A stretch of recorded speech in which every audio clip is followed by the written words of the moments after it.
At the Gate of Samaria by William John Locke. Chapter 1. It was a severe room, scrupulously neat. Along one side ran a bookcase with beaded glass doors, containing, as one might see by peering through the spaces, the collected unread literature of two stern generations. A few old prints, placed in bad lights, hung on the walls. In the centre of the room was a leather-covered library table, with writing materials arranged in painful precision. A couch was lined along one wall in the draught of the door. On either side of the fireplace were ranged two stiff leather armchairs. In one of these chairs sat an old man, in the other a faded woman just verging upon middle age. The old man was looking at a picture which he supported on his knees, a narrow, oblong strip of canvas nailed onto a rough wooden frame. The woman eyed him with some interest, as if awaiting a decision. They were father and daughter, and bore a strange family resemblance to each other.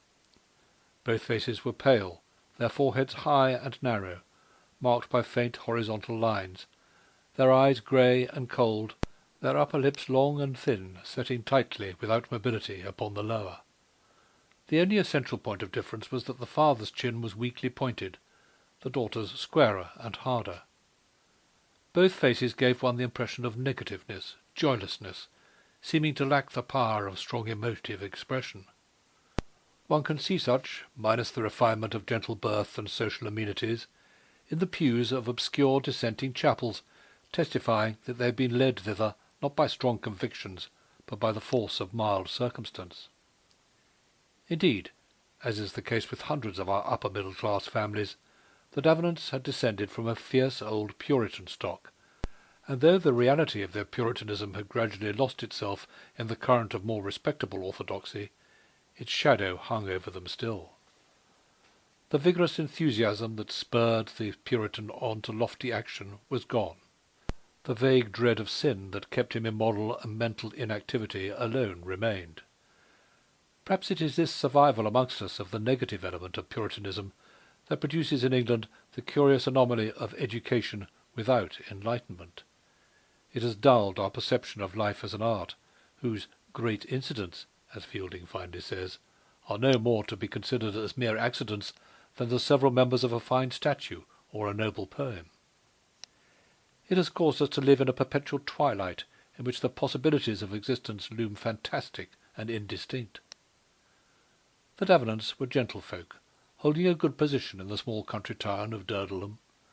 They visited among the county families, and, on ordinary conventional grounds, considered themselves to belong to the cultured classes. They were the curious yet familiar product of the old-fashioned high church Toryism impregnated with the Puritan taint. The light was fading through the French window behind the old man's chair. He laid down the canvas on his lap and looked in a puzzled way at the fire. Then he raised it nearer to his eyes for further examination. "It is really very dreadful," he said at last, looking at his daughter. "Something will have to be done soon," replied the latter. "It's so horribly vulgar, Grace," said the old man. "Look at that boy's nose, and that drunken man. His face is a nightmare of evil. I really must begin to talk seriously to Clytie." Mrs. Blather smiled somewhat pityingly. Since the earliest days of her long widowhood, she had undertaken the charge of her father's house and the care of her two younger sisters, Janet and Clytie. Her familiarity, therefore, with the seamy side of Clytie's nature had been of long duration. "You might as well talk to that fender, Papa," she said. "Clytie has got it into her head that she's going to be an artist, and no amount of talking will get it out." "It's all through her visiting those friends of hers, the Farquharsons. They're not nice people for her to know. I shall not let her go there again." "If she goes on like this, there is no knowing what will happen." "Where did the child get these repulsive and ungirlish notions from?" the old man asked querulously. The conception of the picture was not that of a young girl, and though the execution was crude and untrained, there was a bold cruelty of touch that saved it from being amateurish. The canvas was divided into two panels. On the one was painted a tiny bully of a boy with his arm rounded across his throat, about to strike a weakly, poverty-stricken little girl. They were children of the poorest classes, the boy realistically, offensively dirty, the petit mauvais in its absolute sense. Behind them was the open doorway of a red-brick, jerry-built cottage, showing a strip of torn and dirty matting along the passage that lost itself in the gloom beyond. On the other panel was the corner of a public house in a low slum, the window lights and a gas lamp throwing a lurid glare upon wet pavement, and the figures of a woman and a drunken man. The faces were those of the children in the first picture, and the eternal tragedy was repeating itself. The man's face was loathsome in its sodden ferocity. The woman, with a child in her arms, was reeling from the blow. The evident haste in which the panels had been painted, the glaring, unsoftened colouring, heightened as if by impressionist design the coarse realism of the effect. Above was written the legend, La joie de vivre, and in the left-hand bottom corner, Clytie Davenant pinks it. "She's certainly grown much worse of late," sighed Mrs. Blather, holding out her thin, short hand to shield her face from the fire. There was a pause of some moments. Mr. Davenant ceased nursing the picture and stood it on the floor. "Have you quite made up your mind, Papa," said Mrs. Blather at length, "not to let Clytie go to the Slade School in London?" "It is out of the question," replied the old man. "I don't think so, Papa. It would perhaps do her good. A year or so's hard work would take all these silly ideas out of her." "I question it," said Mr. Davenant. "They are not silly ideas. They are debased, degraded ideas." "My dear Papa, they are only fads. All young girls have them. Look how crazy Janet was to join the cookery classes. We let her join, and now she hates the sight of a pie dish. With Clytie it is quite the same, and she wants to daub." "Well, let her daub in a decent way at home," replied the old man testily. Mrs. Blather shrugged her lean shoulders. "We've tried that, and it hasn't succeeded, apparently," she said dryly. "You seldom come in her way. You don't know how unpleasant things are for Janet and myself. What do you think she had the impertinence to tell me this morning?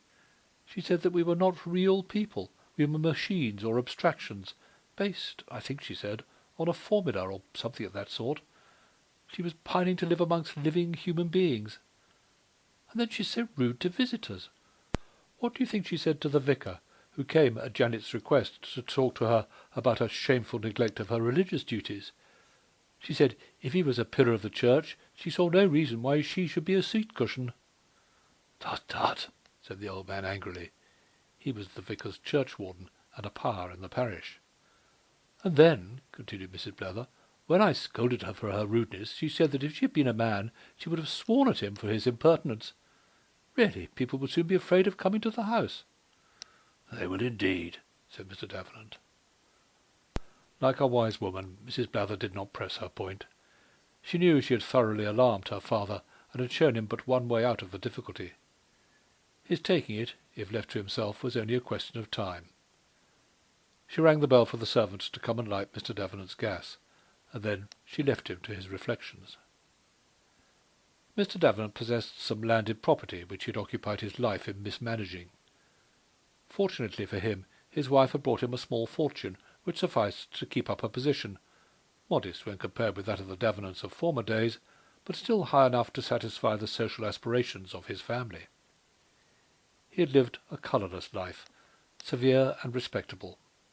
Even his university days had passed in a dull uniformity, leaving no glamour behind them.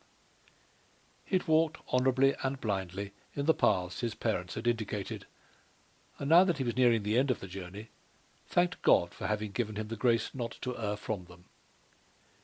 He had married while still fairly young, and he had loved his wife in a gentlemanly, passionless way. She, poor thing, had filled up so small a space in life that she had faded out of it almost unnoticed, even by himself. He had no storms of joy or sorrow to look back upon. His thoughts, as he brooded over the fireside, generally wandered back to trifling incidents, ancient municipal interests, the mortgages on his estate, the boundary quarrels with the old earl, his neighbour. But lately he had been thinking anxiously over his daughter Clytie. She had suddenly developed out of a naughty, rebellious child into a problem. He assumed as a matter of course that he bore her the ordinary, well-regulated parental affection, but in his heart of hearts he never really loved her. Until lately it had not occurred to him to think of her as anything but a child of his with a singularly unfortunate disposition which time would modify. But time, on the contrary, was accentuating it, and he realized at last that Clytie had a distinct individuality. His philosophy had left many things in heaven and earth undreamed of. He was mystified, puzzled.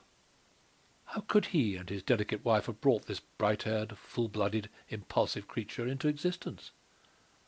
Her sisters were gentle, quiet women, possessing the virtues inculcated in his conception of life. Clytie seemed to possess none of them.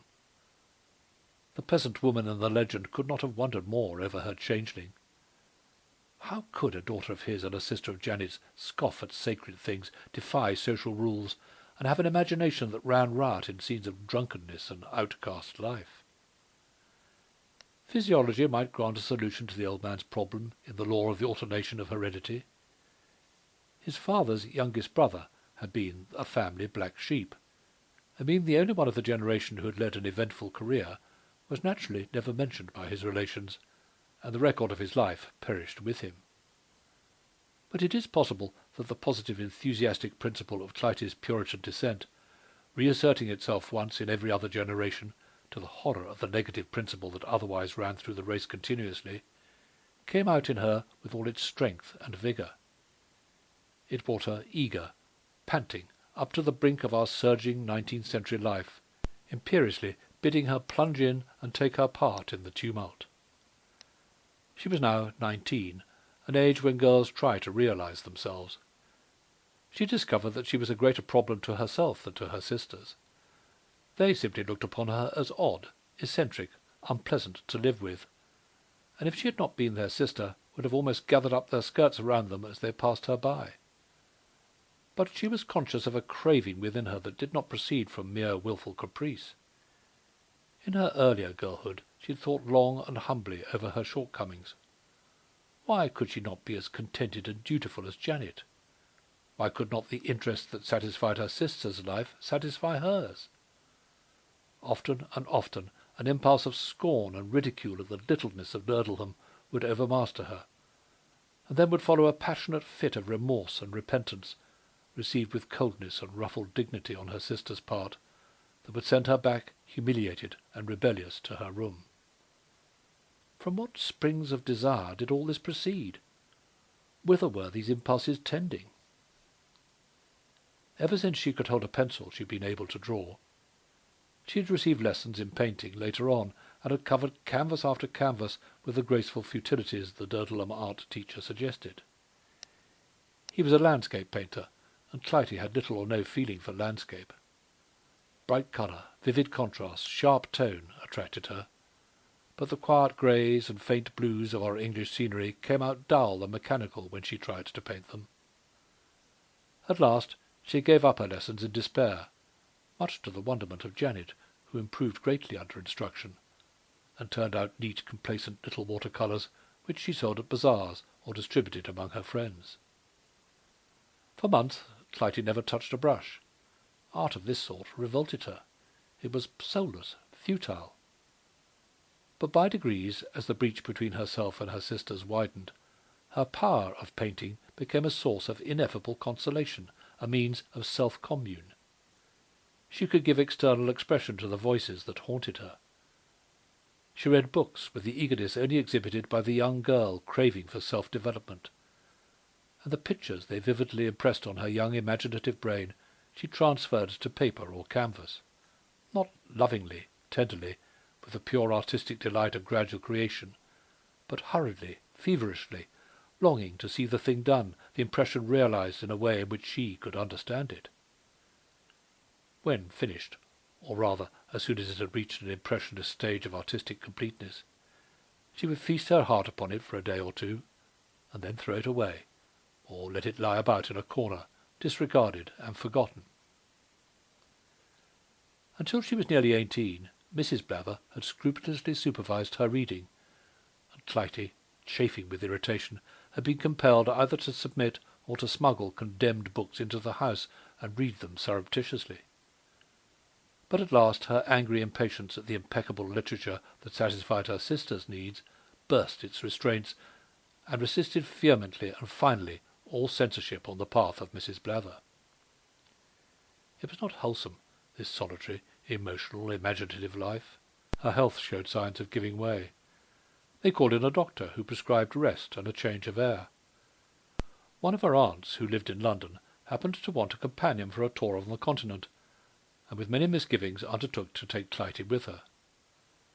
To the girl the trip was an endless succession of delight. Impressions followed each other too fast for her to realize them.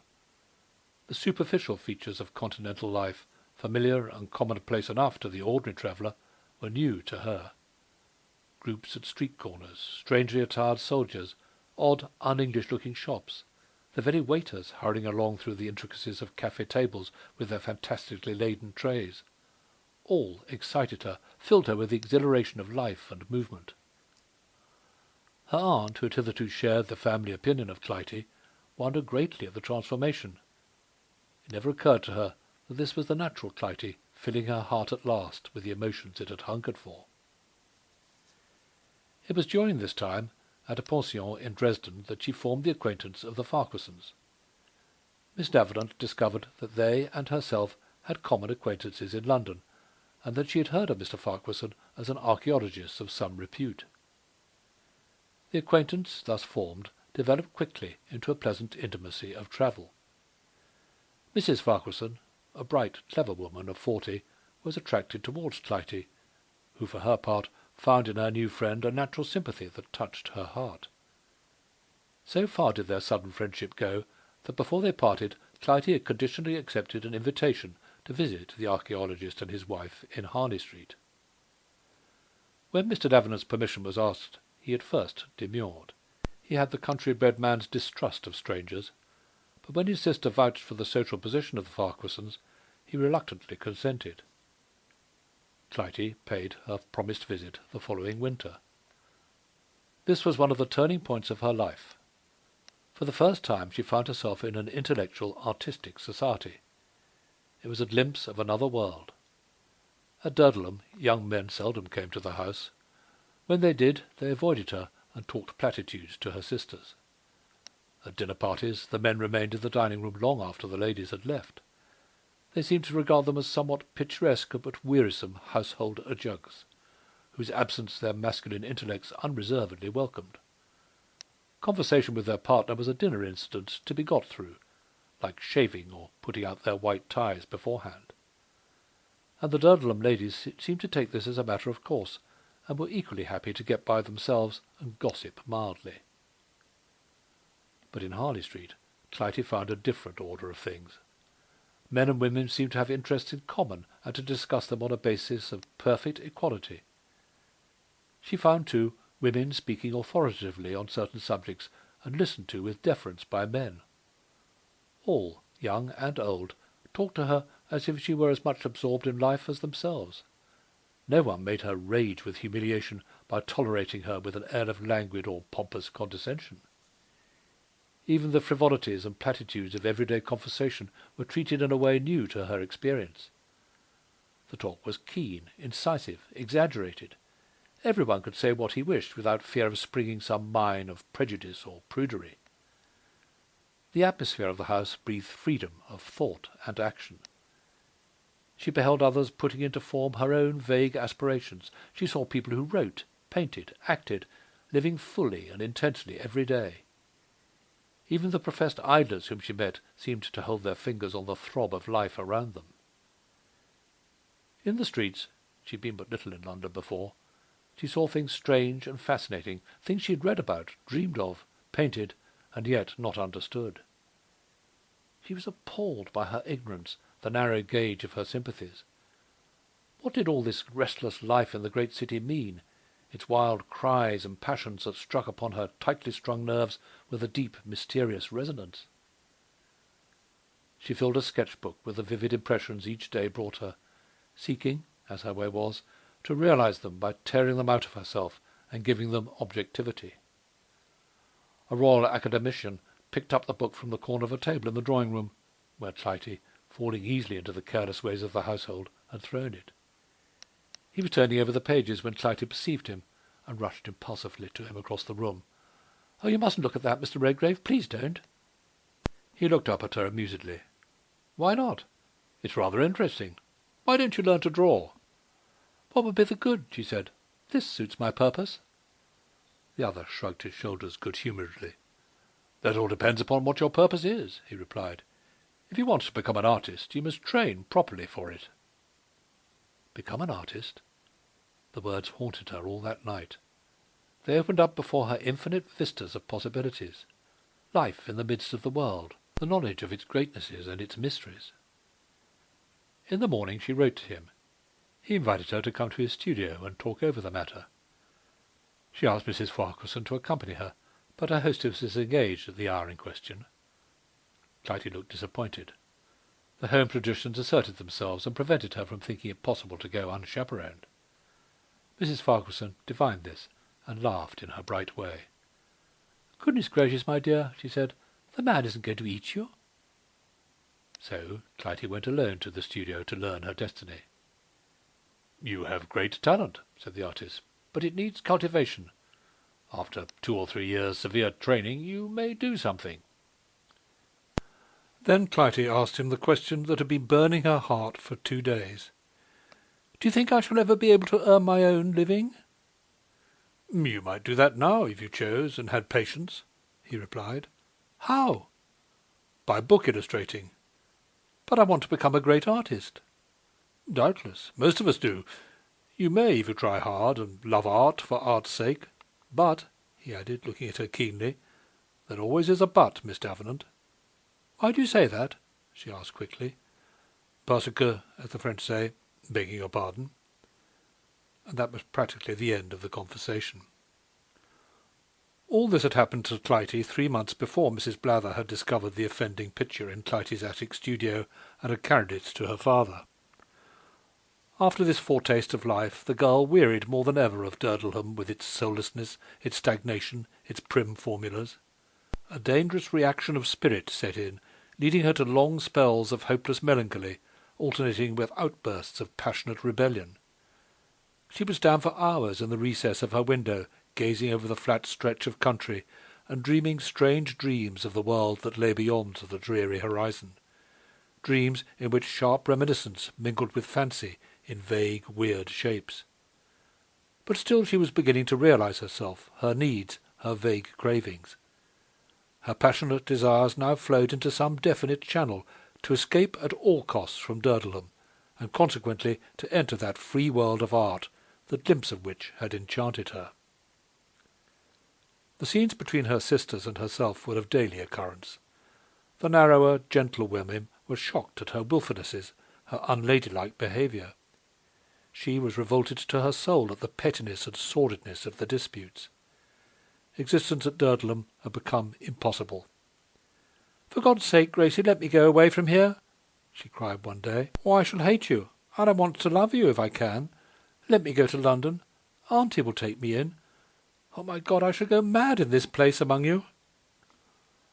And Mrs. Blather, for the sake of her own tranquillity and the reputation of the family, made up her mind that Clytie should have her desire, and that Durdleham should know her no more. And in the end Mrs. Blather gained her father's consent to the arrangement, for the old man looked upon Clytie almost as a lost soul. Chapter 2.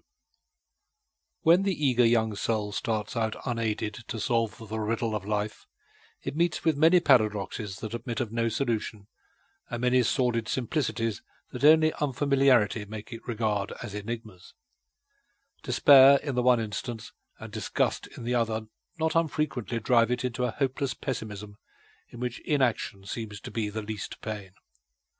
Or else the soul bruises itself in vain against the mocking bars, shrinks in loathing from the disveiled corruption, and flies back to the unavailing aids that it spurned aforetime. It is cast in the valley of the shadow of death, which only the stout-hearted can pass through unshaken.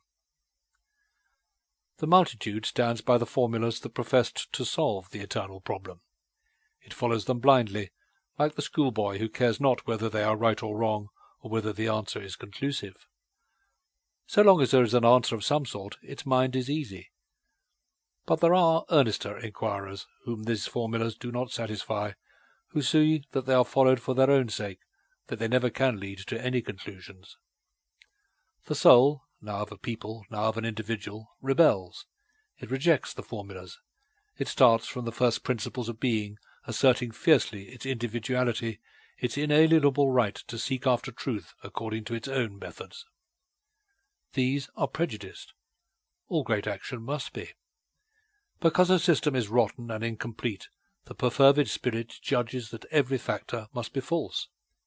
It misses the fact that every great human system contains elemental truths of vital importance, without which it must fall in its struggle.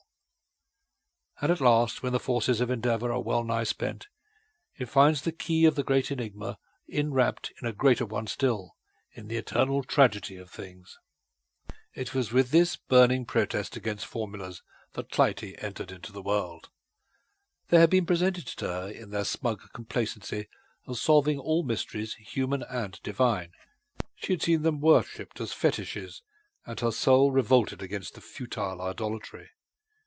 She was too young to examine them carefully, to see that the sacrosanctity of some was miserably justified by human experience. She spurned them all, and she plunged into the waters of life, a rudderless bark in search of the unknown. She spent 2 years in study at the Slade School in University College, living under the protection of her aunt, who had a house in Russell Square.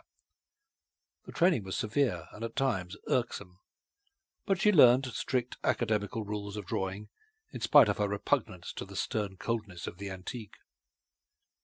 After her term of hard training was over, she went for a year into a painter's studio and learned colour and painting from the live model. There were years of probation, as Clytie well knew, and they brought her lessons in self-restraint, both in art and in the conduct of life.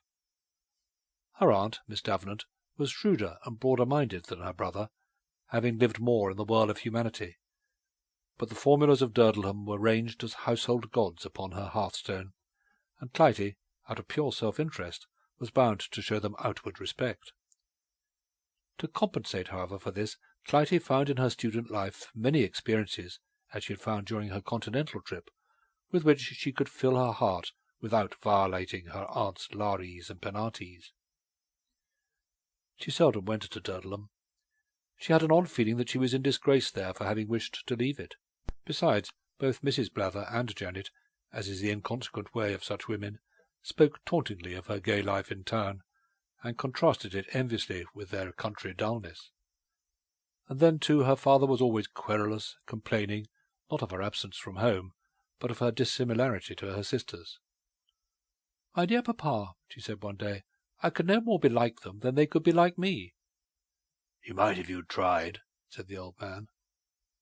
Clytie looked hopelessly out of the window. What possible reply could be made? The happiest, most expansive hours that Clytie spent during these 3 years were in Harley Street with the Farquharsons. At first her aunt was rather averse to a continuance of the intimacy. Although she had kept up a visiting acquaintance with the Farquharsons since their return from Switzerland, and liked them both personally, she was conscious of an unfamiliar atmosphere in their house. The instinctive shrinking from the unknown made her seek to draw Clytie back with her towards the security of her own accustomed circle. But eventually, when she saw that the girl to whom she had grown sincerely attached found real happiness in going to Harley Street, she withdrew her tentative restrictions altogether.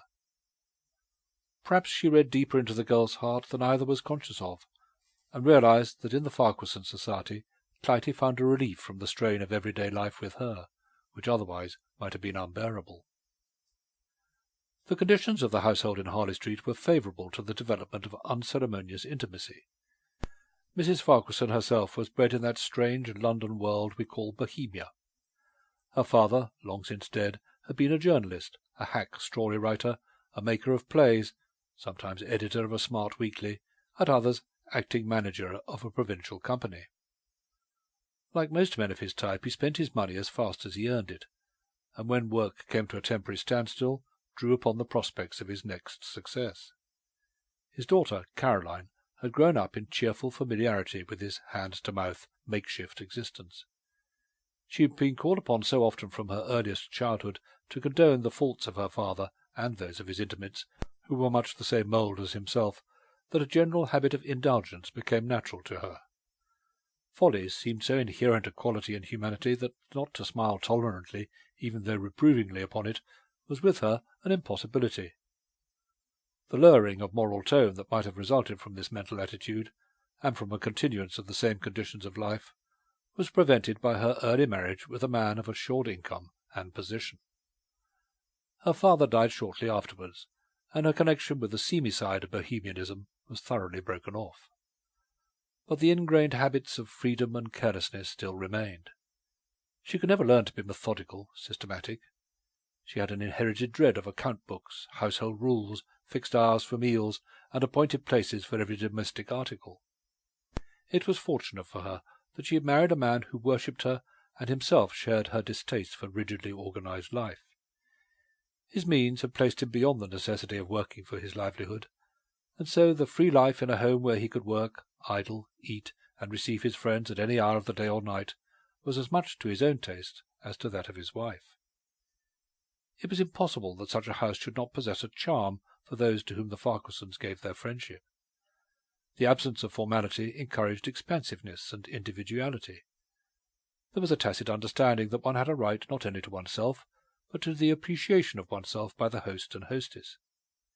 It was this that Clytie had felt during her first visit, and it attracted her more and more to them as time went on. Gradually the house became a second home to her, and Mrs. Farquharson a friend such as she had never known before. She could go to her for strength and comfort during her fits of depression when the time seemed out of joint, and she did not in the least seem called upon to set it right. The restraints of strict draftsmanship, academic modelling and grouping, chafed her as her simple arithmetic had done at school. She longed to throw them off and to plunge back into her old artistic wilfulnesses. But these occasions generally coincided with fresh sensations of restraint in her home life, and she was wise enough to appreciate the fact. During this period an incident occurred in her life, giving it fresh colour and helping her to realize herself more fully. Her girlhood had been far removed from the lax fear of idle flirtation in which many girls are brought up. The young men of Durdleham, who might have been attracted towards her by her beauty, were frozen by her scarcely veiled impatience at their society. The dominant impulse towards active search after life had swayed her to the exclusion of any less powerful motive, and it had scarcely yet occurred to her that her personality might interest and possibly influence others. She was too absorbed in her work, in her dimly shadowed yet ever-haunting plans for the future, in the individualities round her, in the foretaste of that full sense of living, in the stirring objectivity of London life, to dwell at all earnestly on subjective matters and to devote much attention to self-analysis. It is only when the question, "How do others affect me?" ceases to interest that the other question, "How does my personality affect others?" begins to assume a paramount importance. The possibility of a man falling in love with her was a factor as yet absent from her scheme of practical life. She learned that such an event had occurred from Mrs. Farquharson. She had gone to her one morning, depressed, out of tune, to seek consolation. "Oh, why am I not a man?" she exclaimed petulantly. "Why can't I live by myself, go where I like, and see what I want to see?" Her friend laughed good-humouredly. "You wanted to do too much at once, my dear. The world's your oyster, as ancient Pistol said, and you would force it open with one wrench. As for wishing to be a man, you are by no means original. Lots of girls say that. But when they grow older they think it's just as well for them that they are women." "What on earth's the good of being a woman?" asked Clytie, with rather unnecessary emphasis. One of her studio companions had asked her to join a party at a theatre, and her aunt had demurred on the ground that ladies ought not to go to that particular house. It showed a certain knowledge of the world on the old lady's part, but Clytie did not realize it, and although she accepted the decision with good grace, it fretted her. These trivial things fret even the wisest amongst us quite as much as the important ones do. Mrs. Farquharson did not reply, but continued placidly her usual Monday morning's occupation of putting her music in order, while Clytie watched her from the long rocking-chair where she was sitting, her hands clasped behind her head. "What's the good of being a woman when one has to pass half one's life shut up in darkness? It's bad enough being a human being as it is, and having to sleep the other half." "How old are you, my dear?" asked Mrs. Farquharson, looking at her song. "You know," replied Clytie, 20. "Then how would you like to be a young man of 20, or even 22? How would you like to be young Beaumont, for instance? Do you think he knows so very much more than you do?" "He's such a boy," said Clytie. "And you, my dear, are such a girl," said Mrs. Farquharson, coming up behind her chair and smoothing her cheeks. "But you are many years older than he is, and likely to remain so. Do you know why we women like to be women? Because we see so many things that men would give the eyes of their heads to know. Hasn't it ever struck you that we are familiar with a side of life that is almost forever hidden from men? And as for that particular side that men have exclusively to themselves, it is neither very pretty nor comfortable." "I suppose that is why men stop talking when one goes into the smoking-room," said Clytie.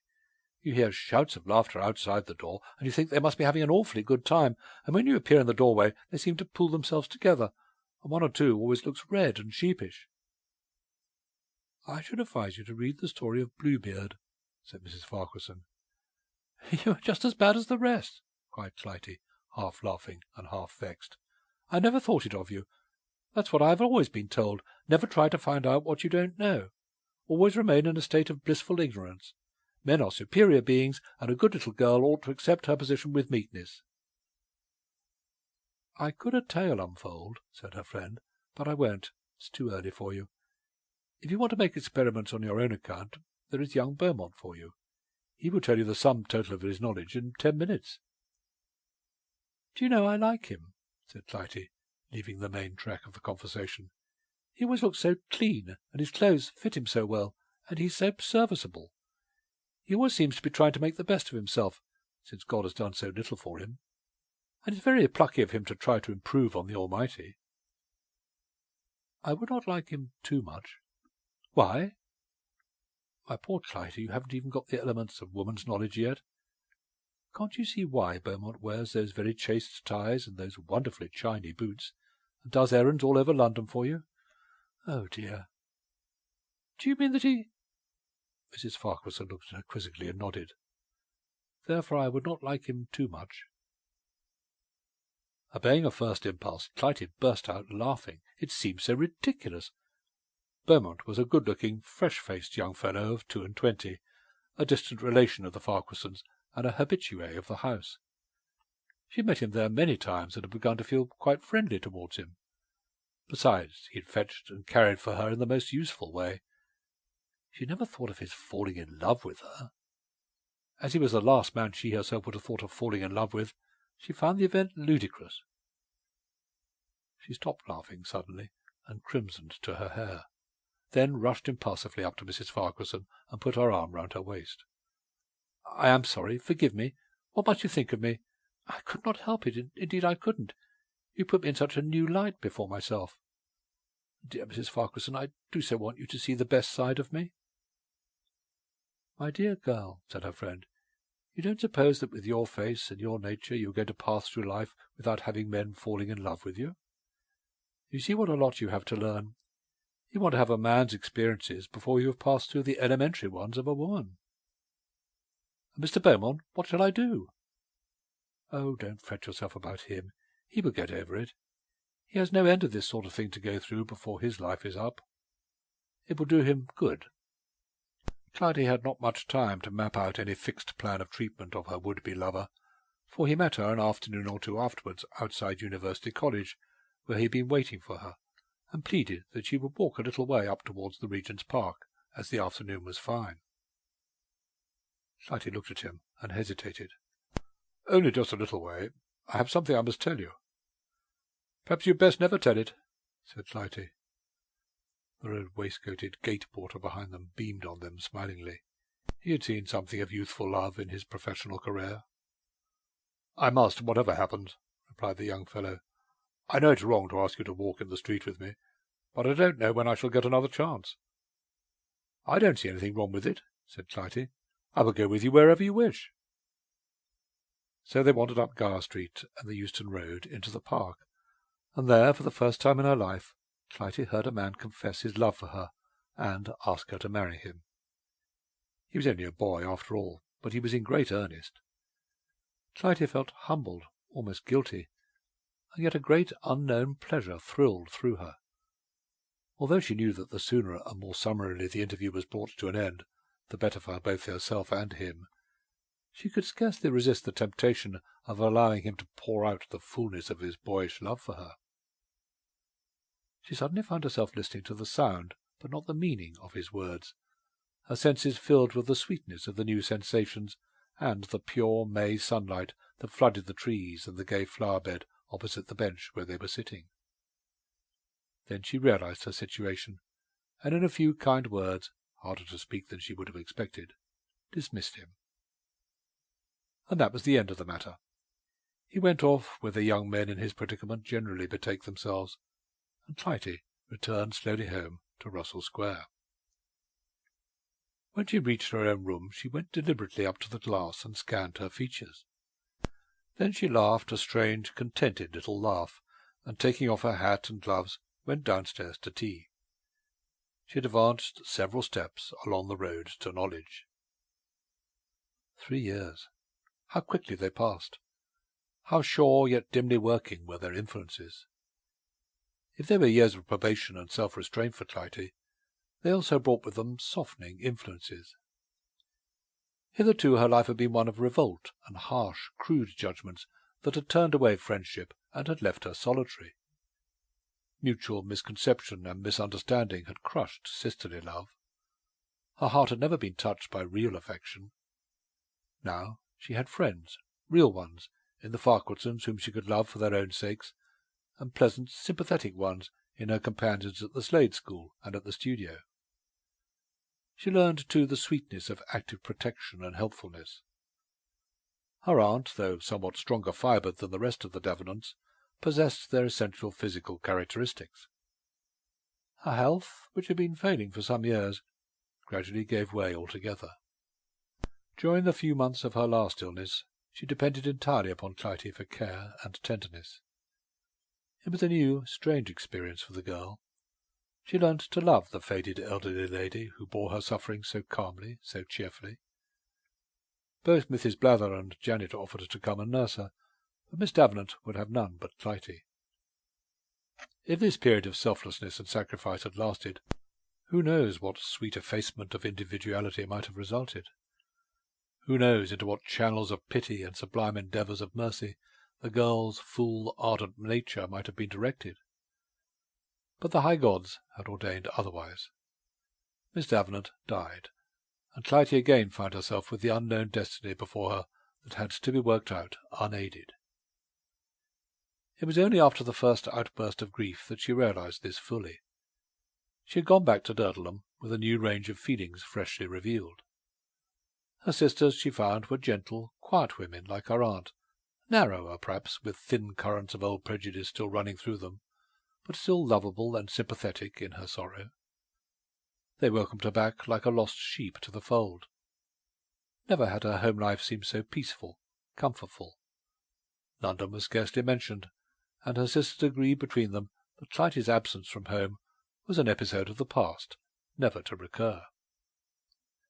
But time wears and effaces the deepest intaglio of impression, even that of a young girl's first knowledge of death and eternal loss.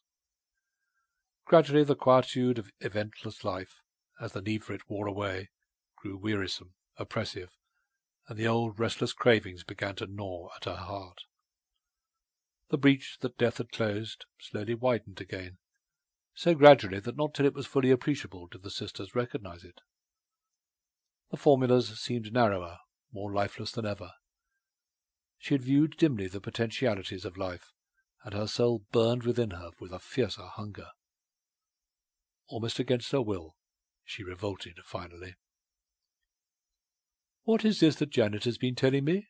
said Mrs. Blather one morning, "about your wanting to go back to London? You cannot be in earnest, Clytie."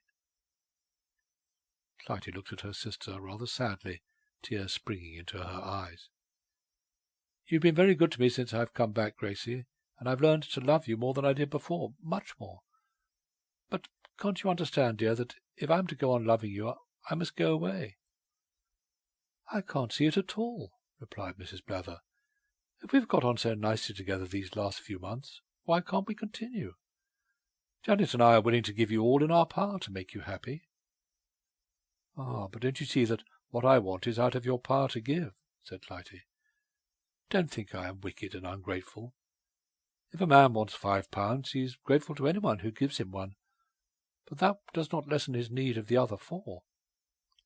Now, the other £4 are not to be got in Durdleham, Gracie, and I must have them." "You should learn content, Clytie," said her sister. "We have all to put up with our lot in life." Clytie checked an impulse of impatience at the platitude, and answered with great gentleness of voice and manner, "This is not my lot in life, dear. It is quite different. You and Janet can bear it because your natures crave this tranquillity. Mine craves movement, excitement, strange faces. Oh, Gracie, it is no use talking.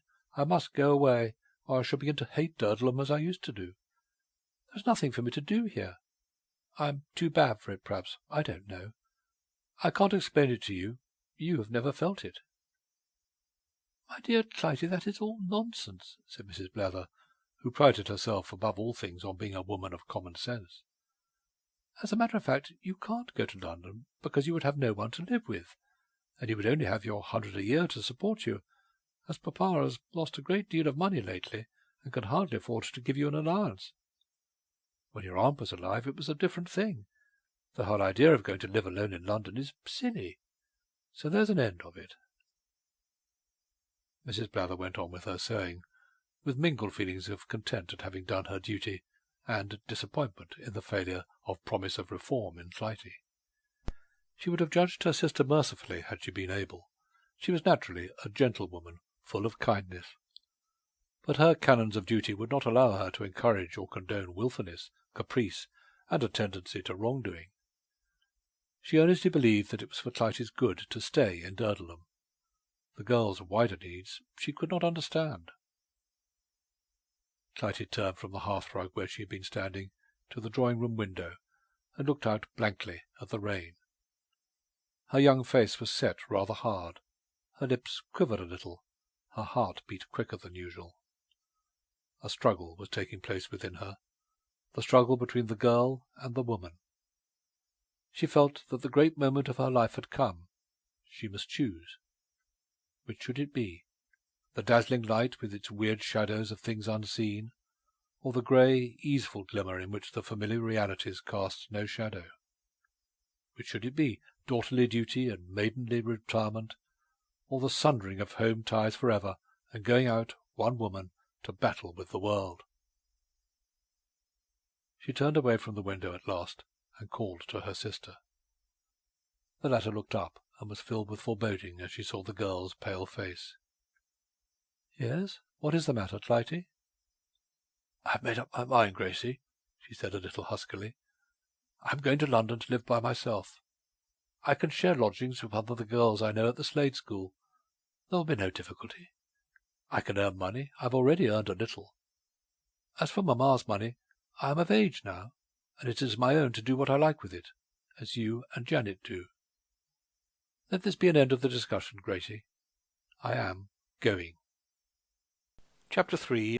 Few people, in an outburst of enthusiasm, would select the King's Road, Chelsea, as an ideal locality to reside in. It is an important thoroughfare, no doubt, but it lacks nobility and distinction.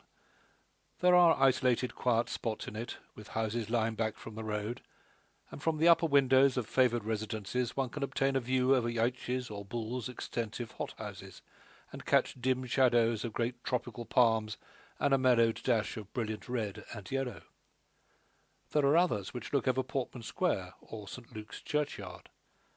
But on the other hand, there are long stretches of dreary shops and factories, grit and general uncomeliness.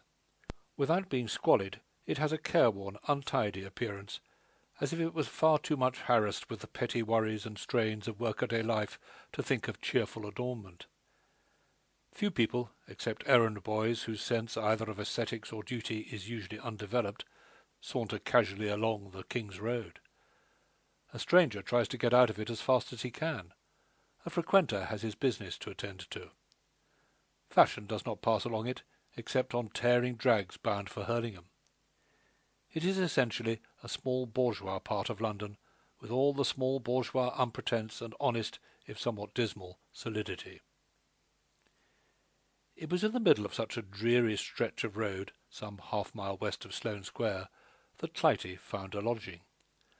The fact that a greengrocer's shop, owned by the landlord of the house, occupied the ground floor was compensated in a measure by the existence of a small studio at the back on the first floor, originally constructed by a struggling photographer who had since worked his way upwards into a more fashionably perfumed atmosphere. One of Clytie's favourite fellow-students, Winifred Marchpane, who lived in Lower Sloane Street, and whose family obtained their potatoes and salads from Mr. Gherkin's, had recommended the establishment, and offered to share with her the expenses of the studio. The cheapness of the rooms suited Clytie's modest purse, and the prospect of pleasant companionship in the studio was an additional attraction. It is true that the acrid smell of the potatoes, when the side door from the shop onto the private entrance lobby was left open, ascended the stairs, together with a vague odour of cooking, bearing upwards, as it were, on savoury breath, the disputes of Mrs. Gherkins with the shop-boy, and the cries of her apparently ever-youthful progeny. The incessant rumble, too, of omnibuses, drays, and furniture vans, and the peculiarly aggressive rattle of tradesmen's carts, shook the floor and the windows and shivered the lustres of the chandelier. There were many drawbacks to elegant life, but Clytie, borrowing some philosophy from a talk with Mrs. Farquharson, proceeded to disregard those she could not eliminate. The sitting-room, when the door was shut and the curtains drawn of an evening, was cosy enough. The pictures, knick-knacks, hangings, and other minor accessories of furnished apartments Clytie had returned to Mrs. Gherkin's keeping, on the plea that she scarcely had room for her own, which was true, and by some miraculous art of persuasion she had induced Mr. Gherkins to remove the nerve-shattering chandelier on the ground that she could not work by gaslight, which was not true. She hung thick curtains over the door to keep out noise and odour, broke up the rigidity of the furniture by screens, small tables, and plants, and painted a long panel for the old cottage piano that made it look fresh and companionable. When all the arrangements were completed, the room appeared dainty and homelike, bearing, however, here and there, in bold notes of colour, folds of drapery, and odd bits of semi-impressionist painting, a peculiar impress of its tenant's personality. She was living at last the life she had so passionately longed for. There was not a human being to control her actions, not a conventionality to check the utterance of her thoughts. During her early days here, she almost felt tempted to hang up her latchkey over the mantelpiece as a glorious symbol of liberty. It seemed not only to serve to give her entrance to her own modest home, but to be the power that would unlock the heart of the great London that lay before her. From the first, she had little difficulty in finding work. Dealers bought small pictures and gave her orders. She also pleased a firm of publishers to whom she had gone with letters of introduction and specimens of her draftsmanship, and obtained work in the way of book and magazine illustrating. Her earnings were not large, but there was a promise of success to come. At the end of 2 years, her income was large enough to have enabled her to move from the King's Road into a more refined locality. But she had grown accustomed to its noise and rattle, and to the hurried, joyless stream of life that flowed along it day by day. And Mrs. Gherkins understood her tastes and habits, a quality in a landlady appreciated by women as well as men. So she stayed on. She read widely during these years, learned much. Between the ages of 22 and 24, a woman is capable of vast assimilation of ideas. They can flow into the freshly opened, unpolluted channels of her being, as yet unclogged by the refuse of sorrows and wearinesses. Her rejection of the old formulas, and the paramount necessity of gaining knowledge wherewith to provide herself substitutes, checked in her any impulse towards moral or artistic idealism. She read deeply, instinctively seeking after the roots of life, the elemental passions that shake our nature, be its superstructure never so delicately complex. The dawning knowledge half frightened, half attracted her. The barbaric feminine in her struggled to escape into solitude. With fluttering eyelids downcast, it recoiled from the idea as passion as yet unawakened responsively within her. But the higher needs of modernity constrained her to a just, resolute system of inquiry. She learned that there are deeper laws regulating our being than those which could be enunciated at Durdleham tea-tables, where the ingrained habit of non-recognition of them restricted life within narrowest limits, and put, as it were, a prohibition tax upon esoteric sympathy. At 24, Clytie was a woman, emotional, impulsive, eager to taste of any new experience. The old rebellious habit of mind had developed into a frank independence. Her step was elastic, her bearing confident. Her life was full and happy. "I am glad I am a woman now," she said to Mrs. Farquharson. "I seem to have all the advantages of both sexes." "Wait till you're married, my dear," replied her friend. Mrs. Farquharson was fond of the use of affectionate irritants. They are often valuable preservatives of friendship. Clytie laughed. "I suppose I shall marry some day. I don't want to end up by leading half a life, but I want to have 2 or 3 years more of this. I must play at being a man a little longer." "A pretty sort of man," said Mrs. Farquhar, resting her chin on her hand and looking at Clytie with amused eyes. "You're the most deliciously feminine young woman I know. Look at your frock and your hair." Judging by outward appearances, Mrs. Farquharson's criticism was correct.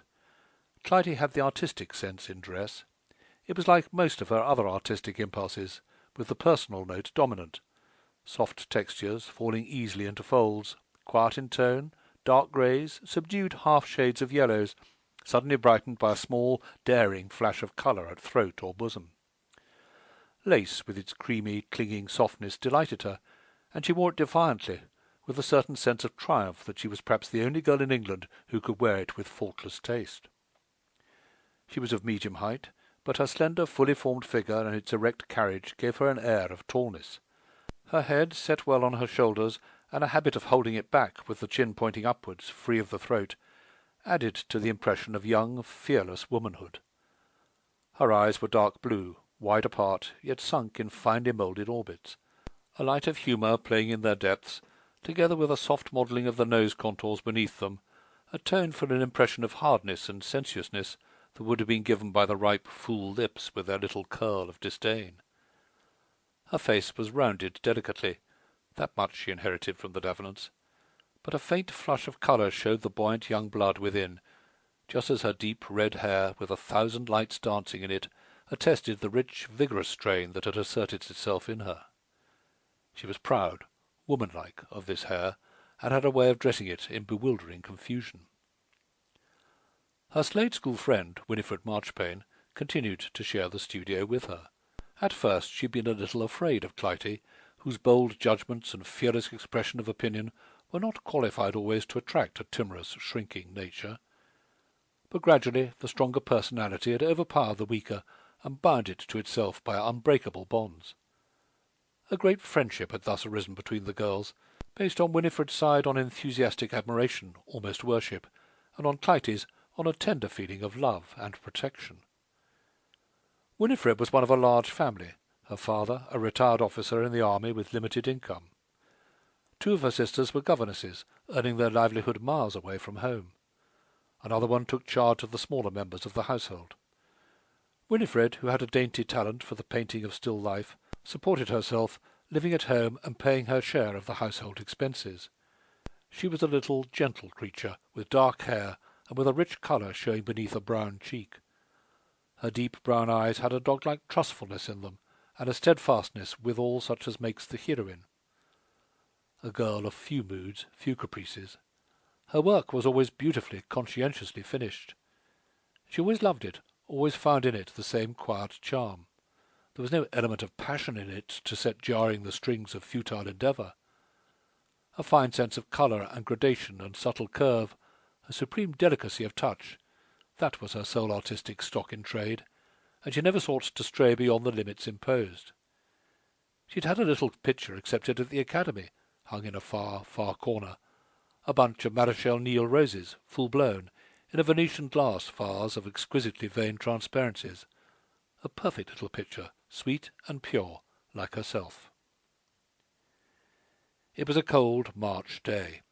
The sun shone cheerfully through the drawn white blinds of the studio skylight, but an east wind blowing outside came in through the cracks and defied the blaze of the fire in the stove. "You're quite blue with cold," said Winifred, laying down mahlstick and palette.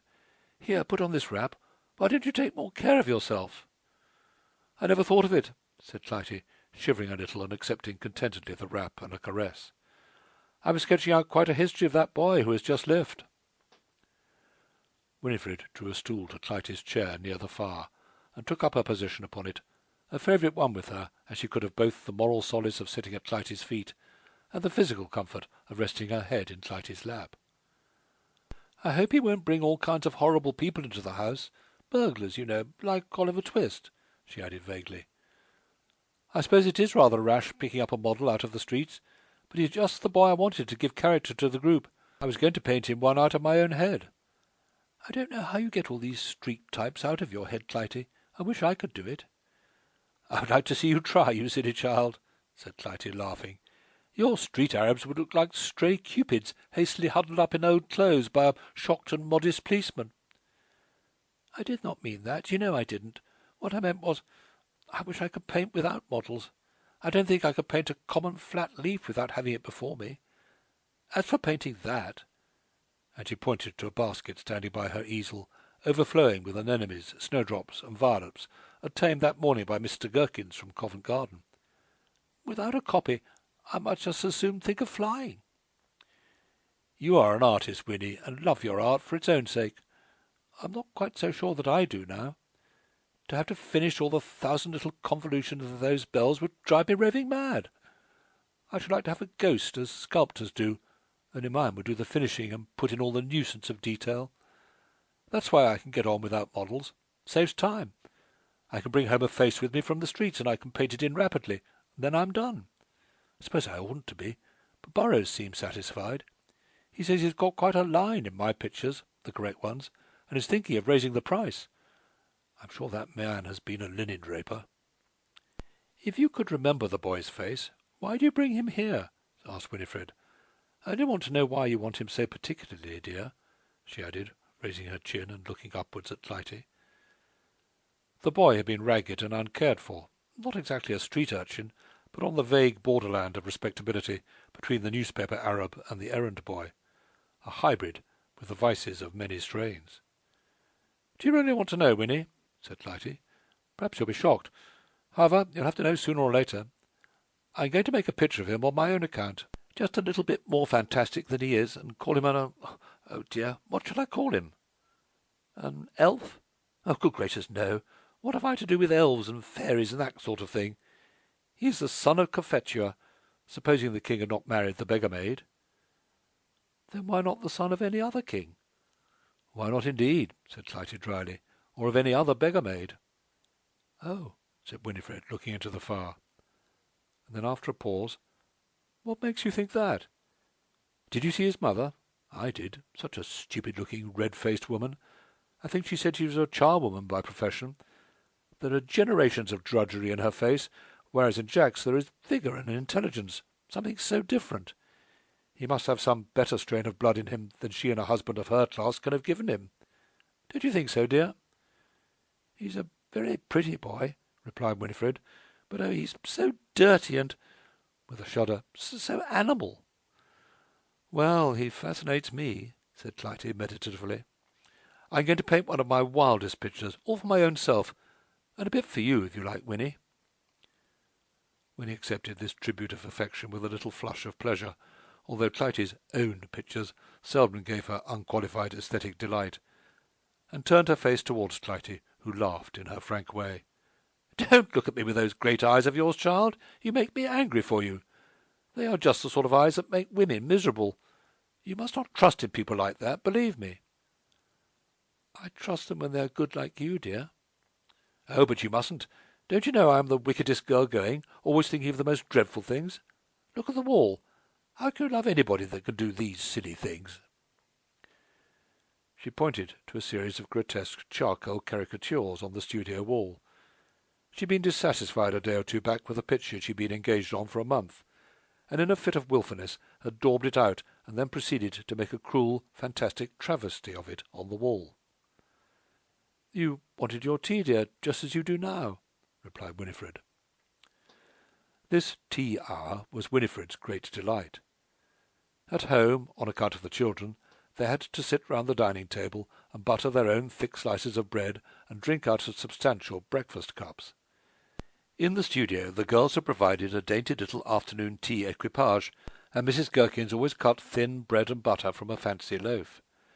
Generally it was Winifred who poured out the tea, but to-day Clytie busied herself with the cups, thus making some slight amends, perhaps, for having shocked Winifred. Women are full of these odd feminine impulses, and other women understand them. Men don't.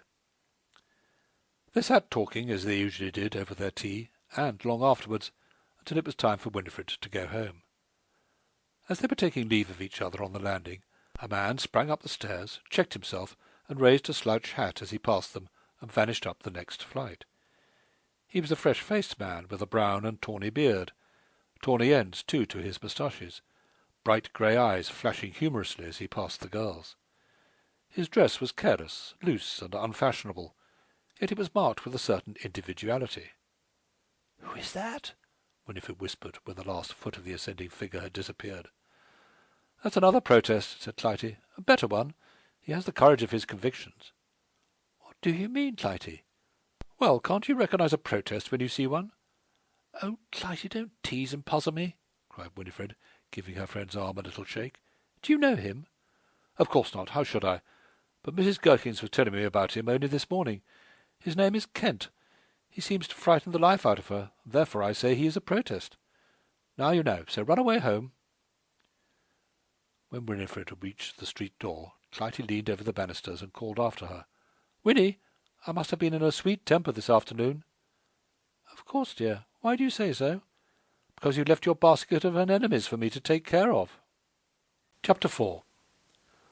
When Winifred had gone, Clytie took an omnibus to Cheyne Walk, where some friends of hers lived, and after her visit returned to her solitary dinner. It argued some strength of mind in Clytie that she did not give way, as many lonely women do, to a distaste for ordinary food and a corresponding craving for the miscellaneous and not over-wholesome meal denominated high tea. She had not reached the stage of feminine depression and sense of helplessness when inchoate banqueting on bread and butter and penny buns seems to bring cheerless solace. Her temperament seemed almost virile in its vigour, and although she had her sex's antipathy to gastronomy, she nevertheless found it reasonable that she should be provided with a decently served dinner. Besides, Mrs. Gherkins, who was professionally interested in foodstuffs, held solid views on the subject. She herself had a good appetite, and her little girl children ate everything they could lay their little white teeth to. She did not believe in not being hungry. It was one of her grievances that her other lodger, Mr. Kent, upstairs, cooked his own victuals scramblingly, and would not allow her to see that his wants were duly satisfied. Accordingly, she bestowed extra care upon Clytie. After the cloth was removed, Clytie continued the book she had been reading during the meal, and at last flung it aside. She rose and walked about the room, somewhat restless. She felt lonely, vaguely desirous of action, and yet idle. Was it a dumb premonition of fate, this restlessness? At any rate, it led her to perform a trivial action which set in motion the currents of her future life. She sat down at her writing-table that stood in the recess between the fireplace and the light-curtained window, and lit a couple of candles whose pretty red paper shades threw a rosy glow around the corner of the room. It was only a simple note that she scribbled, hastily, boldly, as was her wont. Then she left the candles burning, and returned to her armchair by the fire, and gave herself up to meditation. The boy model she had engaged that morning interested her powerfully. She shrank from an insistence upon the solution of the little problem she had offered to Winifred during the afternoon, hovering over and away from it. Her sense of type and personality was too acute not to be profoundly struck by the difference between his mother and himself. On the one hand was dullness, commonness, a coarse-fibred nature responsive to the stirrings of neither hope nor despair, a dull, uncomplaining drudge. On the other hand, a quick, fiery temperament, showing itself in flashing black eyes, delicate nostrils, wiry, curly brown hair, all made picturesque by unqualified dirt. And yet, despite this refinement of feature, there was cruelty, brutality even, written on the childish face. That might be the fault of his upbringing, thought Clytie. But his beauty, where did it come from? She smiled as she thought of King Cophetua. It was the beggar maiden's grace that they had won the king's heart, and grace was a quality that Jack's mother most distinctly lacked. Clytie felt dimly conscious of being on the verge of an appalling discovery. Her reading had been catholic enough, and her independent acquaintance with life sufficiently broad, to render the fact familiar to her that kings and beggar maidens, if they fall in love with each other, usually dispense with the ceremony of marriage. But then love pardons all. A formula in Clytie's new theory of social statics, perhaps wisely not accepted in Durdledom, and all the sorrow and lawlessness that had come within Clytie's small experience had been in her eyes sanctified by love. Yet who could have loved this woman? She was not more than 33 now, young enough to show that she had never possessed the mere attraction of comeliness. The boy remained, however, a living proof. She thought of Winifred, and sighed a little. Why should she be forever craving after this strange hidden knowledge, after the taste of things bitter, when there was so much sweetness in life? The thought of Winifred's pure, gentle touch in flowers and delicate bloom of fruit and calm, transparent glass came over her like a rebuke.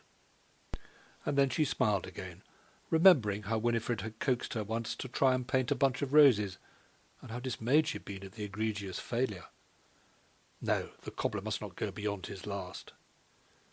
"I don't suppose I am very wicked after all," she said to herself. She rested her chin upon her hand and let her thoughts wander idly, building up a romance for Jack. He was a foundling of noble parents, and Mrs. Burmester was only his foster-mother. Then she roused herself with a little exclamation of disgust. What a perfectly Durdledom solution! The next moment, with an instinct common to folks whether at Durdledom or London, she sprang from her chair and cried, "There's something burning!" The room, in fact, was full of thin smoke, and as Clytie rose, a snake of red flame ran up the curtains by the writing-desk. She rushed to them, but as soon as she had touched them, the folds being shaken out, the whole burst into a blaze. She fled to the door, about to scream, "Fire!" at the top of her voice. What happened next, neither she nor John Kent could afterwards exactly explain. He was on his way downstairs when the door was suddenly thrown open, and a stream of light burst onto the gloomy landing. Clytie ran almost into his arms, crying, "My room is on fire!" And then he was tearing down blazing, fiery curtains, smothering them with rugs, and stamping out glowing masses of drapery amid much smoke and confusion. It did not take very long to extinguish the flames, but the struggle while it lasted was fierce and exciting. Clytie stood by watching him, her hand at her throat. It was a new sensation to her to have a man acting for her in an emergency. She had failed. She saw by the man's energy, his fearless dealing with the blazing mass, his strength, his violence, that she never could have succeeded. She admired him, was angry at it, felt herself a helpless woman, was angry at that too, wished that the danger had been a little greater, but she was more angry than ever. However, when the last traces of the fire were extinguished, and the man stood before her, somewhat out of breath, wiping his forehead, this little train of emotions came to an end. She gazed piteously at her curtainless windows and scorched wainscoting. He turned and opened the window, whence the damp, gusty wind whirled the smoke in billowing drifts about the room. "There," he said, with a breath of relief. "Oh, how can I thank you?" said Clytie.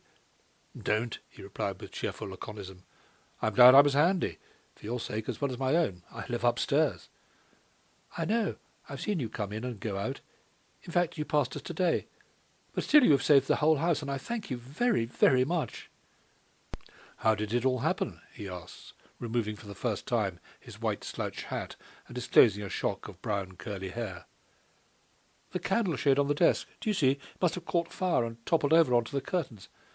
I was sitting here and forgot I'd left the candles alight, and then I smelled something burning and saw the curtains in a blaze. Then I ran out to call somebody." "That was very stupid," said Kent, pushing back the desk from the middle of the room where he had wheeled it. "By opening the door you made the things burn quicker. All you had to do was to drag down the curtains and cover them with the hearthrug, and then it is very silly to use paper candle shades. They're no good, and they're always causing accidents. I hope you're not going to get any more." The assured paternal air with which Kent delivered himself of this little speech did away with its apparent rudeness. Clytie, who at first looked rather resentfully at her rebuker, laughed. They bent down together to restore order among the singed rugs. Beneath them was Kent's waterproof, onto which he had thrown the blazing curtains. It was very badly burnt, and of course rendered useless. "It's utterly ruined," explained Clytie, examining the holes with a helpless expression of regret on her face.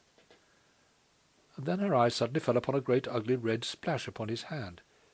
He withdrew it hastily, but she caught the sleeve of his coat. The stuff came away between her fingers. "You've burned yourself horribly. What can I do?" "It's nothing," said Kent. "It doesn't hurt. I'll go and put something on it. Please don't trouble. Good night." He moved towards the door, with his hat and burned waterproof in his hand, but Clytie could not let him leave in this way. The woman in her was moved. "Oh, please don't go until I've seen what harm you've got. I shall feel so unhappy about it. I may be able to dress it for you until you can see a doctor." She spoke so sincerely, so frankly, and looked at him with such genuine concern, that he surrendered with a good grace. He came forward to the table where the big lamp was burning, and put out his arm for her inspection. It was really injured, and was beginning to be exceedingly painful. "What can I do for it?" she asked rather helplessly. "Oh, some olive oil and a bit of rag will be best." Clytie produced some cotton wool and some oil from a cruet in the sideboard, and then sought after some linen to bandage with.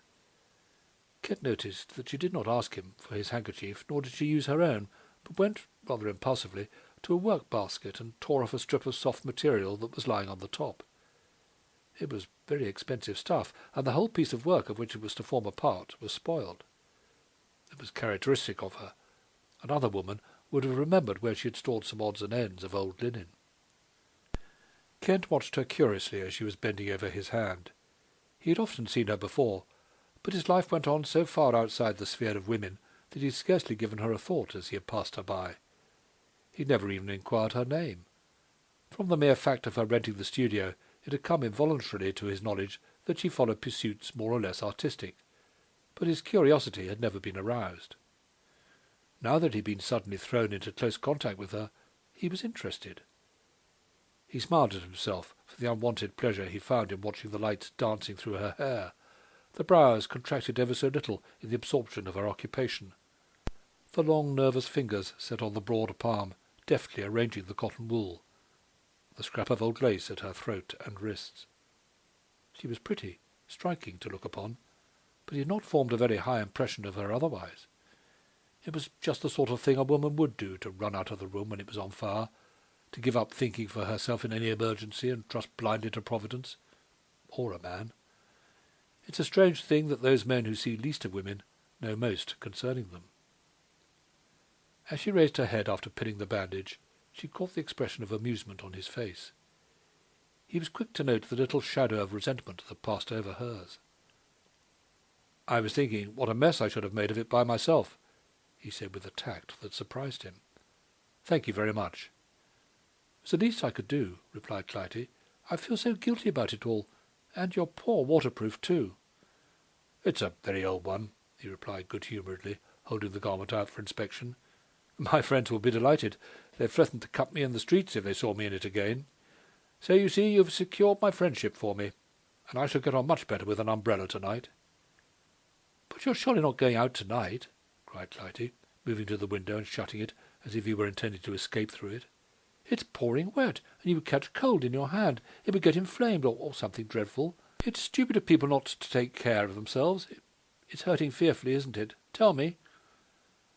She looked at him so frankly, her head thrown back a little, and spoke with such a faint touch of imperiousness in her voice, that Kent checked his impulse of retreat.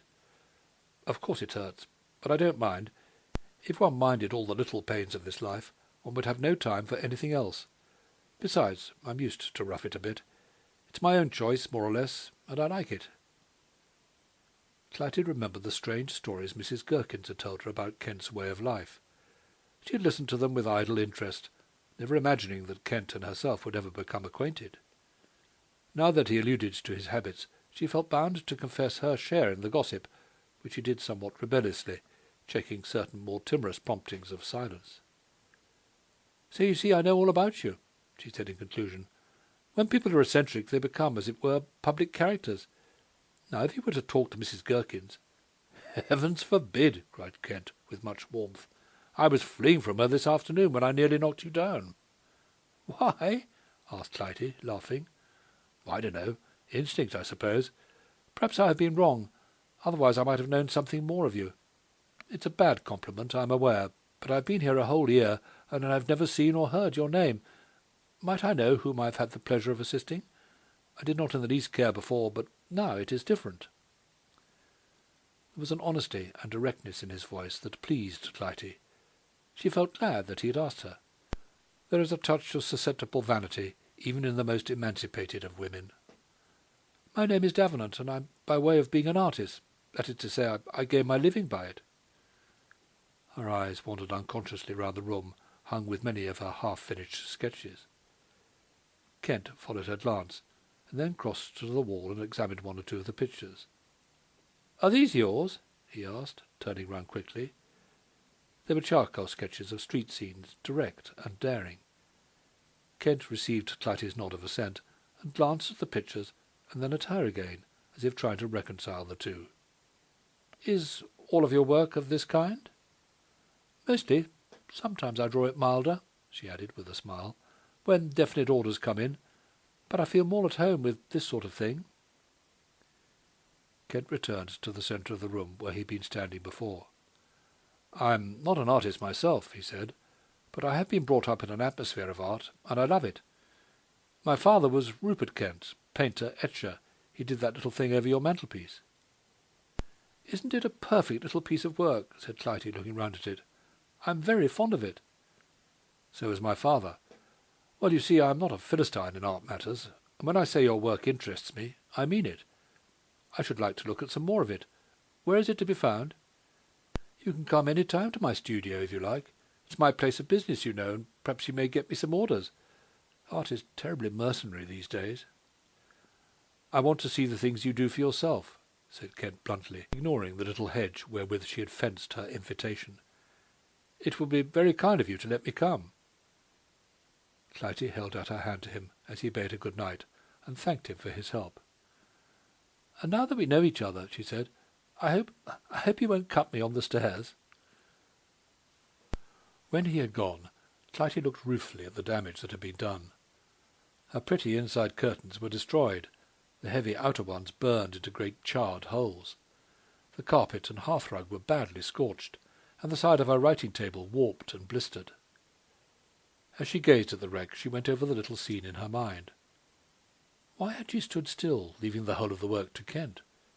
What must he have thought of her?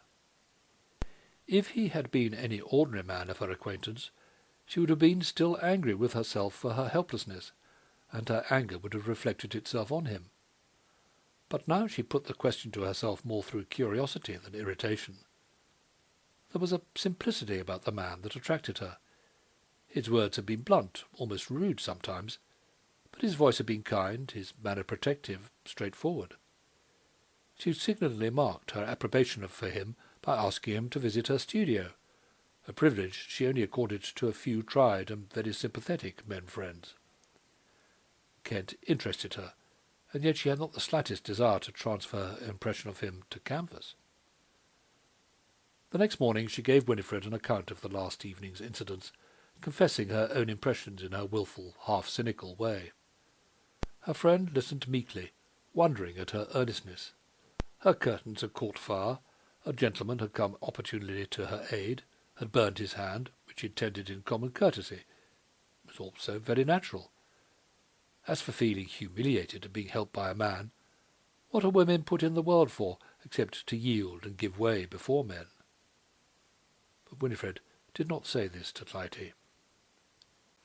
Chapter 5. John Kent, antiquarian, scientist, bohemian, and assistant curator in the British Museum, dwelt in the attics, far above the limit of the stair carpet. By the time you had reached them, you had lost all sound of the thoroughfare below, and even when you looked out of the windows, all sense of locality was lost.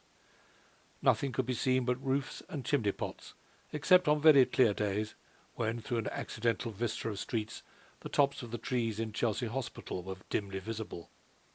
But in Kent's room no one cared to look out of the window. In the first place, it was difficult of access, and in the second, the extraordinary appearance of the apartment riveted one's attention entirely to things within. On the floor was neither carpet nor rug.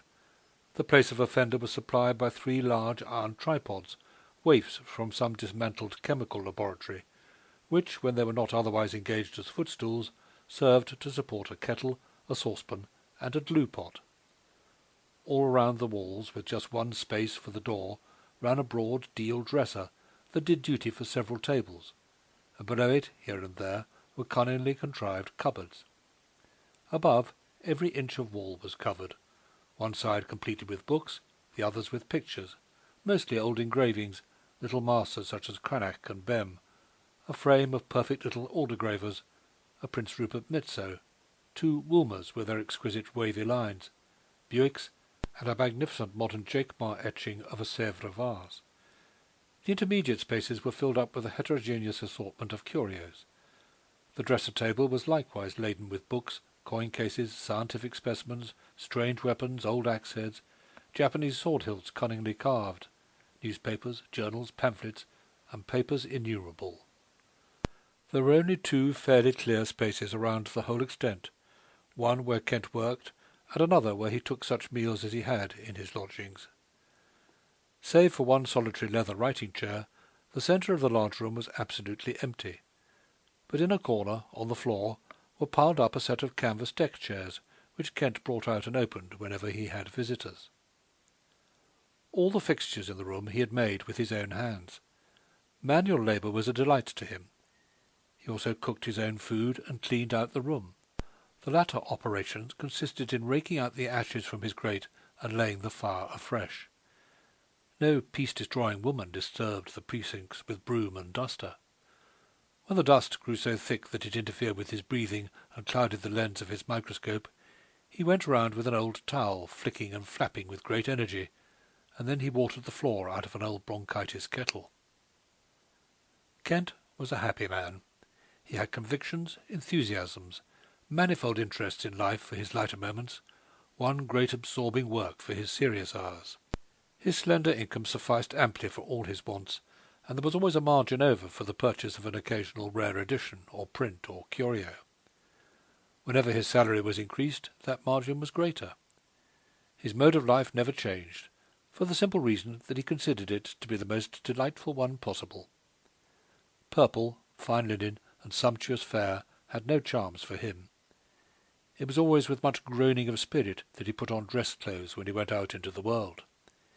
He cared not for the high places in the synagogues. Provided he had not to wait outside the doors, the pit of a theatre was a place as desirable as the stalls.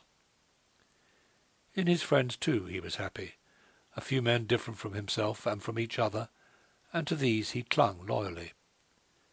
But the conditions of his life removed him from feminine influences.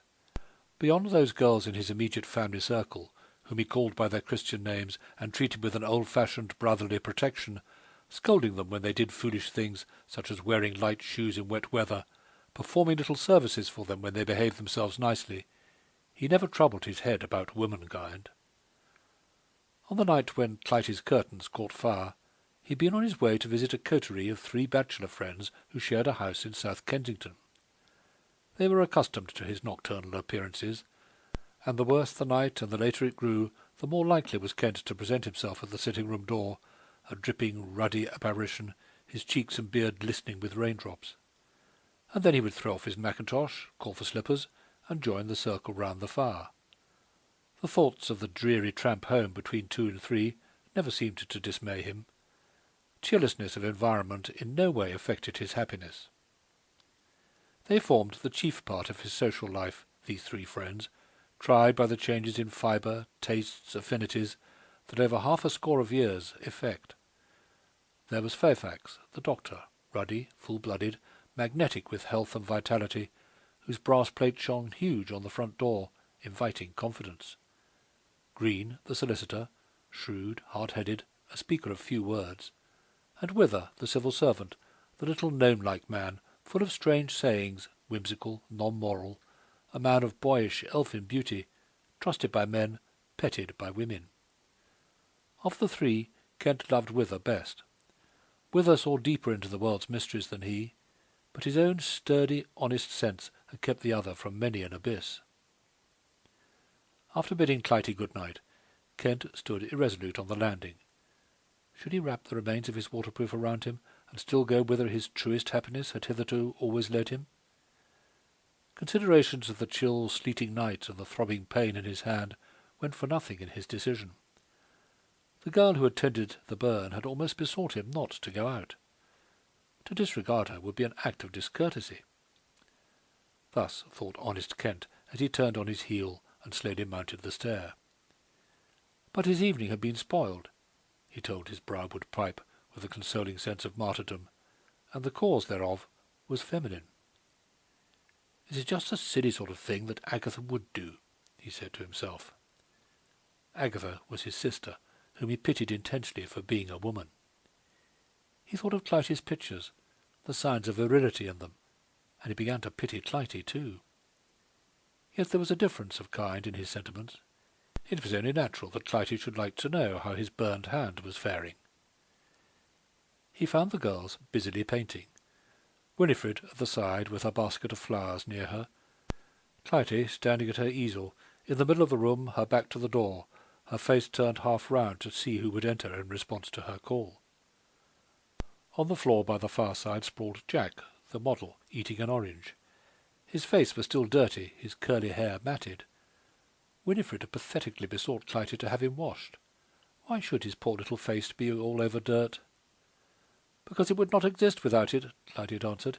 "It was so before he was born." Winifred had given her one of her appealing looks from swimming brown eyes, and Clytie, remorseful, had run impulsively up and caressed and kissed her. But she had not washed Jack's face.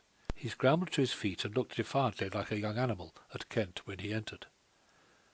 The ground-glass roof, the white walls scored over with Clytie's fantasies, and the bright red curtain at the back behind the stove gave a singular setting to the picture. Clytie's eyes brightened. She threw a cloth over the picture she was engaged on. "How good of you to come! And the hand?" "A trifle. It will be quite well in a few days. I thought you would not mind my coming to tell you how your doctoring had succeeded. I'm keeping it in a sling, so. Otherwise I should be always trying to use it. You are none the worse, Miss Davenant?" "I? Why should I be?" "Oh, nerves, shock, headache, and all that. My mother, I know, would have been upset for a week." Clytie laughed, a gay little laugh. She pierced through the words to the simplicity that lay behind them. "I've never cultivated nerves, Mr. Kent. They sadly interfere with practical life. How do you think Miss Marchpane and I would get on with this sort of thing?" And he nodded towards Jack. "If we had nerves. Winifred, this is Mr. Kent who put out my fire last night. Miss Marchpane and I share the studio together, you know."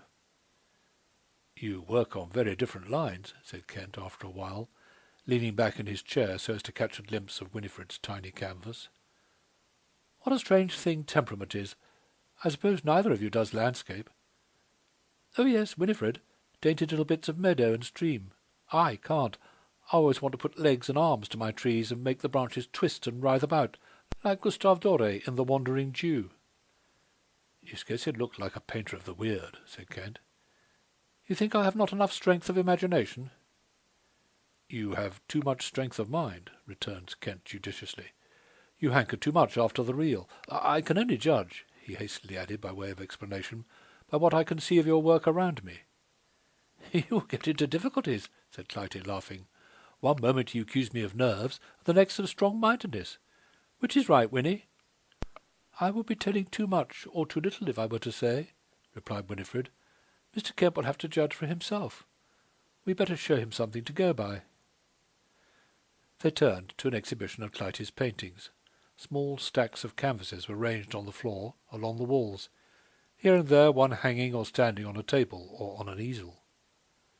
Clytie stood by in her nonchalant, professional way, giving a word or two of necessary explanation as Winifred placed them one by one upon an easel for Kent's inspection. Painters, sculptors, musicians, and actors have a moral advantage over poets and novelists in that they are not ashamed of their work. An artist shows you his picture frankly and hopes you will like it. If a poet reads you a sonnet, he has an all-devouring dread lest you may deem him a prig. And the strange part of it is that you do. whereas you think the painter rather a good fellow. A little problem in sociological aesthetics. As Kent looked at the pictures, he lost his sense of Clytie's Agatha-like behaviour of the previous evening. He forgot even to pity her. He expressed genuine admiration for her work, interspersing his remarks with outspoken criticism, which Clytie recognized as deeper than that of the mere virtuoso. It was qualified, too, by the supreme attribute of simple common sense. He judged the pictures on their merits. He judged Clytie as a woman of genius, strong mind, out of the ordinary run of women. The inner promptings and cravings that had thus found artistic expression it was beyond his philosophy to suspect. Nor did Clytie think of enlightening him. "I like your realism," he said. "It is straightforward. There's always a great danger of this sort of thing degenerating into morbidness. But if you can keep it true, it's healthy.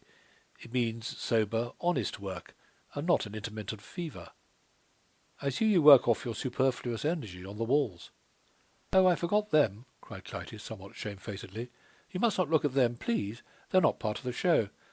Miss Marchpane gets tired of flowers and peach bloom, and sometimes—" "Clytie!" cried Winifred reproachfully. Clytie laughed, and Kent with her. The light jest brought them nearer together. "No, I do that when I feel wicked," said Clytie. "I paint a nice, correct little picture for the nice, correct people who are going to buy it, and then I grow angry with them and feel I should like to shock them, take the stiffening out of them, reduce them to elemental bits of humanity. Look at this group of street urchins. I'm doing that on order for my dealer. Here is Jack. Look at him now, staring into the stove with the unreasoning content of a young dog. Doesn't he seem nice and conventional in the picture? You can hear the young lady of the house saying to the curate, 'Aren't these little street children too delightful?' Now, if they were shown the real Jack, it would give them to think, as the French say, and they hate doing that. This is my idea of the real Jack." She whisked the cloth off the easel and showed Kent the charcoal ébauche of her own particular study of the urchin. She worked rapidly that day with a feverishness that Kent deprecated. Whether she would convert the sketch into a finished picture, she did not know. She had desired to fix the haunting impression of Jack's possible history.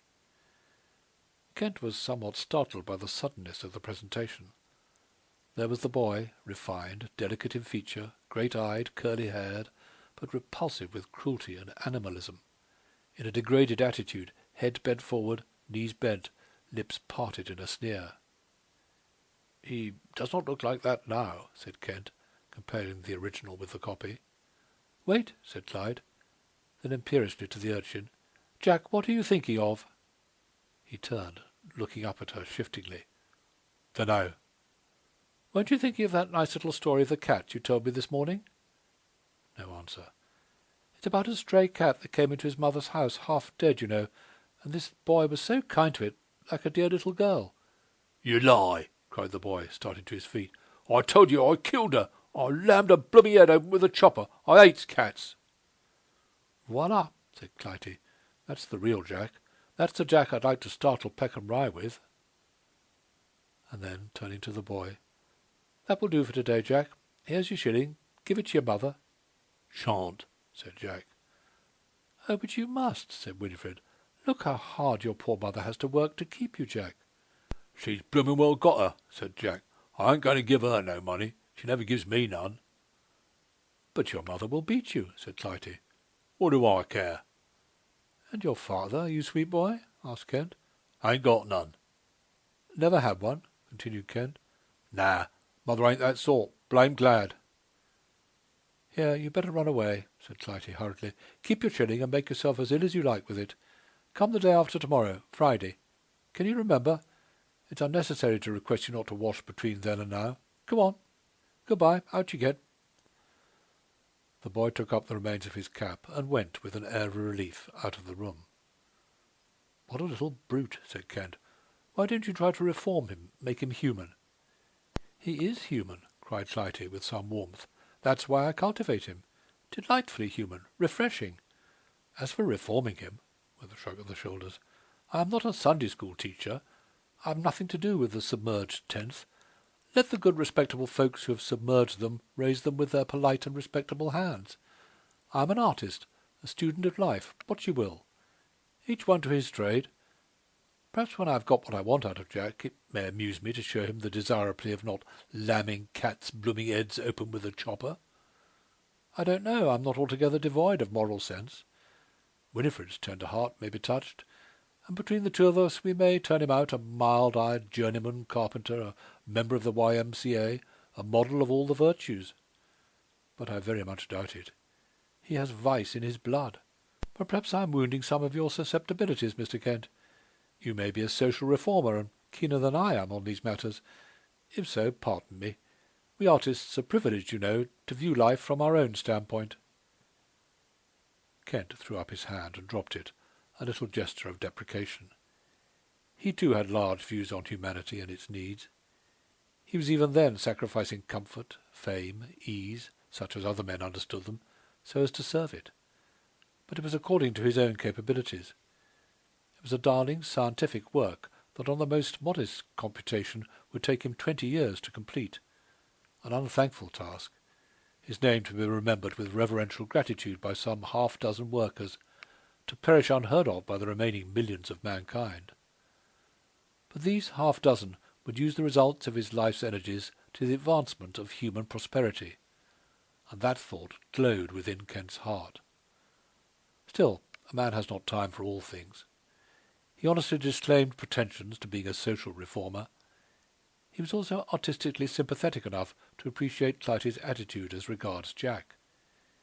He was nearer to her in spirit than Winifred, who was pained at Clytie's speech.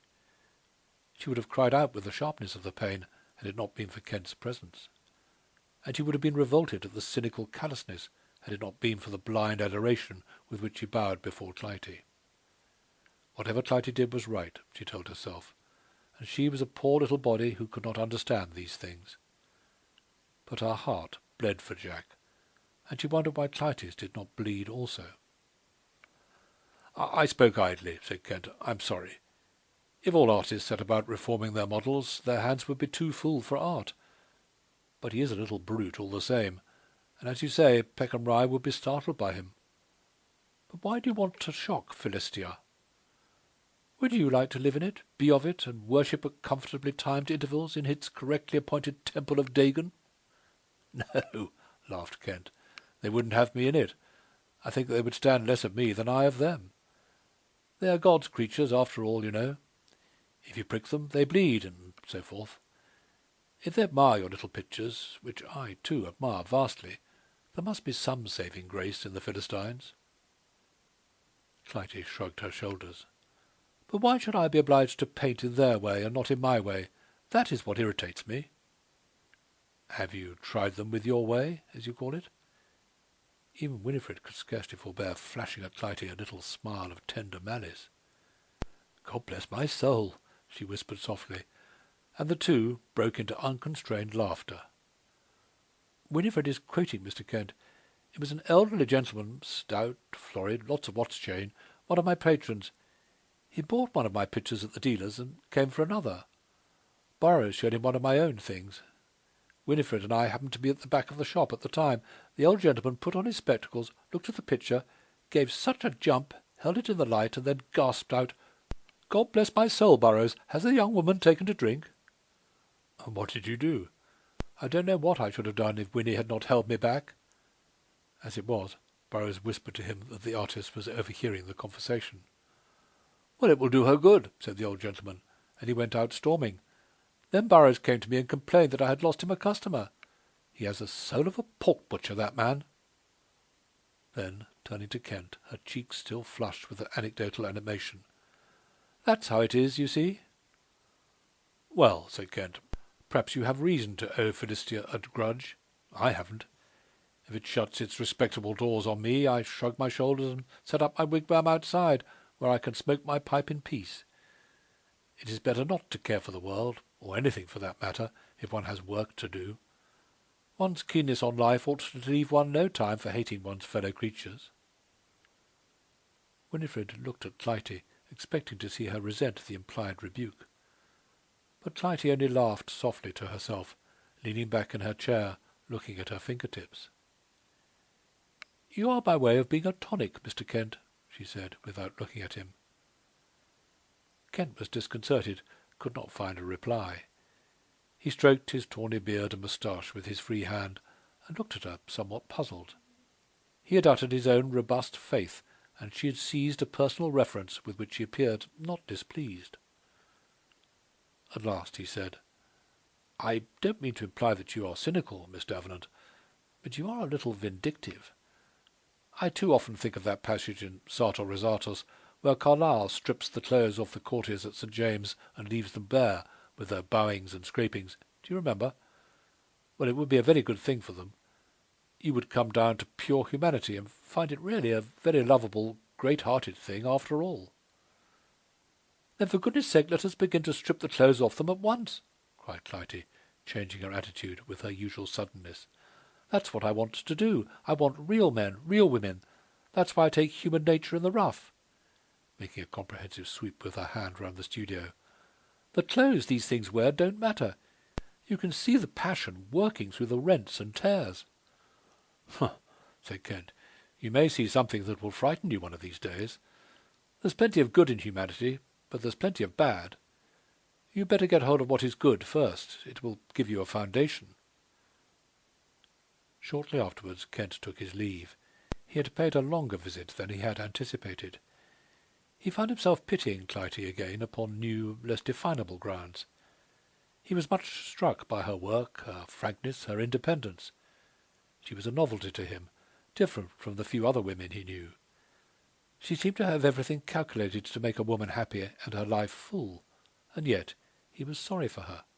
Why, he could not tell. He went up to his attics and prepared to spend his usual working evening. Afterwards, towards 11:30, he might walk across to South Kensington.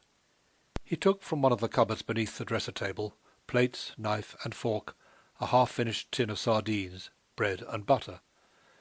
This, together with a bottle of beer, formed his frugal evening meal. His midday dinner he took at an Italian restaurant near the museum. He ate standing, walking about his room between the mouthfuls, selecting the books he would require for his work, and pausing now and then over an idly opened volume. His meal finished, he collected the soiled utensils and stacked them on the landing outside his door for Mrs. Gherkins to remove, wash, and return to the same place in the morning. Then he lit his pipe and settled down to his long evening's work. Thoughts of burned hand, new-found friends, occupied him not. The crisp whisk of the leaves of his reference books, the rapid whir of his quill pen, the occasional bubble of his green-shaded reading lamp, were the only signs of external life of which he was conscious. The rest of the bare-floored room, with its oddly covered walls, was deep in shadow. But the light shone in a circle upon the pile of books and papers on which he was engaged, and lit up strongly his honest, resolute face, with its intent grey eyes and its kindly mouth half hidden in the moustache and beard. Kent was happy. The darling work that served him as mistress, religion, ambition, over which he had never known a heartache, held him in its enchantment, and the wet slips grew in number around him. Chapter 6. "You are going to spend a dismal evening, my dear," said Mrs. Farquharson with a sigh. They were sitting on either side of the drawing-room fire, awaiting dinner guests. "Why?" asked Clytie. "Oh, the crowd that's coming. Fossilized London, with figures like amphoras and faces like old coins. It's the principle of assimilation, I suppose. And they'll talk as if there were nothing new under the sun." "There isn't much." "Isn't there? Wait till you have lived a little longer. At any rate, there are murders and divorces and new pictures, and the latter end of the 19th century. Why people choose to live a couple of 1,000 years before their time, I can't make out. You'll see. They'll all look as if they'd been excavated. Except George, and he looks as if they had never taken the trouble to bury him. Thank goodness they've all got weak digestions and don't dine out much, or else we should have them here every week." "But the wives are coming too," said Clytie, by way of consolation. "Poor things! They all look weary with many proof-sheets crammed with circumflexes over impossible letters, and wrong-headed pictures of birds and beasts. All archaeologists are not like George, you know." "But then no one is like George." "That's a mercy," said Mrs. Farquharson, settling herself with much comfort among the cushions of her chair. "Don't you get married, my dear. Stay independent. Do you know, One of the beings is going to read a paper. Pity me. Seems as if I'm going to be pitied too, remarked Clytie.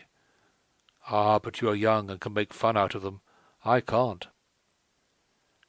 The occasion was a meeting of Mr. Farquharson's archaeological set. The inner circle dined at each other's houses in turn once a month, and the outer circle came in later for the conversazione, as Mrs. Farquharson called it, with a little shudder. A paper was usually read, followed by a discussion, from which the more flippant succeeded and gossiped casually in odd corners. Clytie had never been to one of these strangely homogeneous reunions. The people she generally met at her friend's house were miscellaneous, and the talk danced about upon all subjects under heaven, wreathed in blue curls of cigarette smoke. Mrs. Farquharson had begged her to come and support her, to strike a note of colour among the grey ruins. Clytie looked forward to the incongruous formalism of the evening with an anticipation of amusement. She hinted as much to Mr. Farquharson when he came into the drawing-room. He laughed, bowed his long, ungainly figure, hoped that Miss Davenant had come to be instructed. Professor Petherick was to read a paper on an aureus of Gita of the type Cohen No. 11. Clytie and her hostess communed with each other dumbly, and many rare coins were to be exhibited. He trusted that Miss Davenant would be appreciative and on her best behaviour. Numismatics was not a subject that lent itself to flippancy. My wife can turn the house into a bear garden every Sunday evening, more shame to her, though she does sit and smile in her superior way. But twice a year I assert my individuality, and this house becomes sober and respectable. So no cigarettes tonight, Miss Davenant. When I put on these dress clothes I am rigid. You look very nice, said Clytie. He looked down at himself complacently, accepting the flattery. Such is man. He always insisted upon wearing very square-toed kid boots, a high-buttoned waistcoat with a chain made of old coins banded across it, a deep velvet collar to his dress coat, and a shirt collar with two long ends that served as a tie beneath his beard. I like him better in his velvet jacket, said Mrs. Farquharson. Go and put it on, George. But George shook his head sadly. He must be properly attired to discuss an aureus of Gita. The guests arrived, 7 in number, and they went down to the dining-room. Clytie sat between Professor Petherick, a little rosy man with a bald head and gastronomic appreciation, and a young clergyman who had taken her in to dinner. She had been for so long a time outside church influences that the strange little Durdleham qualm came over her. He looked stern, overworked, dreadfully in earnest, she thought, not likely to sympathize with the Thelemite joyousness of life of the house whose motto was "Fais ce que voudrais." He was the only bachelor among the guests. The 6 others, including the professor, consisted of 3 married couples, middle-aged, respectable. Mr. Vansittart was a great Egyptologist. It was of his wife, a faded, weary-looking woman, that Mrs. Farquharson had so pathetically spoken with reference to the correction of proof-sheets. Mrs. Petherick was literary, fond of lions. Her talk was a catalogue raisonné of her menagerie. Mr. Farquharson listened politely and went on with his dinner. The remaining couple were the Chowders, retired Anglo-Indians, who found only late in life an opportunity of gratifying their ruling passions. On her part, an undisturbed warm bath of domesticity; on his, archaeological dilettantism. She was florid and buxom, he bronzed and shrivelled. Both talked on their pet subjects. The Reverend Victor Treherne was a keen numismatist. A recognized authority, Farquharson had whispered to Clytie, will give Petherick beans if he goes wrong. Clytie knew nothing of numismatics. She did not know the difference between a moidier and a besant, nor did she seek enlightenment from her neighbour. She questioned him as to his environment. North London, a large parish, chiefly poor. The conversation languished. Then it brightened up through common effort. Each had a King Charles I's head to keep in the background, feeling it to be distasteful to the other. Treherne had left his parish behind, and had brought no other interests with him save those circling round the famous aureus, a matter of supreme indifference to Clytie, who for her part had been cautioned to act as the superior Kai Pai Yu friend of Confucius did on certain occasions, roll her principles up and keep them in her breast. Each too divined dimly the other's personality, and they talked eagerly, seeking to like and interest one another through a current of mutual antipathy. The Professor and Mrs. Farquharson were talking less unreservedly on the question of female disabilities. He had theories on the sacredness of woman's mission. Mrs. Farquharson's views were more materialistic. Her early training had disabused her of the oak and ivy illusion which the Professor still entertained. "No, it's no use, Professor," she said. "A man has got to go his way, and a woman hers. If their ways lie together, so much the better. They can help each other. If they lie apart, so much the worse. Besides, I cannot conceive anything more irritating to a man than to be followed all about by his wife, like a dog. No wonder some men beat their wives." Traherne had caught the speech. He turned to Clytie. "Do you believe that?" "Of course. Mrs. Farquharson and I are sworn sisters. We hold advanced views concerning ourselves. I hope you don't think we have a mission. Have you ever thought how distressing it is to try to live up to a false ideal, and somebody else's into the bargain?" "We all have to live up to an ideal. This one may be false. I don't know. At any rate, it is a high one, and worth aiming at." "That is Jesuitical. What is to become of a woman's self-respect when she knows all the time she is a humbug, although a sublime one? By seeking to inspire others with faith in her, she would at length acquire faith in herself.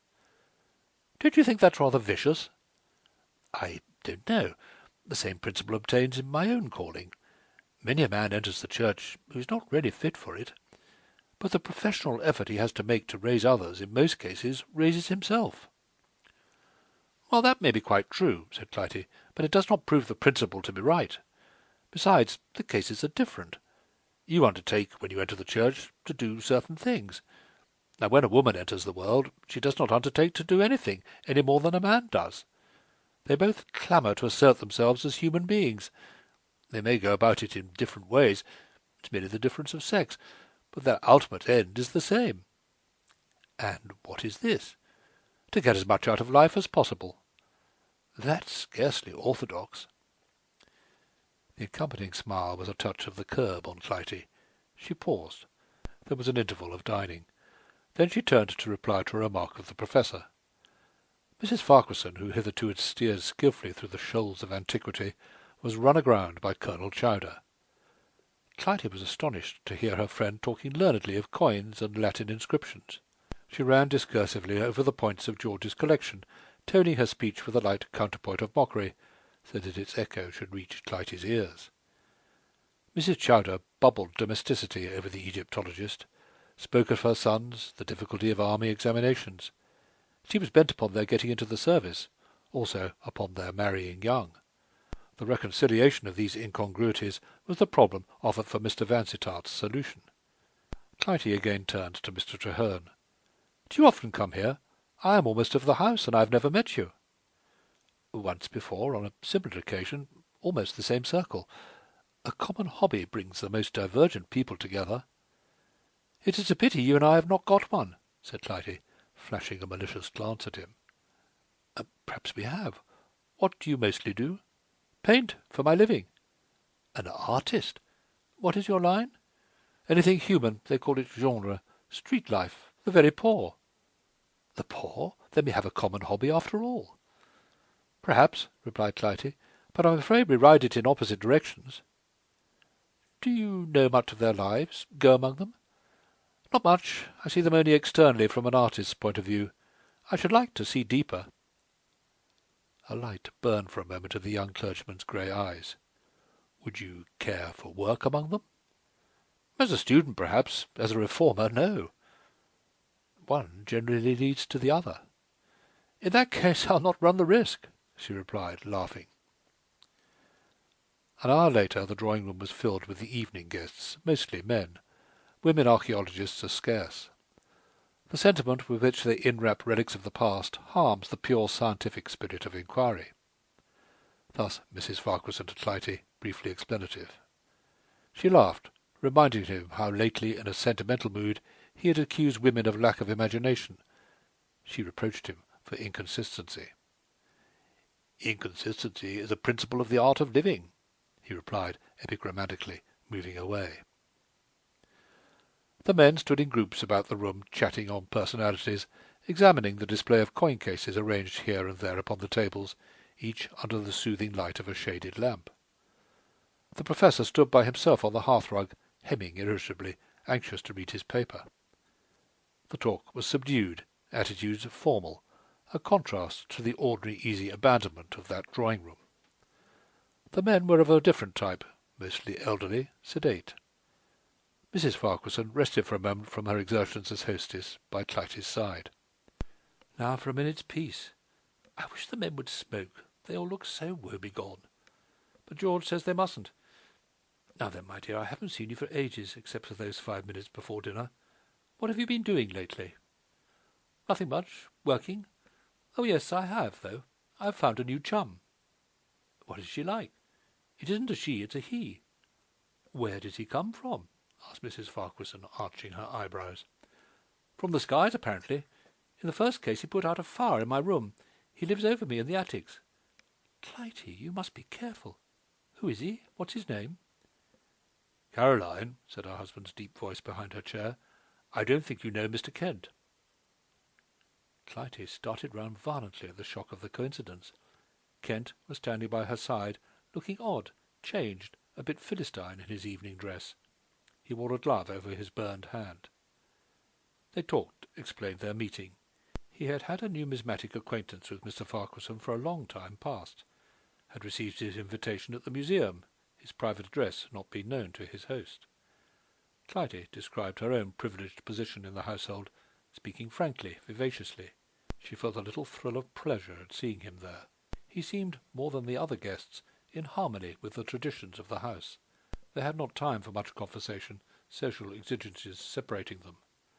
Besides, a general buzz and a subsiding into chairs or restful attitudes sounded the warning that Professor Petherick was about to read his paper.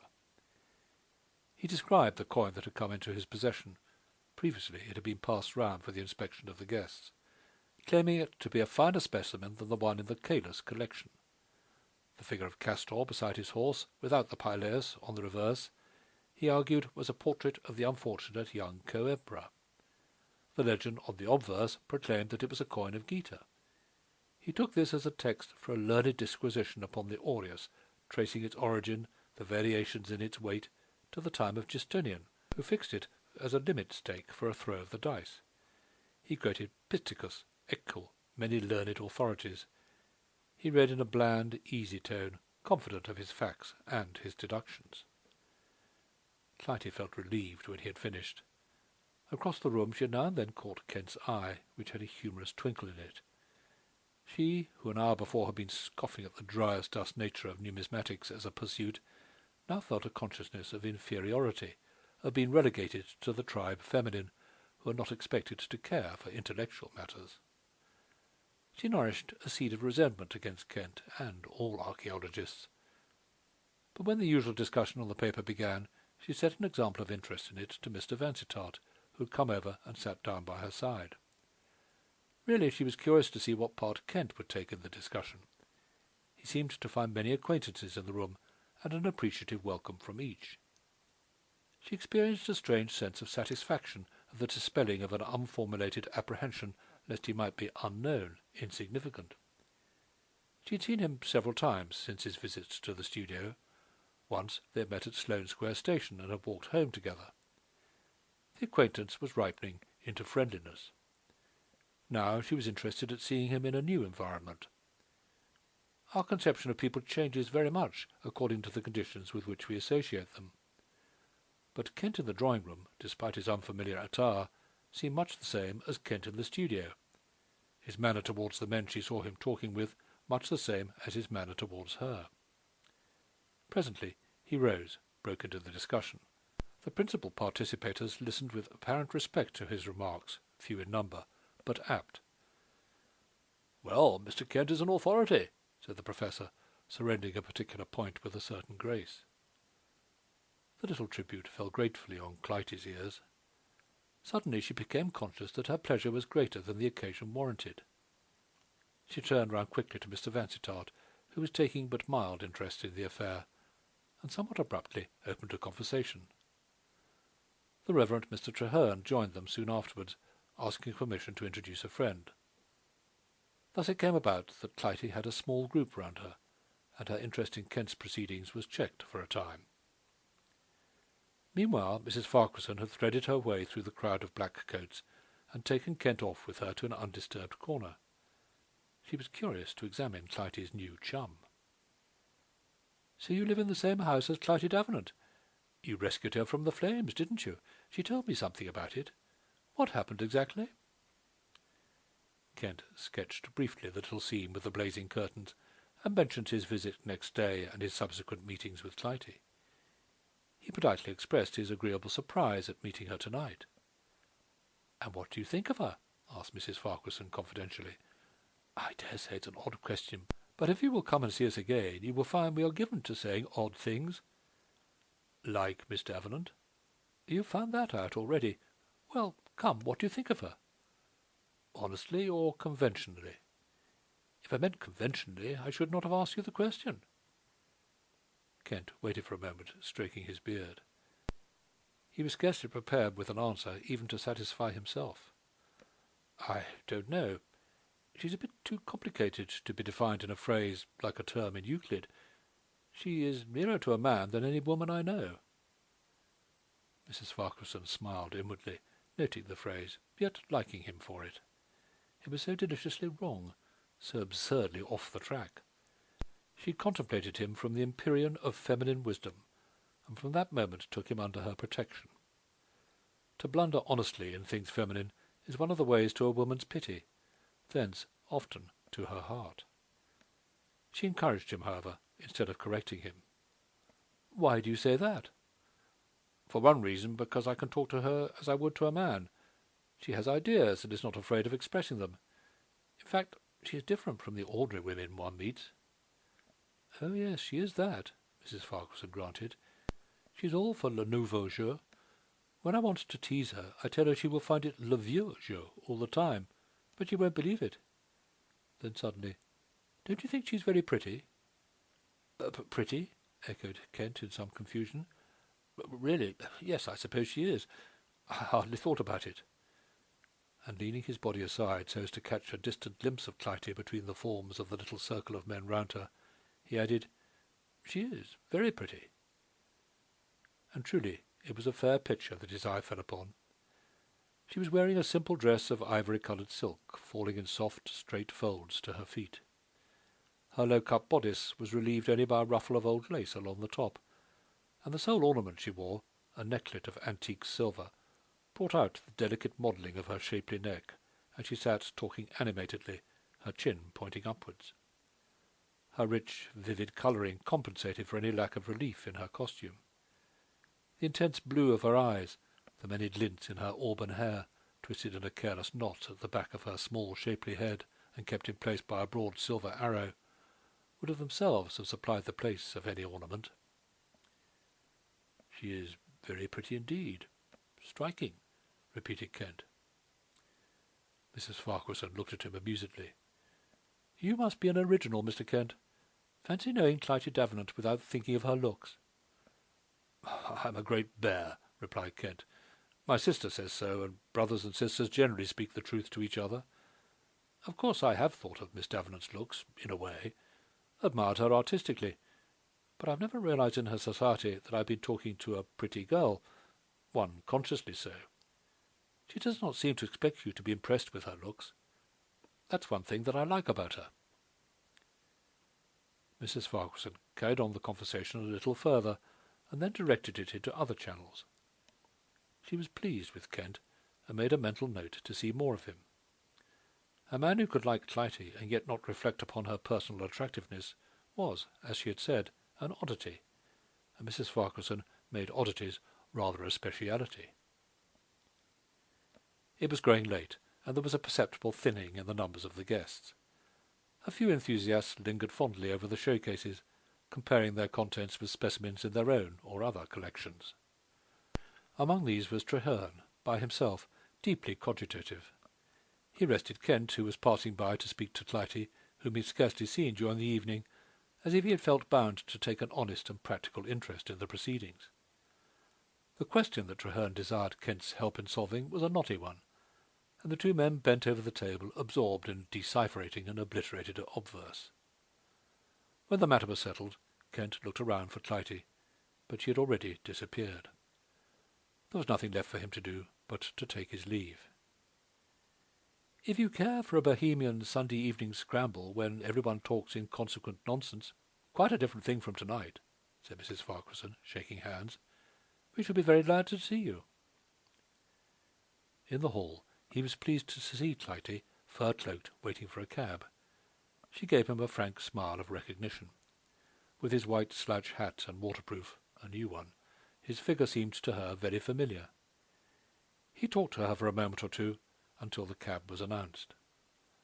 "How are you going home?" she said, when they were on the pavement. "Walk," he replied briefly. "But it's raining hard. Would you accept a lift?" He opened the swing doors for her, shielding her dress from the muddy wheels as she entered, and then hesitated a moment. He had in fact been intending to pay one of his midnight visits to his South Kensington friends, but Clytie thought his hesitation was due to considerations of propriety. She laughed with a little thrill of defiance as she settled herself comfortably in a corner. The touch of rebelliousness let loose an unwanted shaft of coquetry. "Of course, if you think it would do you more good to walk in the rain than drive dry with me—" The interval between her two remarks had been very short, taken up entirely with the process of Clytie's seating herself in the cab, but still Kent felt he had been somewhat unchivalrous.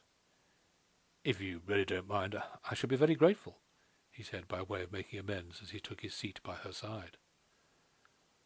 After all, driving with Clytie was not unpleasant, he reflected, and he could see Wither and Fairfax any day.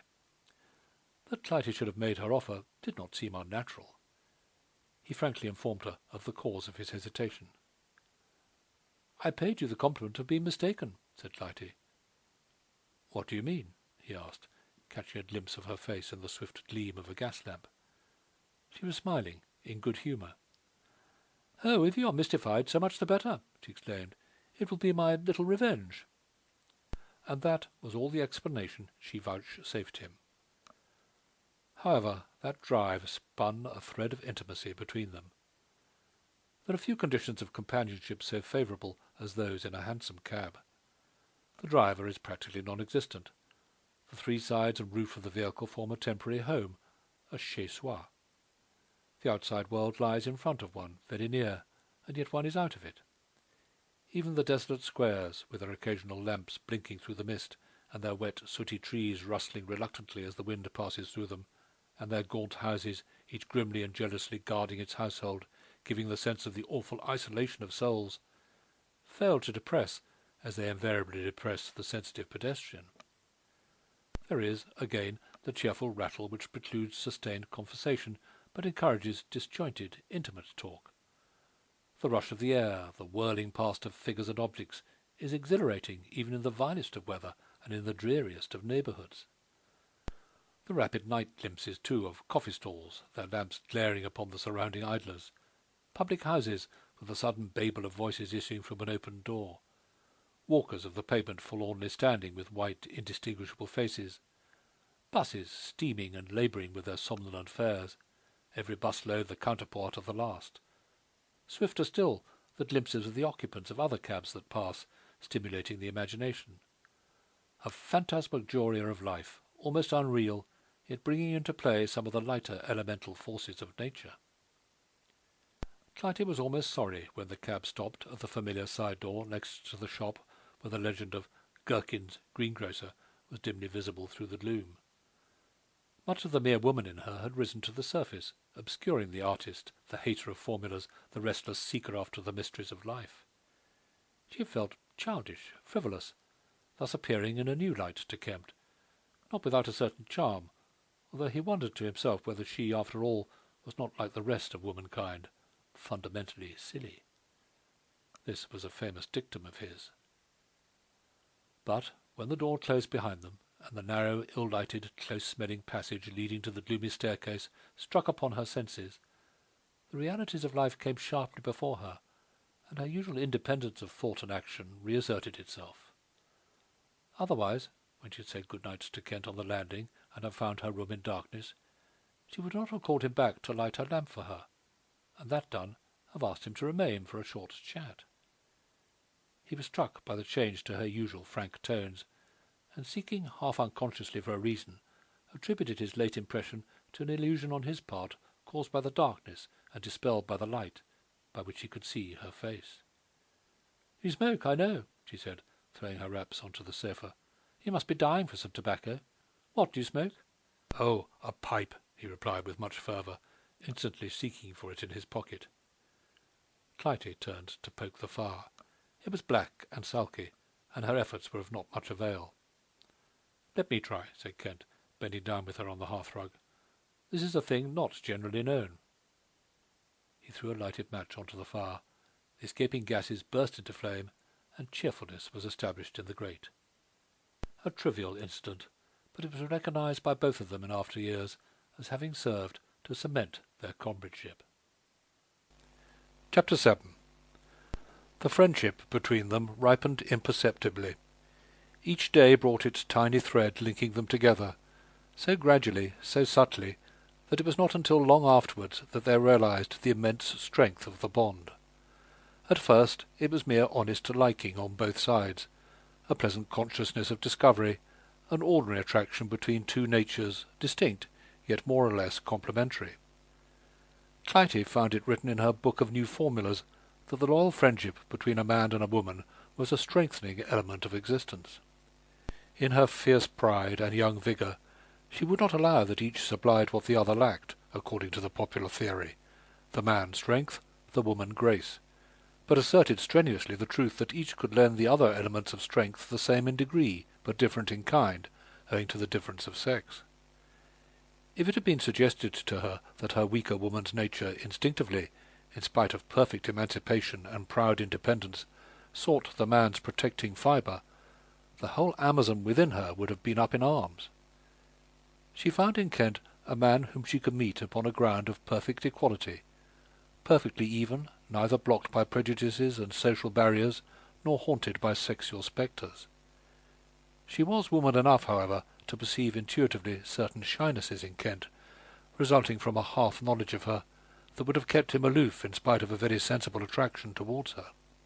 And in showing him, therefore, that this attraction was mutual, she felt no compunction, rather pride, on the contrary, in reaching a superior plane in which conduct was measured by superior standards. And thus it came about that the eternal feminine once more deceived itself, mistaking nature for what is called the fine art of life. Kent, for his part, did not attempt to realize the charm that made his fingers close daily on the handle of the studio door. He accepted the offered friendship and returned it as frankly as it was given. It became as natural to stop at the studio before mounting to his attics on his return home from the museum as to burst into the South Kensington monastery for a midnight rubber. Variety, fresh interests were brought into his life, vivid as it was with darling hopes and full working energies. It was refreshing to come once again into the sphere, familiar and dear to him during his father's lifetime, of practical art. It was something for him to look forward to during his tramp home, the stage nearer completeness effected during a day's work in an artistic creation. Gradually, in his blunt paternal way, he constituted himself the censor of Clytie's work, criticizing irregularities, suggesting treatment. There grew within him, too, a brotherly kindness towards Winifred, who looked forward also to his afternoon visit, when she would shyly uncover the small canvas and receive with a gratified flush his meed of appreciation. He arrived after the tea-things had been cleared away, when the day's work was over, in the twilight hour, outstaying Winifred a short while, whose evening family meal was half an hour before Clytie's dinner. It was in these short periods of companionship, when they were alone together, that, unconsciously to themselves, the finer touches were added to the broader intimacy that the previous half-hour had brought one step further in development. Piece by piece, by means of a reference here, a petulant outburst there, he grew familiar with the ambitions and struggles of her past life. He was quick to catch a certain note of disappointment. She had not yet become a great artist, was defiantly certain that she could never be one. "Of course you won't if you use your art as a stepping-stone to life," he said one day. She marked the saying, resolving, however, half rebelliously, to make him belie his words in the days to come.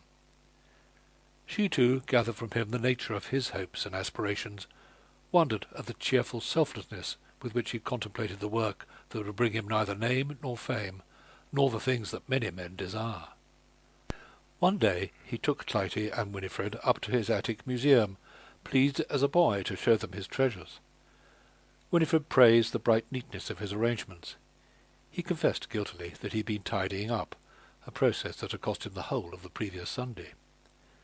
Many of his pictures had been left him by his father, particularly his collection of aldergravers, over which he fondly lingered, lamenting that the old days of pure design were over, and railing at the mercenary spirit of modern art. He counselled Clytie to study the little masters for her book illustrating. She would learn restraint, abstraction. "But it's no good preaching Dürer and Boehm in these days," he added pathetically, with the resignation of the collector who does not expect his hobby to be understood. Clytie laughed softly, sympathetic with his enthusiasms. No real artist can help loving the little masters. But Clytie's artistic impulses warred with each other, with circumstance, and with herself. So she refused to sit, for practical purposes, at the foot of aldergraver. She ran over the titles of books, borrowed a couple, which he recommended, from the general literature section, stood in some dismay before the scientific specialist's library, and asked to see what was visible of the great work. He gave her some bundles of manuscript, which she turned over helplessly and handed back without a word. They were evidences of a world of infinite toil and devotion not yet intelligible to her. She gazed around the picturesque walls of the room that contrasted strangely with the carpetless floor and the fenderless grate. The absence of the minor softnesses of material life struck her vividly. There were evidences of a high love for art, but art in a too rarefied atmosphere for her nature. She would have liked to curtain the windows. They were even destitute of blinds. To put rugs upon the floor, to soften the room with drapery, plants, flowers. Even an armchair before the fire would have been aesthetically as well as physically reposeful. Winifred's simpler feminine impulses struck the true chord. "Why doesn't your sister make you some pretty things for your room?" "She does, heaps of things." "Where are they, then?" Kent looked at her with humorous shamefacedness. "I'm afraid I have a drawer full of them somewhere," he replied. "Well, your room is very much like yourself," she said in a low voice, and hesitating a little. "You both lack the same thing." And blundering John Kent misread the oracle, accepting it as a reproach for brotherly unkindness. Meanwhile, Clytie's own picture of the model Jack was developing into a more finished and more ambitious work than she had originally intended. On Kent's suggestion, she had toned down some of its brutality without rendering less vivid the presentation of the problem. She thought of trying to exhibit the picture when it was completed. Jack therefore continued to appear in the studio at irregular intervals. Winifred encouraged him now, trying to humanize him with picture books, stories, and simple talk.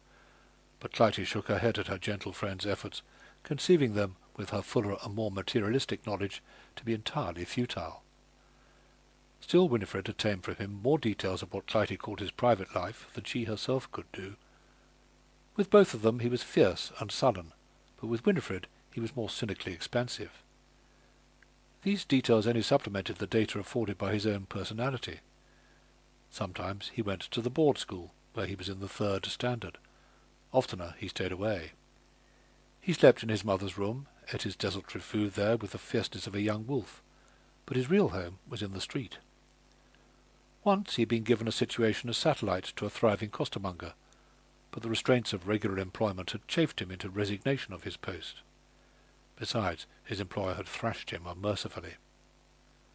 As for his parentage, he was entirely ignorant. He did not care. To his mind it was a merciful dispensation of Providence that he only had one parent to irritate and annoy him. He liked to come to the studio because it was warm and comfortable, besides which he obtained a shilling at the end of the day to be expended on inferior tobacco, when together with his playmates. One morning, earlier than usual, he slouched up the stairs, and, contrary to custom, found the studio door open and the apartment empty. He entered, swinging the door with him, which, being caught by the draught from an open skylight, slammed with sudden violence. If he had heard the quick rattle of a falling doorknob, his subsequent conduct would doubtless have been modified. He was alone in the studio. He waited idly, lying in front of the stove, but as no one came, he began to feel restless. He rose to his feet, wandered about, shut the skylight, examined the contents of the studio. He found a packet of cigarettes lying about, which he pocketed. An investigation of the cupboard within the wall rewarded him with some lumps of sugar and some sweet biscuits. Still no one came, which was not extraordinary, as his employer had not yet thought of breakfasting. No further resources being offered to his predatory instincts, he proceeded to look at the pictures, with which he had already a contemptuous familiarity. The only one for which he had a genuine admiration, or rather the barbarian's feeling of awe at any counterfeit presentment of himself, was his own portrait. At this he seldom tired of looking. He took down from the wall a little painted mirror, and sitting on the stool in front of the picture, proceeded to compare the original and the portrait. He saw that the resemblance was not quite perfect, and like a monkey he grimaced into the looking-glass until he had reproduced the expression that Clytie had fixed upon the canvas. Then he laughed in great glee, scratched his black curly head, and went in quest of further occupation. He crossed over to Winifred's easel and took off the cloth. He had no great idea of the other one's picture. It didn't interest him. But unfortunately, in his simian mood, an idea shot through his mind. Why should he not try to paint too? He mounted upon Winifred's seat, took her palette in his hand as he had seen her hold it with his small dirty thumb through the hole in the white porcelain, gathered the little sheaf of brushes, arranged the malstrick imitatively, and dipping a brush into the remains of some Chinese white, tried to fill in some anemones. They were only splotches of white paint, but the occupation absorbed him. In a very few moments the whole canvas was starred with Jack's white dabs.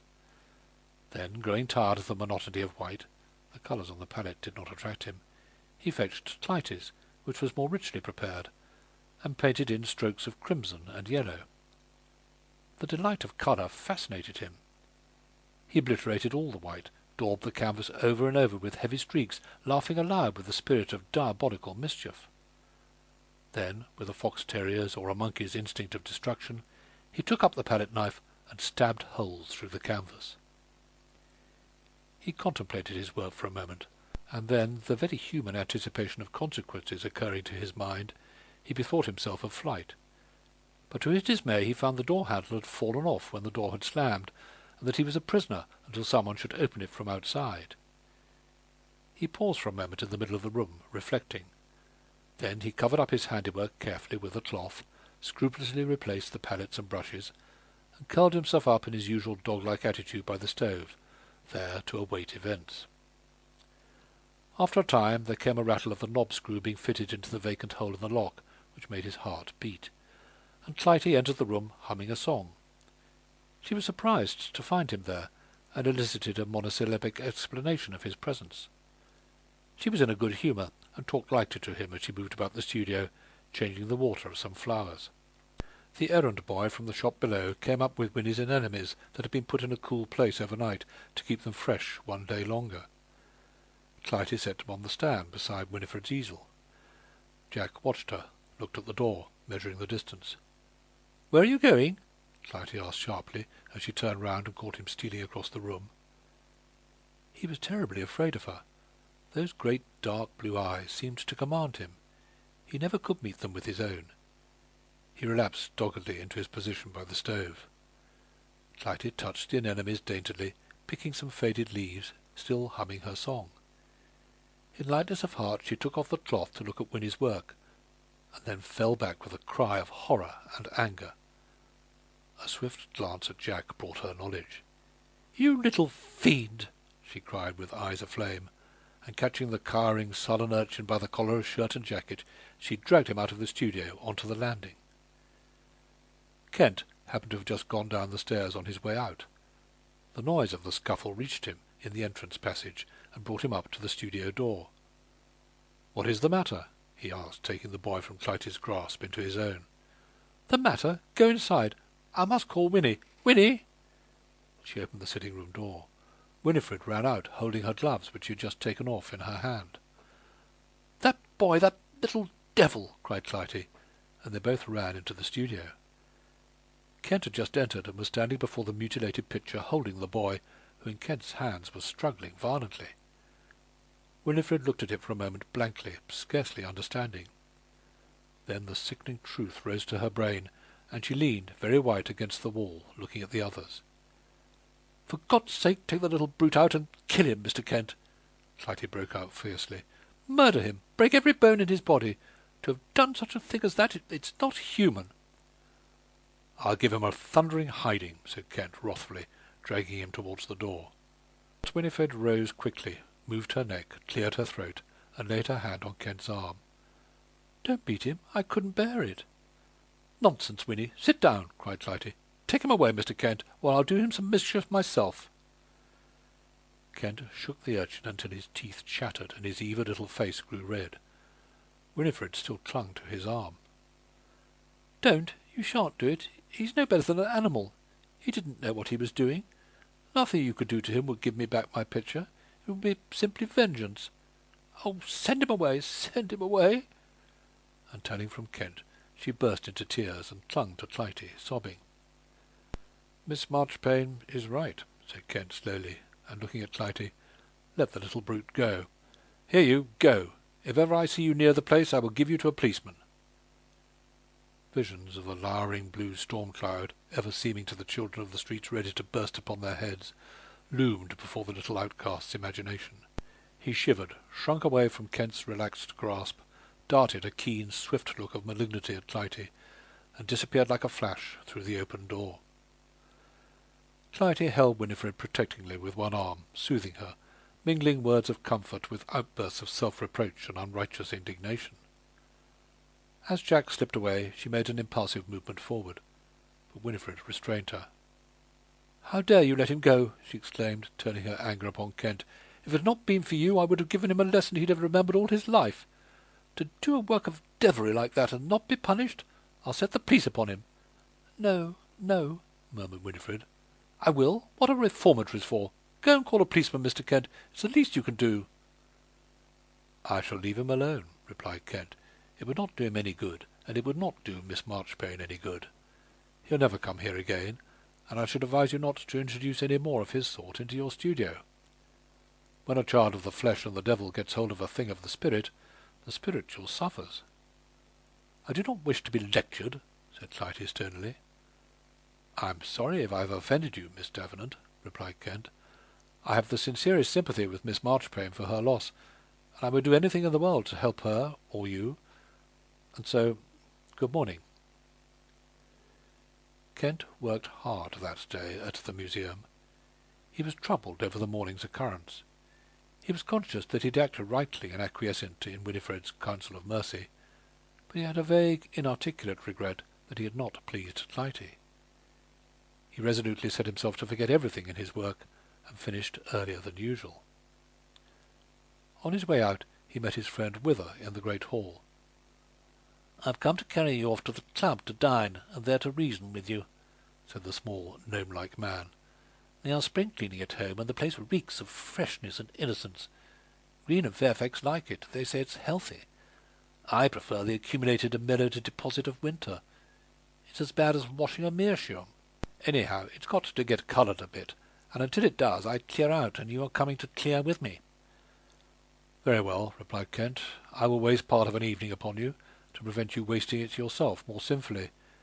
You were lucky to catch me. I was just going." The policeman at the door saluted Kent as he passed out. "That ought to have been for me," said Wither. "I'm far the more reputable-looking of the two." Kent laughed good-humouredly and grasped his ash-stick sturdily in his gloveless hands.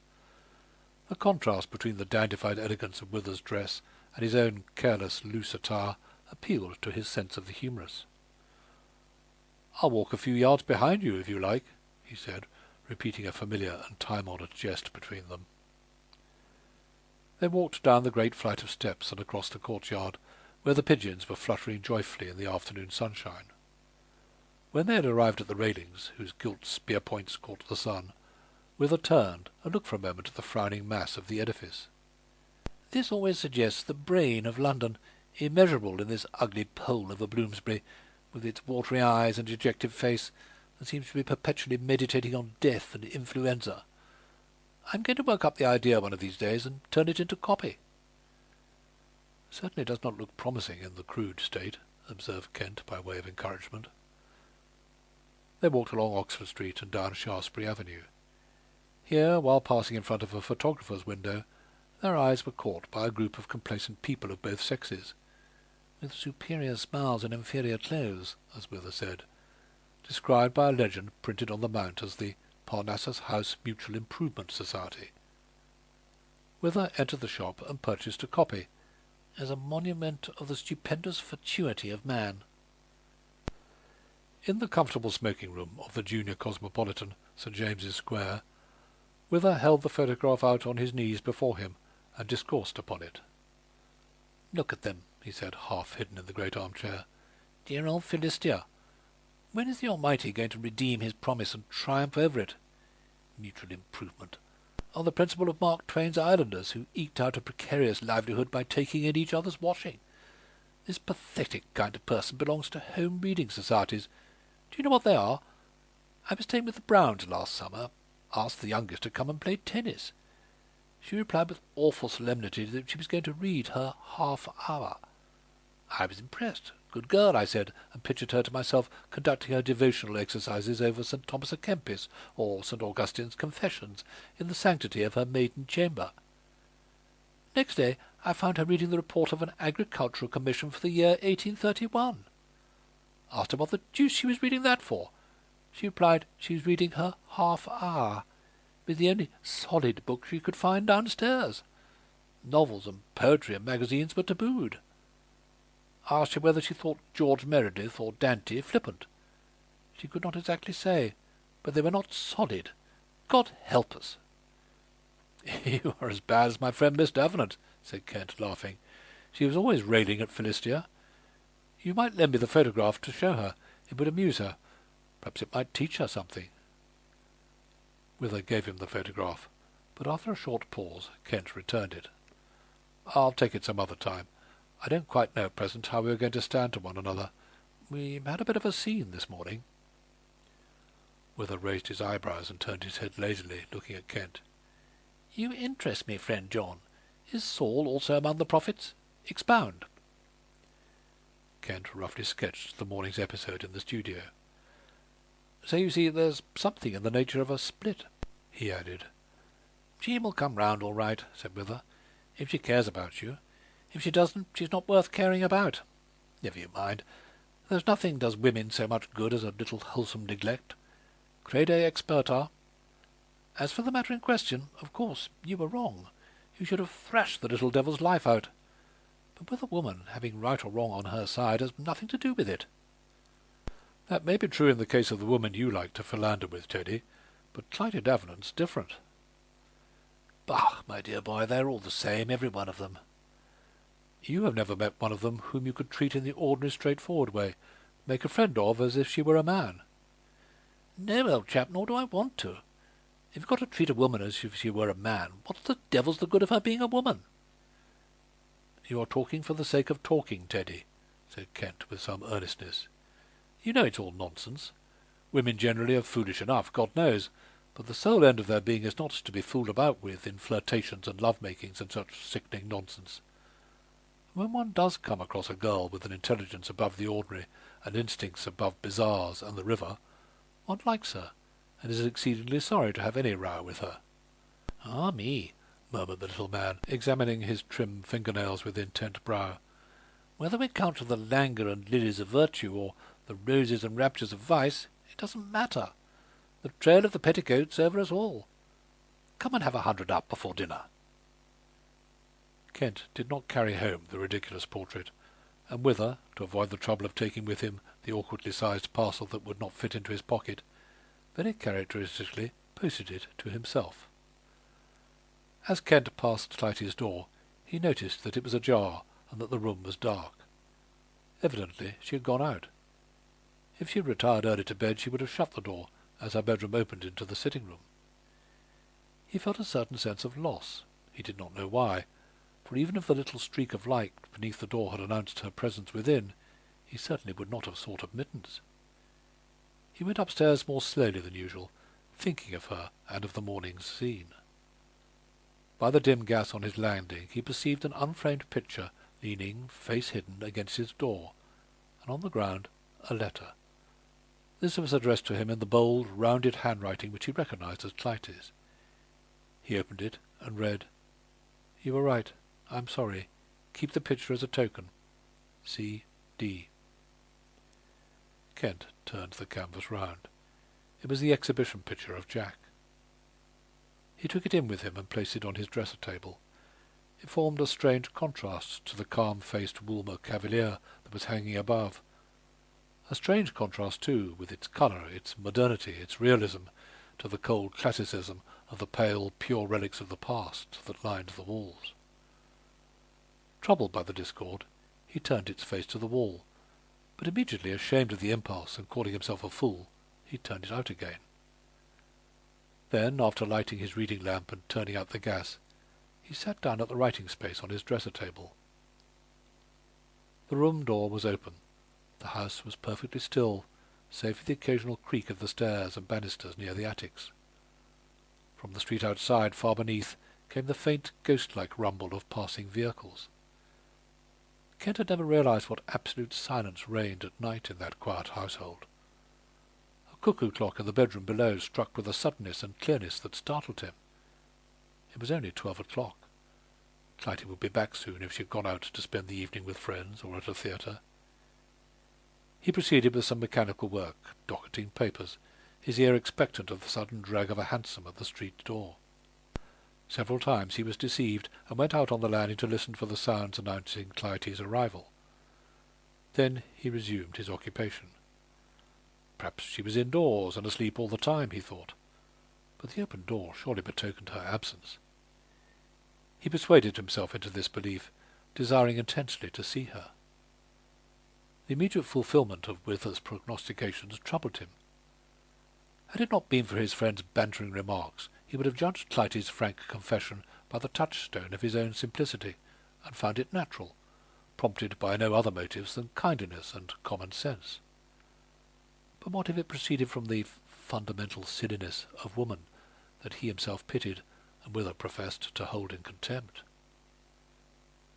At last, an unmistakable pause in the dimly heard rattle of a hansom made him rise again and go on to the landing. Someone entered the house. He heard the far-distant creak of the stairs and the vague rustle of skirts. It was Clytie. In the death-like stillness of the house he heard the sharp striking of a match. He waited for a moment or two, and then went down. Clytie, in her hat and cloak, was reading, by the light of her bedroom candle, a letter that had arrived by the last post. "May I come in for 1 minute?" "Of course, for 2 if you like. Do you know I had an idle fancy that I should see you when I got home?" "Did you? I'm very glad. It assures me that you don't think me, what shall I say, presumptuous in waiting for you to come in and then intruding. Did you listen for me? You are good. I'm scarcely worth it." "I felt I must thank you for your little notes, and the picture." "Well, are we going to make friends again, Mr. Kent?" She looked him in the face proudly, yet laughingly, and held out her ungloved hand. "There," she added, "I behaved very badly to you this morning, and you must thank Winifred for bringing me to a sense of decency. But really, when I saw the dear child's work done to death by my own fault, I was not mistress of myself. I suppose it is best when one is in the wrong to own it to one's friends." "It is sensible," said Kent, "and I'm very proud of you reckoning me among your friends." She looked at him, a strange little smile playing round the corner of her lips as she put up both hands to withdraw her hat-pin, a graceful attitude, instinct with femininity. The look and the attitude disconcerted Kent for a moment. However, her next words reassured him. "I judged you by myself, you know. I had found our friendship a pleasant thing, and felt that you did so too, and I was sorry lest anything should break it. Otherwise I should not have taken the trouble to climb down, as they say." "Let us say no more about it," replied Kent magnanimously. "If we pride ourselves on being superior to certain conventionalities of habit, we ought to extend our conventionalities of sentiment. I have been very troubled all day, Miss Davenant, I must confess, and I can't tell you how touched I was by your message. It's not every woman by a long way that would have sent it." "And I would not have written it to every man," returned Clytie. "Of that you may be certain." And so they parted for the night.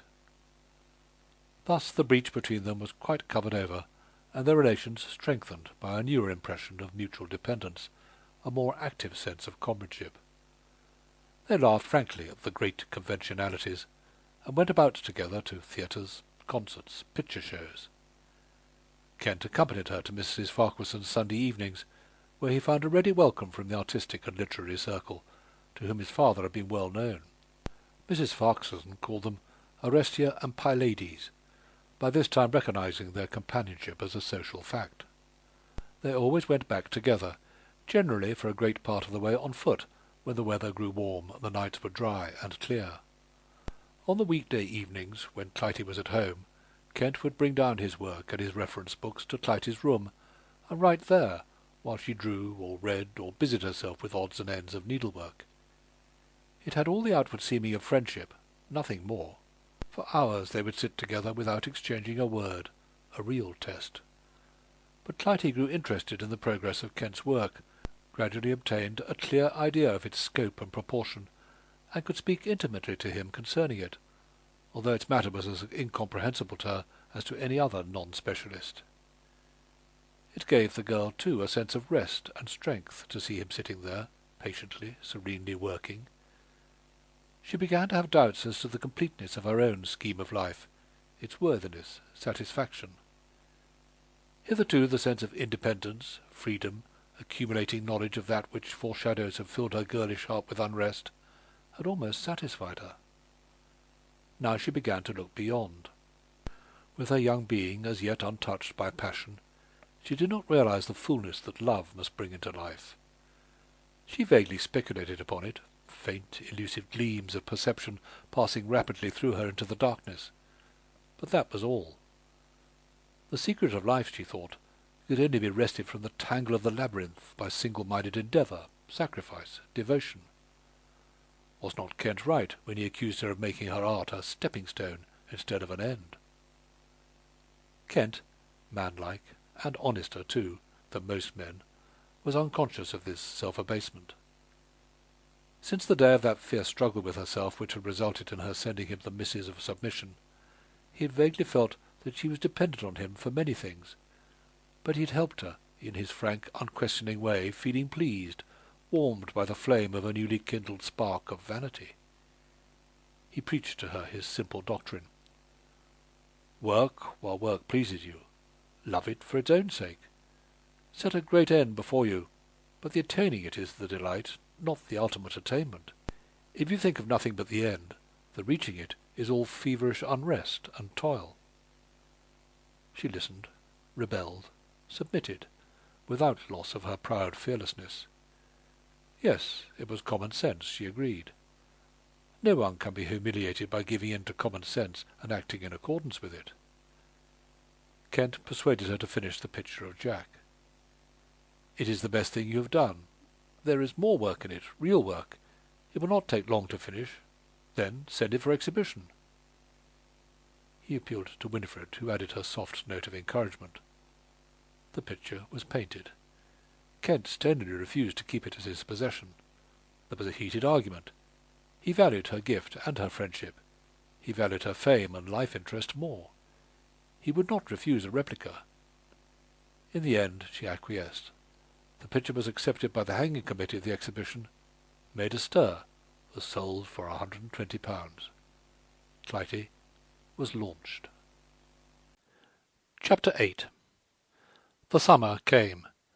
Clytie went abroad with the Farquharsons through the old towns of Normandy and Brittany. Kent joined them at St. Malo, and spent his month's holiday with them. This was such a departure from his usual habit of solitary pedestrian travel in the rough wilds of Norway, whither he went every year with little else than a stick and a knapsack, that Wither had been quite alarmed. "You'll be taking a holiday with me next," he had said. But knowing the terms of intimacy between his friend and Clytie, and knowing Clytie herself, he had accompanied Kent to the studio, at first out of curiosity to see what kind of being feminine Kent had made a friend of, and afterwards because he liked to go there. Whatever sceptical imaginings might have exercised him, he forbore to give them expression. He had only looked at Kent, on saying good-bye, in his odd half-mocking way, and had chuckled noiselessly to himself when the door had closed upon Kent's broad shoulders. Kent did not regret Norway. A charm, unknown to him before, filled all the days. The Farquharsons were perfect travelling companions. Caroline, bright, satirical, helpful, learned in the ways of men. George, easy-going, happy either to lounge in the sun with a pipe and bandy chaff with his wife, whilst Kent and Clytie went their own ways, or to spend an antiquarian afternoon with Kent in some old Celtic village. Clytie seemed also to him to expand under the sunny, cheerful influences, to grow more feminine without falling in his estimation.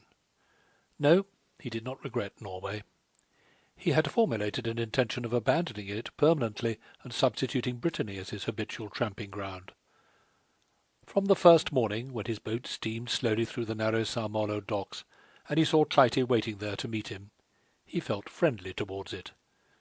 The high ramparted wall, with just the top-story row of green shutters and roofs peeping above it, and beyond them the spire of the cathedral, the glimpse through the sentry-guarded gate up the narrow cobble-paved street, gaudy with blue blouses, red handkerchiefs, and yellow oilskins, exposed all along at shop doors. On the quay itself, the stalls of the hucksters under the lee of the wall, and the busy crowd of swarthy Breton sailors, porters, and green-uniformed douaniers, and Clytie standing, fresh in her pure colouring heightened by the light summer dress, in the midst of this mellow setting. All the picture fixed itself as a whole indelibly upon his mind, and caused a strange little thrill of pleasure to run through him. They sat on the sands, the finest in the world perhaps when the tide is low, that run in a broad golden sweep from crag-bastioned grim old St. Malo to the white houses of Param, amidst the babel of bathers and visitors, watching the types Parisian and English, Kent smoking contentedly, while Clytie filled her sketch-book with oddities of personality and costume. 3 days slipped away there very pleasantly. In spite of its banality as a pleasure resort, there is a grim charm about St. Malo that is never quite forgotten by those who have once known it. It has an air of stability, of defiance. It is out of the reach of the improver, extender, and suburb-maker. Its great walls guard it as jealously on 3 sides as the sea does on the other. Almost alone of popular cities, it can never grow. As he left with the party to continue the tour, Kent felt this charm, although his associations with the city had been of the lighter kind. They idled through the old towns, dull with its dark granite cathedral, looking rather hewn out of the rock than built. Dinan on its granite steep above the Ronce, where the heart of Du Guesclin is enshrined. Brieux, Paimpol, over which Pierre Loti has thrown the glamour of his sentiment. Morlaix, and so to Brest, with its great harbour and strong sea breeze from the Atlantic. For Kent this journey was an uninterrupted pleasure. No country is richer in things old, warm by weather and time, than Brittany. Here an old chapel built of rough, unhewn granite. Here a shapeless wayside cross, erected by some pious crusader on the ragged hill-slope, railed round to prevent the encroachments of the broom and heather. Here a druidic mass of boulders. In the cottages, curious smoke-dried strips of old Breton work, ancestral oak carvings, rude brass repoussé platters. 1,000 antiquarian interests in this grey land. But it is a bright one withal. The fields of yellow colza stretch over the landscape in broad patches of glory. The red-cheeked cider apples glow in the orchards. The chestnut trees in the grounds of the old feudal chateau, its fleshed gables dimly visible, hang gratefully over the high-bounding wall above the roadway. The peasants still wear the picturesque Breton dress, tasselled hats, embroidered short jackets, and knee-breeches for the men, great white caps and elaborate kirtles for the women. Along the coast the surf beats in a line of angry light upon the rocks, and shows white in the midst of the blue around the islets out at sea. And the old fishing villages look as if they were but flotsam and jetsam, cast up by Providence around the grey, weather-worn church that has taken them to its bosom. For a few days after they left Dinan, Kent noticed a change in Clytie. She was reserved, thoughtful. It was not until she appeared to have thrown off the weight of an obsessing idea that she grew buoyant and frank again. An incident unknown to him had occurred at Dinan, shaking the girl's heart to its depths. Her bedroom in the hotel opened, like the others on the same floor, onto a small balcony, the spaces in front of each room being separated by a light iron bar. She was dressing one morning when her attention was aroused by voices in the next room near the balcony. Her own French window was open. The air was sunny and still, and the voices struck clear. "And that is your last word?" asked a woman's voice in French. She used the familiar ton. Her accents were tearful and pleading. "Yes," replied a man's voice brutally. "There, there, do not make any scenes. I go because it is my good pleasure. What have you to say against it?" "But I love you, Armand." "Bah!" laughed the man. "They say that always. Here are the 1,000 francs. Clytie, who had involuntarily overheard this scrap of the conversation, hastened to shut the window. The sound died away into murmurs dimly perceptible through the partition wall.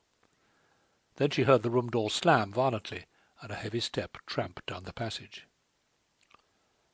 Some 2 hours later she was sitting in the salon of the hotel, reading the papers and looking idly out upon the market booths in the little Place. Kent and Farquharson had gone out together to devote a scientific forenoon to the monuments of the town, and Caroline was writing letters in her own room. Clytie was alone. Suddenly the door opened, and a woman, scarcely more than a girl, appeared on the threshold. She made a step forward, but perceiving Clytie by the window, she hesitated, irresolute whether to advance or retire. Clytie looked up quickly, caught a glance which she interpreted as one of appeal. "Oh, enter, mademoiselle," she said with a smile. The newcomer murmured a "merci," entered, closed the door, and sitting down on the faded sofa by the wall, commenced turning over the pages of an old illustrated paper. Clytie went on with her Figaro. Presently her ear caught a little sniffling sob. She turned round. Her companion was squeezing a wet rag of a handkerchief in her hand, her head turned away towards the paper. She was crying. Clytie rose, moved softly across the room. But as she was going through the doorway, she saw the girl, abandoning herself to her misery, bury her face upon the sofa-cushion. Clytie was touched. She went back to the girl, laid her hand softly on her shoulder. "Mademoiselle." The girl started, raised a pretty tear-stained face, looked at Clytie wistfully out of her light blue eyes, her lips quivering. "You are in trouble," said Clytie. "Oh, mademoiselle, you are very good," cried the other. "Oui, je suis bien malheureuse. But you must leave me. You are a young girl, well brought up, whilst Mercy, mademoiselle, you can do nothing." The voice struck a chord of association. Where had she heard it recently? Quickly it flashed upon her the scrap of dialogue she had overheard that morning. The girl again hid her face. The low-cut dress, beloved by French women, disclosed a shapely neck, on which clustered coquettishly a few tiny madcap curls below the smooth, upbrushed fair hair. Her figure was young and graceful, relaxed now in the attitude of abandonment. Clytie looked down upon her wonderingly, her heart beating. Her maidenhood urged her to fly. A higher sense of life bade her stay a moment by the sobbing figure. She had never, to her knowledge, been near to one of the great unclassed, still less spoken. She remembered the few cynical words of the man. They seemed to give her a pain at the heart akin to nausea. She remembered the pleading tones. Je t'aime bien. And her pity went forth upon the woman. "I don't ask you to tell me," she said very gently, "but we may talk a little, mayn't we? Perhaps it may ease you, a woman the same age." Clytie stumbled in the foreign language. "And perhaps not so well brought up, after all, a woman." "Oh, mademoiselle, you do not understand. This life—" Her shoulders shivered expressively. "After all, it is bearable, but when with all that one loves— Ah!" "He's not worth it," cried Clytie. "He is a scoundrel. I know what he is." The girl raised her face quickly. "You know him? You know Armand?" "Oh, no, you spoke at random." "Yes, he is base, cruel, but that does not prevent it." "Mademoiselle, you are good, you are sweet. It is not many who would have spoken. You will let me sit here near you for a little?" "Ah, mon Dieu, she went on rapidly. "You cannot imagine what it is. Never, never to talk to a woman whom one can respect and who may not betray you. And then the only persons one can respect are the men who despise one. And even they, one can love them, but they are cowardly, hard, selfish." "There are some good men," observed Clytie. "That may be," returned the other, finally drying her eyes and putting up her hand to her hair in tidying touches. "That may be, but we don't often see them. Oh, mademoiselle, I know well that I should be ashamed of showing you what I am, but when you touched my shoulder it was like a good sister of the convent." Clytie smiled in spite of herself at the comparison. "And it touched my heart." "And I too have a confession to make," said Clytie, gently interrupting. "This morning I overheard my room is next to yours."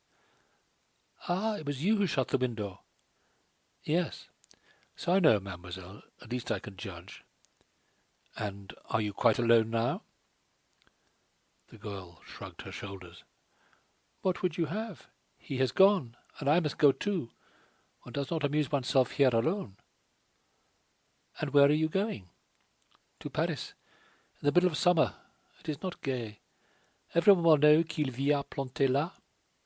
But one must live. Ah, you are happy, you other honest women." She talked on in half-cynical, half-artless confidence, as is the way of her race, forgetting in her need of expansion that her hero was the English girl well brought up. She dilated on her present trouble, her life in Paris, her creditors, the spitefulness of women, the brutality of men.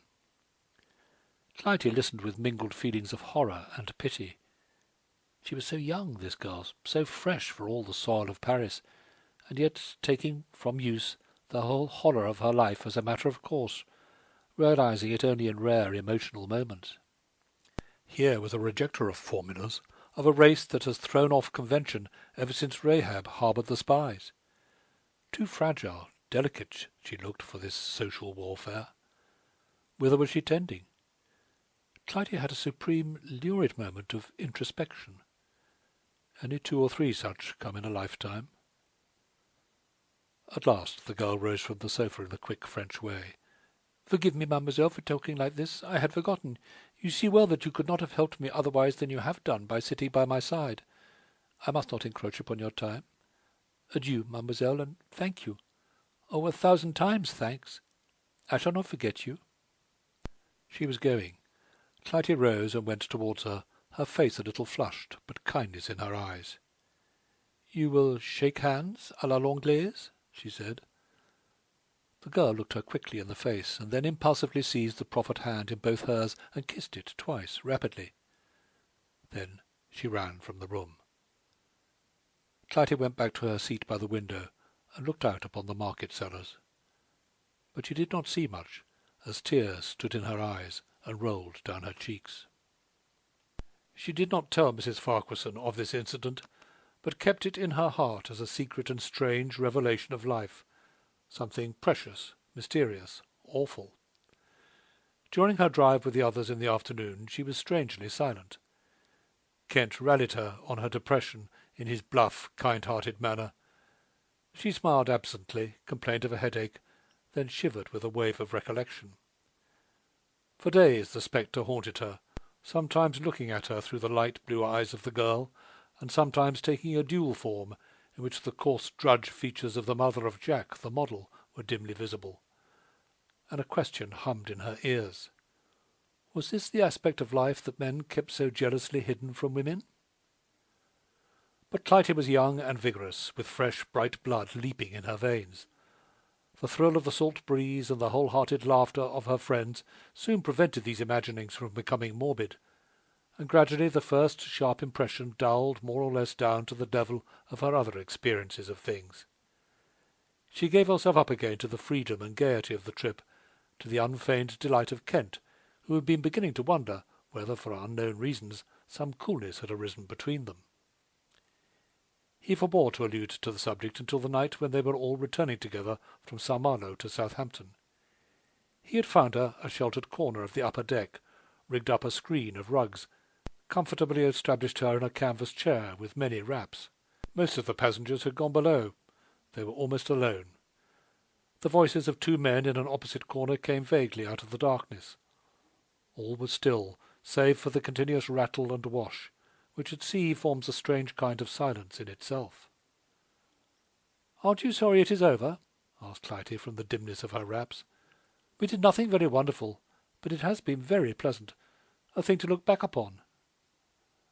A garnered joy for after time. "You are waxing poetical." "Oh, that's Wither.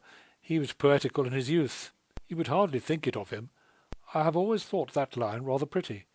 Anyhow, it is true in the present case."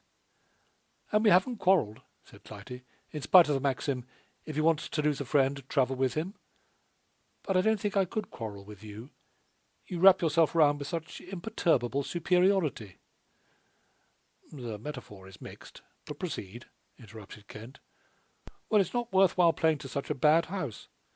"I don't see what we should have to quarrel about," returned Kent, laughing. "We each give the other credit for independent opinions. And as for action, if you wanted to go to the right and I to the left, I suppose I should give in and let you have your way, if it were not contrary to common sense." "And if it were simply idiotic?" "Perhaps I should go with you then, to keep you out of harm's way." "Thank you," murmured Clytie, rather touched, looking up restfully at the stars. There was a little silence. Kent puffed at his pipe. The glow attracted George Farquharson, who had just come up on the deck and was groping about for them in the darkness. "Going to stay here all night?" he asked. "Most of it," replied Clytie. "Kent making you comfortable?" Clytie murmured an easeful affirmative, and Farquharson, nodding a good night, disappeared into the darkness. "Apropos of quarrelling," said Kent after a while, "do you know, I thought once, for a few days, you were vexed with me for something, after we left Dinan. Were you?" Clytie felt the words like a touch of ice. Why had Kent blundered so tactlessly? "Oh, why do you mention that?" she cried. "The only painful thing in all the trip. Something that I saw at Dinan. I was put out. Was I very disagreeable? It did not refer to you in any way, dear friend." "Pardon me if I have touched on a sore place," replied Kent. "I find I have a good deal to learn in these matters. Will you make a compact with me to tell me if I ever offend you? Your friendship has grown so valuable and dear a thing to me that the idea of running the risk of losing it makes me, what shall I say? Well, I couldn't bear it. I don't often talk like this. Sentiment comes out of me very awkwardly. But when I do say anything of the sort, I mean it. Believe me." Clytie put out her gloved hand and touched him lightly on the arm. She, too, felt that she had certain need of him. A little thrill of tenderness passed through her as she turned her head towards him to reply. "Didn't I call you dear friend just now? And I meant it, too. You are too honest, too single-hearted ever to offend me, as you say. If I am ever rebellious with you, it will be my own fault, and I shall know it. And as I really have got some common sense, I shall be sorry for it. But you won't expect me to tell you so every time, will you? You'll have to take it for granted." "You always make yourself out worse than you are," replied Kent. "Very few people know you. The Farquharsons, myself, Winifred do. I should like to go on with you wherever you go, and tell folks not to believe you, to prove to them what a—" "Oh, stop, stop!" cried Clytie with a little laugh. "This sojourn in the land of compliments has infected you. Oh, no, I'm ordinary. Not bad, not good. You see, if I had had anybody to care for specially, and who cared for me, I might have shown up differently. I've hardly had a chance of seeming otherwise than selfish. Opportunity makes the saint as much as it makes the thief." Kent meditated, framing a reply. The right words would not come until it seemed that too long an interval had elapsed.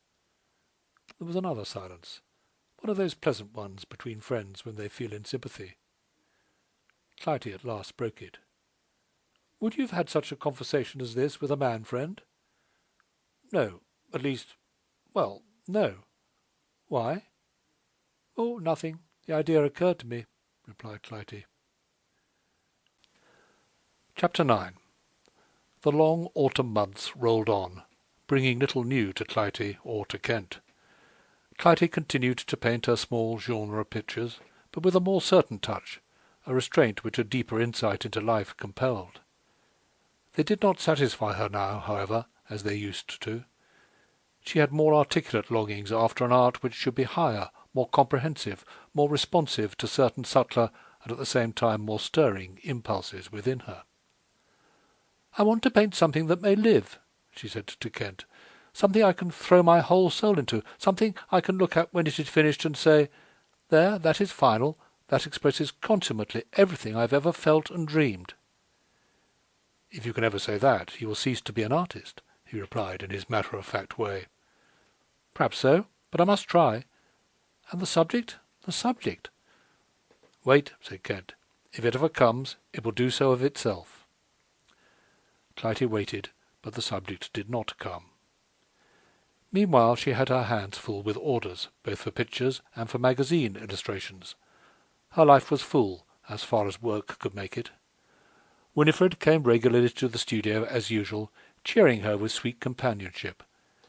She had spent her summer holiday at the seaside, treating out of her own purse her two little brothers to a holiday. She came back with glowing reminiscences of her adventures, the humorous naughtinesses of the children, the odds and ends of characters she had met with. Her only regret was that her dear Clytie had not been there too. "I should have thrown those horrid children, Reggie and Arthur, into the sea," exclaimed Clytie. "Oh, no, you wouldn't. They simply adore you. They are nice children, aren't they now?" "You little goose," said Clytie, kissing the warm brown cheek. "They're like you, the sweetest little children in the world. When are they coming to tea?" These teas in the studio were red-letter days for Winifred's brothers and sisters. They worshipped Clytie, who had keen sympathy with the unconventionalities of childhood.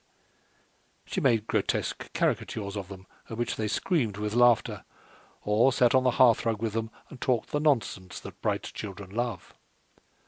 Their joy was complete if Kent came in. They called him Kent, took complete possession of him, presented him to Clytie as a pet trifle they carried about with them. He too was fond of these debauches, and seldom missed attending them if he could leave the museum in time. He loved to see Clytie take her part in them. She seemed to him even more sweet and womanly than Winifred when she had a child on her lap, and her dark red hair was touching the black ruffled curls. He told her so one day, and the colour came into her cheeks as she laughed.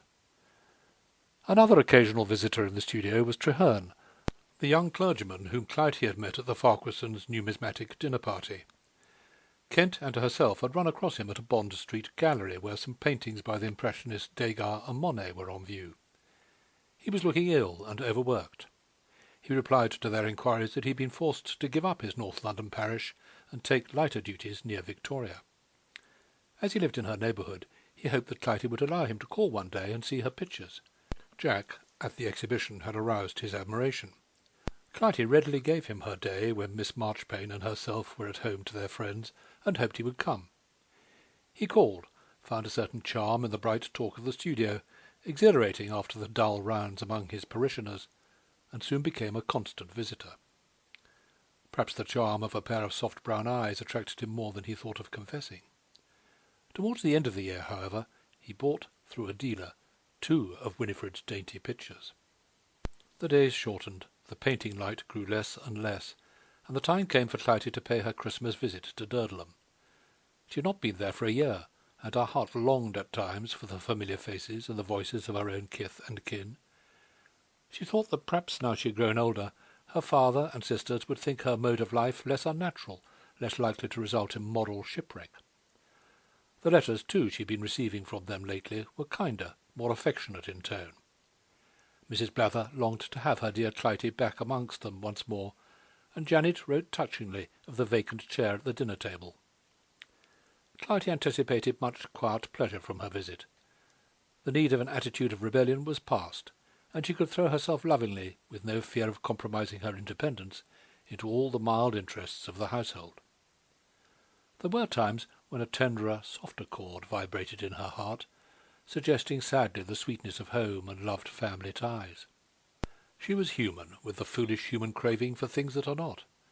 She could not abandon her free artistic life, but if she could fill it with gentler, softer graces. In these moods she clung to Winifred, loving her for this element of sweet womanliness she had brought into the rooms in the King's Road that were her home. It was with this range of feelings uppermost in her heart that she went to Durdleham.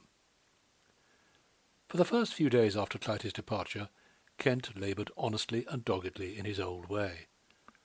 But gradually he began to feel a lack of interest in his pursuits, to be vaguely conscious that the conditions of things were upset, and then he wished that Clytie had not gone. One evening he was sitting in his room with a litter of proof-sheets lying idly before him. He felt depressed. It was a new sensation. It puzzled him, annoyed him, made him angry with himself, like a man's first unsuspected attack of the gout. He rose and walked about. His fire had nearly gone out, his lamp had been flaring, and the room was filled with its acrid smoke. He could not open the window, for the sleet and rain were beating against the panes. He stopped for a moment, watching the water dribble outside down the glass. Then he turned away impatiently, seeking solace from his book-backs and pictures. But they seemed to look back upon him unsympathetically, as if reproaching him for the bare floor, the untidy dresser, and the cheerless hearth. He rekindled his fire, filled a pipe, and sat down to think. Kent was not given to introspection. His external interests in life were too engrossing for him to think deeply or continuously about himself. Such a habit of mind he used vehemently to deprecate as morbid, egotistical. But now this strange depression, this vague sense of loss, compelled him to account for it to his reason. He began, in a sober, materialistic way, to review his general health. There are philosophers amongst us who refer all moods to the liver, not looking upon it, however, like the ancients, as the seat of the affections. To question some little disappointments he had had with regard to his great work, and to dwell upon the futility of existence, the suggestion of which he should have been logical enough to see was the result and not the cause of his state of mind. But he was not logical. Few men are when the great facts of inner life are in question, for in the course of logic none of us would see salvation, as far as this world's happiness is concerned. Gradually a truth dawned upon him. He missed the ever-ready companionship he had enjoyed for nearly a year. He missed Clytie. He found that for the first time in his life since he was a baby he had been depending for something on a woman. He had never realized until then the strength of that unknown, subtle influence, the withdrawal of which left him so weak, so unable to put forth all his powers. At first he thought it was merely the abrupt interruption of pleasant habits, the sudden jerk out of a well-oiled groove. Telling himself he was satisfied with this solution, he resolutely went back to his writing and began to correct his proof-sheets.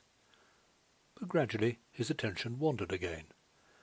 These sudden impulses to work against the grain soon spent themselves out and produced greater lassitude than before. He tossed down his pencil in disgust and swung round towards the fire. It was Clytie herself, then, that he missed. He missed her in spite of her being a woman, he told himself. And yet the picture rose before his mind of Clytie's dainty room, and Clytie sitting there opposite to him, her hand with falling lace at wrist pressed into the softness of her hair. Why had she not written a line to him? Yes, he missed her. But why should that make his work distasteful? He was puzzled. One thing alone was clear. His loneliness was growing intolerable. He threw on his waterproof, and leaving his work, trudged through the rain to the monastery at South Kensington. Wither was alone. Fairfax and Green were dining out. The little man had been too lazy and sybaritic to face the cold and wet outside. He had clad himself in pyjamas and dressing-gown, and was reading a French novel on the couch drawn up in front of the fire. His diminutive figure looked absurdly small and wizened in his loose wrap. He nodded affectionately at Kent, explained briefly the fact of his being alone, and while Kent was hunting in a familiar corner for the pair of slippers always there in readiness for his use, went on with his reading. "Get me some whisky, old chap," he said, without looking up. "I've been dying for some this last hour. I've been too lazy to stir off this sofa." Kent, as usual, supplied Wither's wants and poured out a glass for himself. "Lazy little beggar," he said kindly, as he sat down in the great saddleback chair. "How do you manage to get through your work?" Wither laughed. "I thought you knew better than to ask me that." It was a tradition in the monastery The Wither never did any work. They paid him at his office for lending it a gentlemanly tone. As a matter of fact, like most clever, lazy men, he generally did an ordinary man's day's work in a few hours. He stretched himself out luxuriously and lit a cigarette. "Have you ever read this?" he asked, holding up his novel. It was Bourget's Cruel Enigma. Kent nodded. "I skimmed it through here one night while waiting for you. I have no patience with that sort of thing." "Possibly not," remarked Wither, "but that's a fact about yourself and not about the book." "I don't believe it is human life," replied Kent. "People can't make animal passions the keynote of their lives nowadays." "Why not nowadays?" "The conditions of life prevent it. The savage has furious brute instincts, which he gratifies occasionally when his mind is not taken up with fighting and hunting for his food. It may be the guiding principle in a splendid barbarism in some Eastern courts, where men have little else to think of. But in our modern civilization there are other interests too absorbing. The hurry of life is too great." "What about the empty-minded women you're always railing at?" "They are all absorbed in their futilities. At least most of them," he added, correcting himself. "But even when idle they are not beasts. Now this woman you are reading about is a beast." Wither eyed him curiously. "You're talking nonsense, old chap. If she had been simply that, she would not have been a problem to the psychologist. The enigma was the sudden burst into animalism in the midst of a love that was almost idyllic." "Bosh," said Kent. "It was the same old hideous adultery." "Oh, well, if you go on those lines, I'm done," replied Wither, shrugging his shoulders. "I thought we were a little more advanced in our ideas in this establishment." "You know I don't mean that," said Kent, puffing violently at his pipe. "The legality of the connection has nothing to do with it. It is the eternal coupling of the male and the female that revolts me. Pah! They might as well write a novel on the loves of the pastures." "If I could write French, I should like to try it," said Wither. "It would be interesting." "There's too much of that sort of thing written and talked about," said Kent. "It's sickening. It's a degradation of humanity." "Well, it's not uncommon," said Wither, with a sphinx-like smile playing round the corners of his mouth as he gazed upwards at the cigarette smoke. "Look here, Wither," said Kent. "I have a higher faith in humanity. You profess to be a cynic, a man of the world, and you delight in calling yourself non-moral. That's all foolishness, I know. You're the kindest-hearted little chap in the world. But can you, as a man of intellectual tastes, sympathize with all this animalism?" Wither threw away his cigarette, and bending forward laid his hand on Kent's knee. "My dear old boy," he said, with more earnestness than he generally displayed, "I do call myself a man of the world, for I'm in it and I love it, and I have a very decent bowing acquaintance as well as with its pals, the flesh and the devil. I know something of men, and as for women, it has been my lot to have been petted by a good few. My size lends itself to that sort of thing. In fact, Gulliver with the Brobdingnag maids of honour is not in it with me. I know all about 'em, and I tell you, old chap, that the beast, sometimes with a big B and sometimes in diamond type, lies in the nature of us all. There's not a living being with pure blood in his or her veins which is not overmastered at times by the principle of sex. You scoff at Bourget as a writer of morbid and impossible fiction. Look at your daily papers. Don't you see parsons of hitherto blameless lives running off with their cooks, virtuous women ruining their lives and their husbands for the sake of some Hercules of a scoundrel, just as the patrician ladies in Rome went mad over the charioteers and the circus? Man alive, it is the beast that may slumber in an old maid's bosom until she is 60, and then drive her into the arms of her footman. How otherwise have you accounted for these things?" "I have not tried," replied Kent simply. "They have not interested me. They are diseases of the brain for the physiologist to study, like suicide and murder. I don't believe in them in normal everyday life."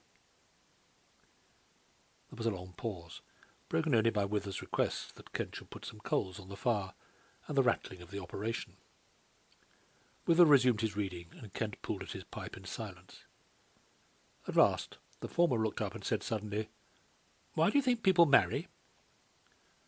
"That's funny," replied Kent, with a slight start. "I was just wondering myself. I don't know. Money, companionship, family, idiocy, God knows what." "It has always struck me that you would be the first of us to go," said the other, in pure idle maliciousness. "I?" cried Kent, with a gesture of disgust. "I marry? Give up my work? procreate children I couldn't support? Have to kiss and pet and fondle a woman?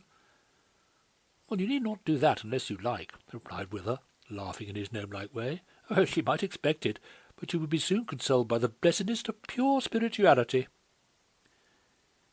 Kent's reply was interrupted by the return of the absentees, Fairfax, the doctor, and Green. "I'm so glad you fellows have come back," said Kent. "Wither has been drivelling on his favourite topic until I was beginning to loathe him." "He's an immoral little wretch," said the doctor, throwing his greatcoat on Wither's curled-up body.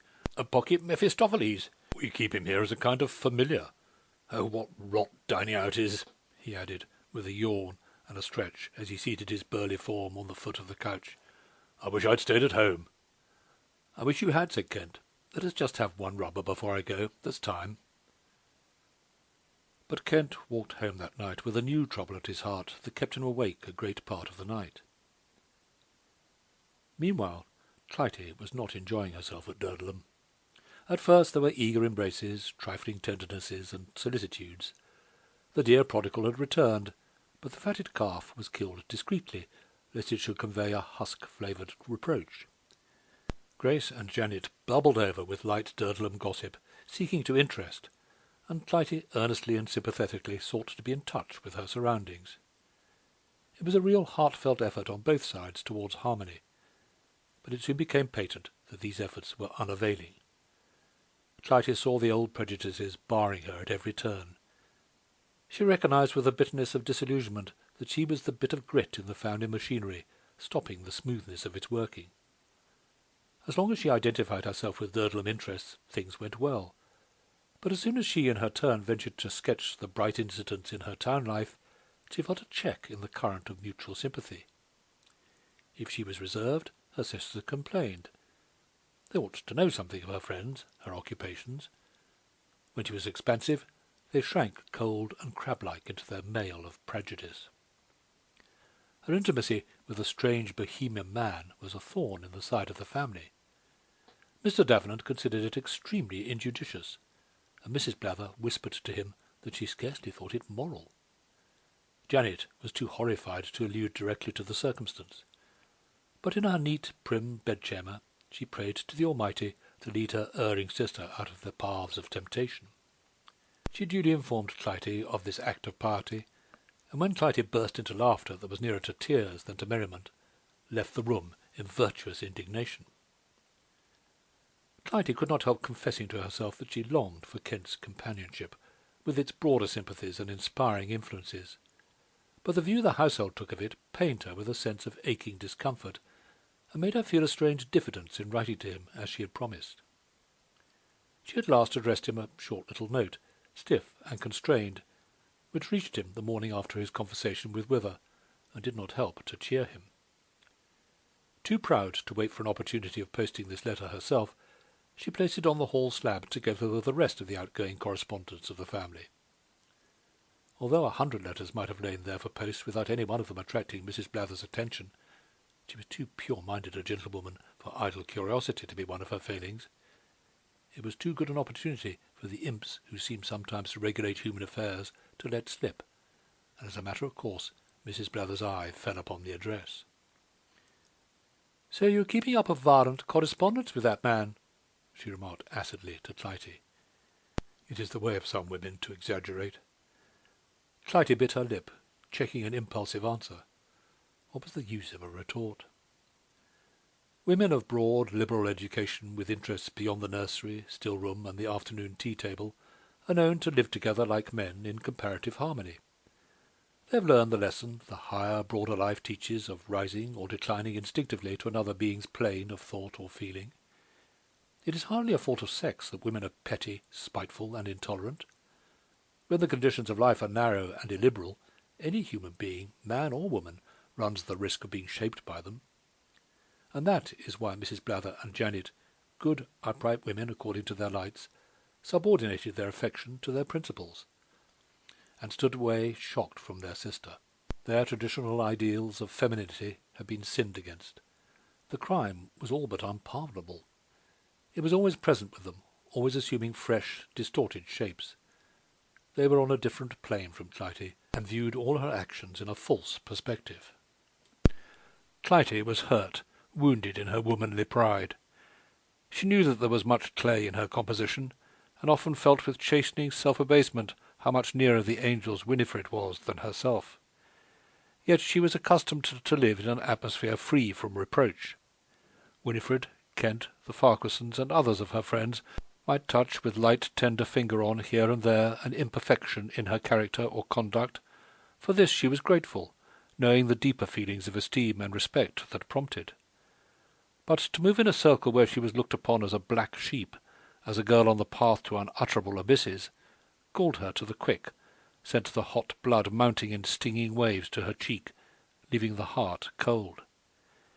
Yet she had learned not to blame her sisters ever much. She had lost her militant scorn of Jacob. Kent had taught her that although Esau might possess the higher birthright which no bartering of pottage could alienate, there was still saving grace in the stolen birthright which Jacob guarded so jealously. But this knowledge did not make her heart less sore. The happiest time in this Christmas visit was when she could get away into the old lumber attic in which she had dreamed so many girlish dreams. It had long been dismantled of the Liberty curtains, Persian rugs, and cheap Japaneseries that had lent it the suggestion of artistic atmosphere the girl of 18 had craved. It was bare now, except for a table and chair and a few odds and ends of artists' materials, but a fire could be laid in the grate to make things look cheery, and there was still the deeply recessed attic window where she could stand and look out over the same drear landscape. It was only the ordinary Midland succession of fields, now black with winter, and pastures through which the river ran, its course only indicated by the fringing line of pollards and willows. Away on the slope to the west rose a clump of trees from which peeped a few houses and a church spire, the little village of Wexwith. In the foreground ran the high road, skirted with new red-brick cottages, a touch of sordidness added by man to the ungenerous dreariness of nature. Once this had affected Clytie with a sense of the unutterable melancholy of things. The young are prone to be so affected. They are rather proud when they realize it. It is a kind of youthful vanity. But Clytie, like the wiser among us, sought brightness as she grew older, and although she could not consider the landscape cheerful, looked at it only through the memories of 5 years. Every spot had associations for her. There was the cottage where she had seen the little bully strike his playmate, the original conception of the picture that helped to cause her welcome banishment from home. Next to it used to live the old beldame who threw out of doors the custards and jellies that Janet, with angelic perseverance, used to take her. What cruel mockery she used to make of Janet in those days! Now she submissively helped to carry the custards. Behind the swelling uplands over the village the sun set, a red ball in the wintry sky. For how many wild fantastic daubs had not that formed a background? It was during these reveries that the picture subject she craved commenced to haunt her as it gradually shaped itself into definiteness. Since her singular interview with the French girl at Dinan, a lurid gleam streamed from the gates ajar of mysteries that had baffled her. She had read widely and deeply, but books are only the gloss of life, they are not the text. Its secrets must be read in the living world, with much pain and sleeplessness and wearied eyes. The throbbing page had been presented to Clytie for one sharp moment, blazing the while in letters of flame. Such knowledge changes lingering girlhood into womanhood without the aid of passion. It changes sex-pride into sex-sorrow, in higher natures, be it understood. And this sex-sorrow runs in channels hollowed out by ever-varying circumstance and temperament. It flows in the patient, all-enduring devotion of the sister labouring among outcasts, in the militant enthusiasm of the social reformer. It quivers in the hearts of teachers like George Eliot and Elizabeth Barrett Browning. It lives in the souls of some mothers who tremulously watch the shaping of their daughter's destiny. With Clytie it ran confluent with her artistic impulses. It had influenced them vaguely, dimly, hauntingly for months, but now at last stirringly, proclaiming itself, insistently demanding expression. The subject was found. Faustina in her innocent maidenhood. The problem, how to manifest the foreshadowings of passion on the young, clear face. Clytie spent hours in her attic trying to fix the summer lightnings of feature that flashed elusively before her mind. She wished she were in London, to go abroad in the highways seeking after a face. It seemed to her that in the great city she would find the one she wanted.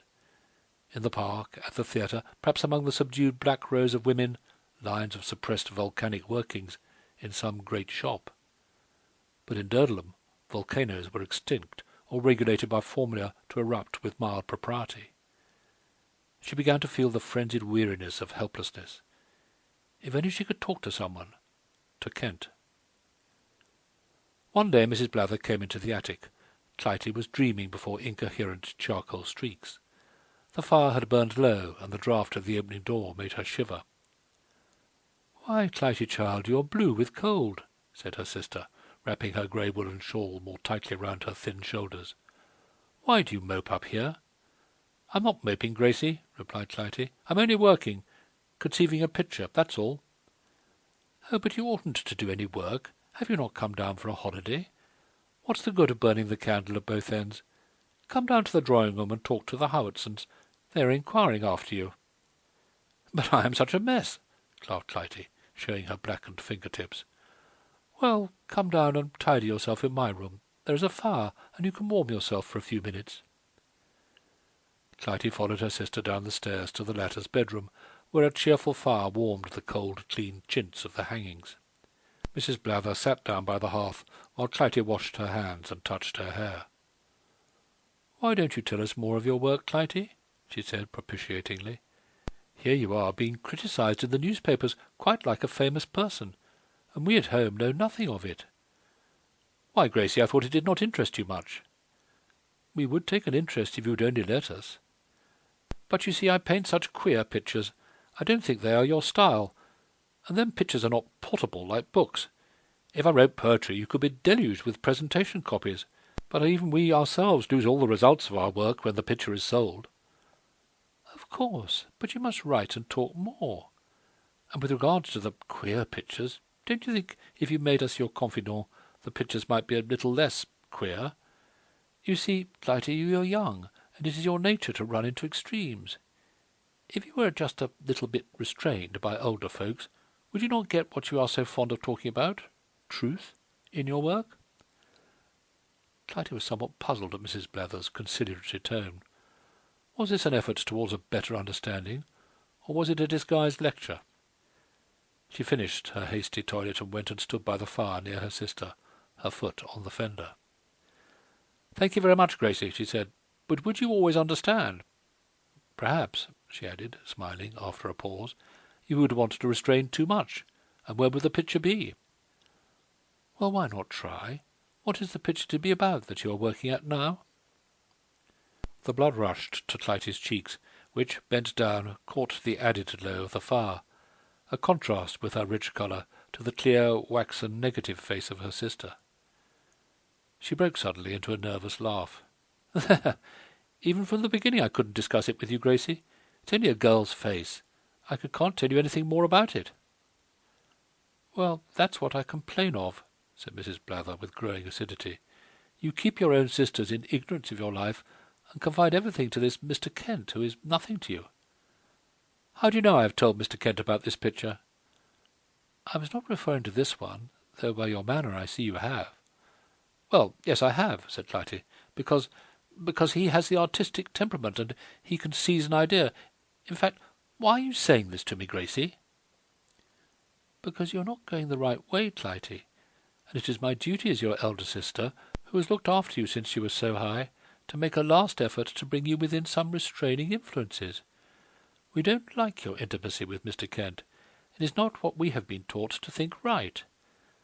I know you look down upon us as narrow-minded at Durdleham. I think it is better for us.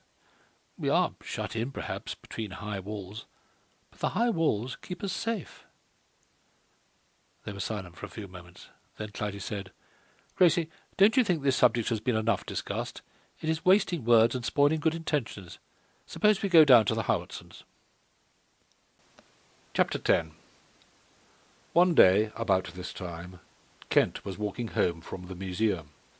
His spirits had by no means lightened since his conversation with Wither, and he strode along moodily, trying to fix his attention on the arrangement of that evening's portion of the great work. He had gone back to it resolutely and doggedly, and was conscious that it was progressing not badly, but at the same time he had a troubling sense that he was treating it less as an aim than as a cure for existence.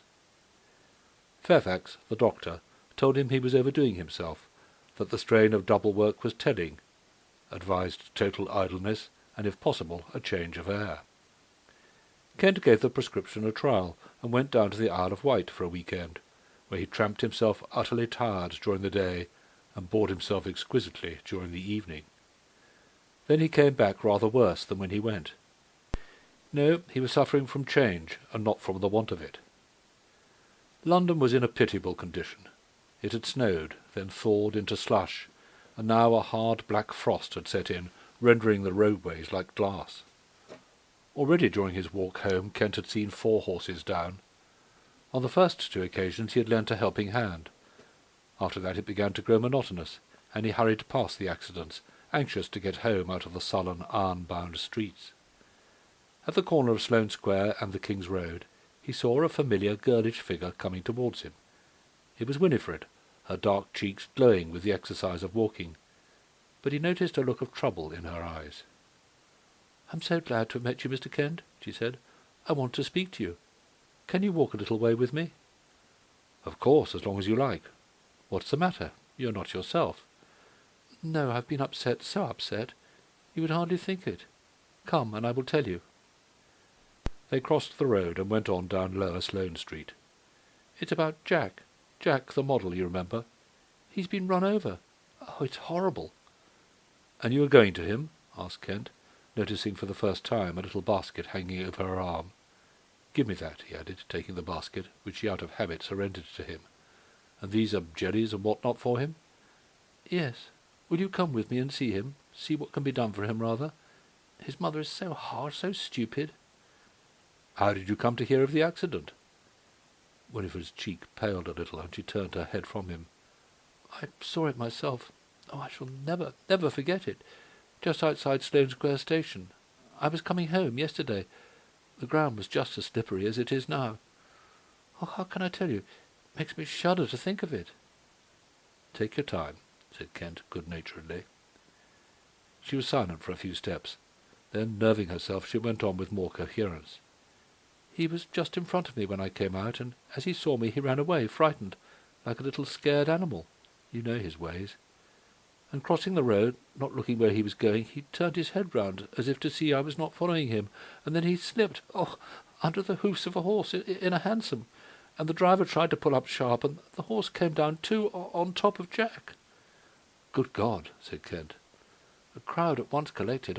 I rushed through. I must have screamed a little and cried that I knew him, for the people made way for me. It all seemed like a horrid dream. I can't tell what happened, except that I found myself kneeling on the ground with the poor little mite's head on my lap. Then someone was talking to me who said he was a doctor, and began to examine the boy's injuries." "Is he badly hurt?" "Doctor does not know yet. No bones are broken. The injuries are internal." "Is he at the hospital?" "No, at his own home. I gave him the address and told them his mother would care for him. Why, I don't know. And then they got a stretcher from the police station and carried him home, and I went with them and broke it to his mother. But, oh, Mr. Kent, almost the most awful part of it is that it seems as if I was the cause of it." "Nonsense, my dear child," said Kent in rough earnestness. "Oh, yes, it is. If it hadn't been for me, he wouldn't have run across the road in a fright. Oh, I can see it now, that the horse plunging his hoofs over the child, and then the collapse, and the child hidden under the horse." They turned down a side street and then another, sinking into the squalor that still remained in that vague river district between Pimlico Pier and Millbank. "Poor little chap. Punishment has come at last," said Kent. "It has a kind of way of doing so. What does Clytie think of it? Have you told her?" "I only wrote to her yesterday. This morning I got a telegram. I think I have it with me. It's Clytie all over." She opened the purse she was carrying inside her muff, and drew from it a crumpled telegram. It ran: "Dreadfully distressed. Get the best of everything. Nurse, doctor. Find money to go on with in drawer at once. I must feel that I am doing something. Will write." "Yes, it is like her," said Kent, with a smile, as he handed it back to her. "I wonder whether you might mind doing something for me, Mr. Kent," said Winnie after a pause. "Get the money out of Clytie's drawer for me. I've been so busy all day. Reggie is in bed with a bad cold, and the house is upside down, and of course I have to come here.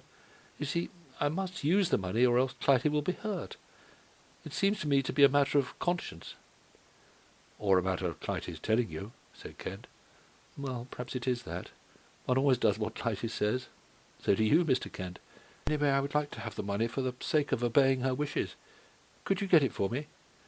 "Of course, if you would tell me how." "Oh, that's easy. I have the key of her secretary in my purse.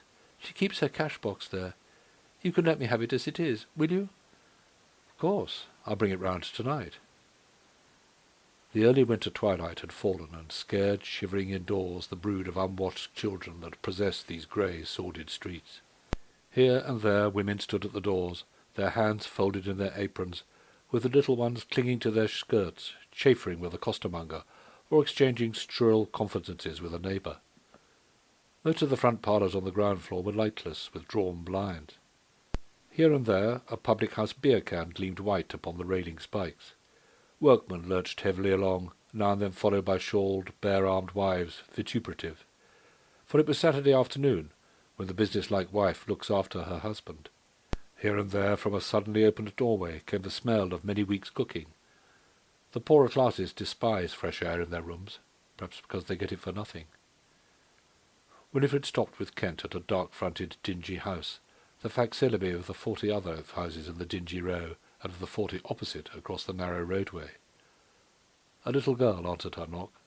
"Mrs. Burminster in, my dear? Come, Mr. Kent, if you don't mind. I know the way." Kent followed her up 2 flights of stairs and into Mrs. Burminster's room. It was less squalid than he had imagined. A fire was burning in the grate, with a saucepan simmering. There were fairly substantial chairs, a table, and the ragged remains of a carpet. On a big bed by the side of the wall, not uncomfortable looking nor unclean, lay Jack, tossing his wild elf head in delirium. By the side of the bed sat a nurse, whom the doctor had sent. Mrs. Burminster was spreading out the tea-things on the table. Her red, heavy face brightened momentarily when Winnie entered. "How is he now?" "Oh, mortal bad, miss. He hasn't had his senses all day." "And the doctor, does he say anything?" "He said he would like a consultation," replied the nurse, "but didn't know exactly whom to refer to." "Why, to me, of course," replied Winnie. "He knows my name and address.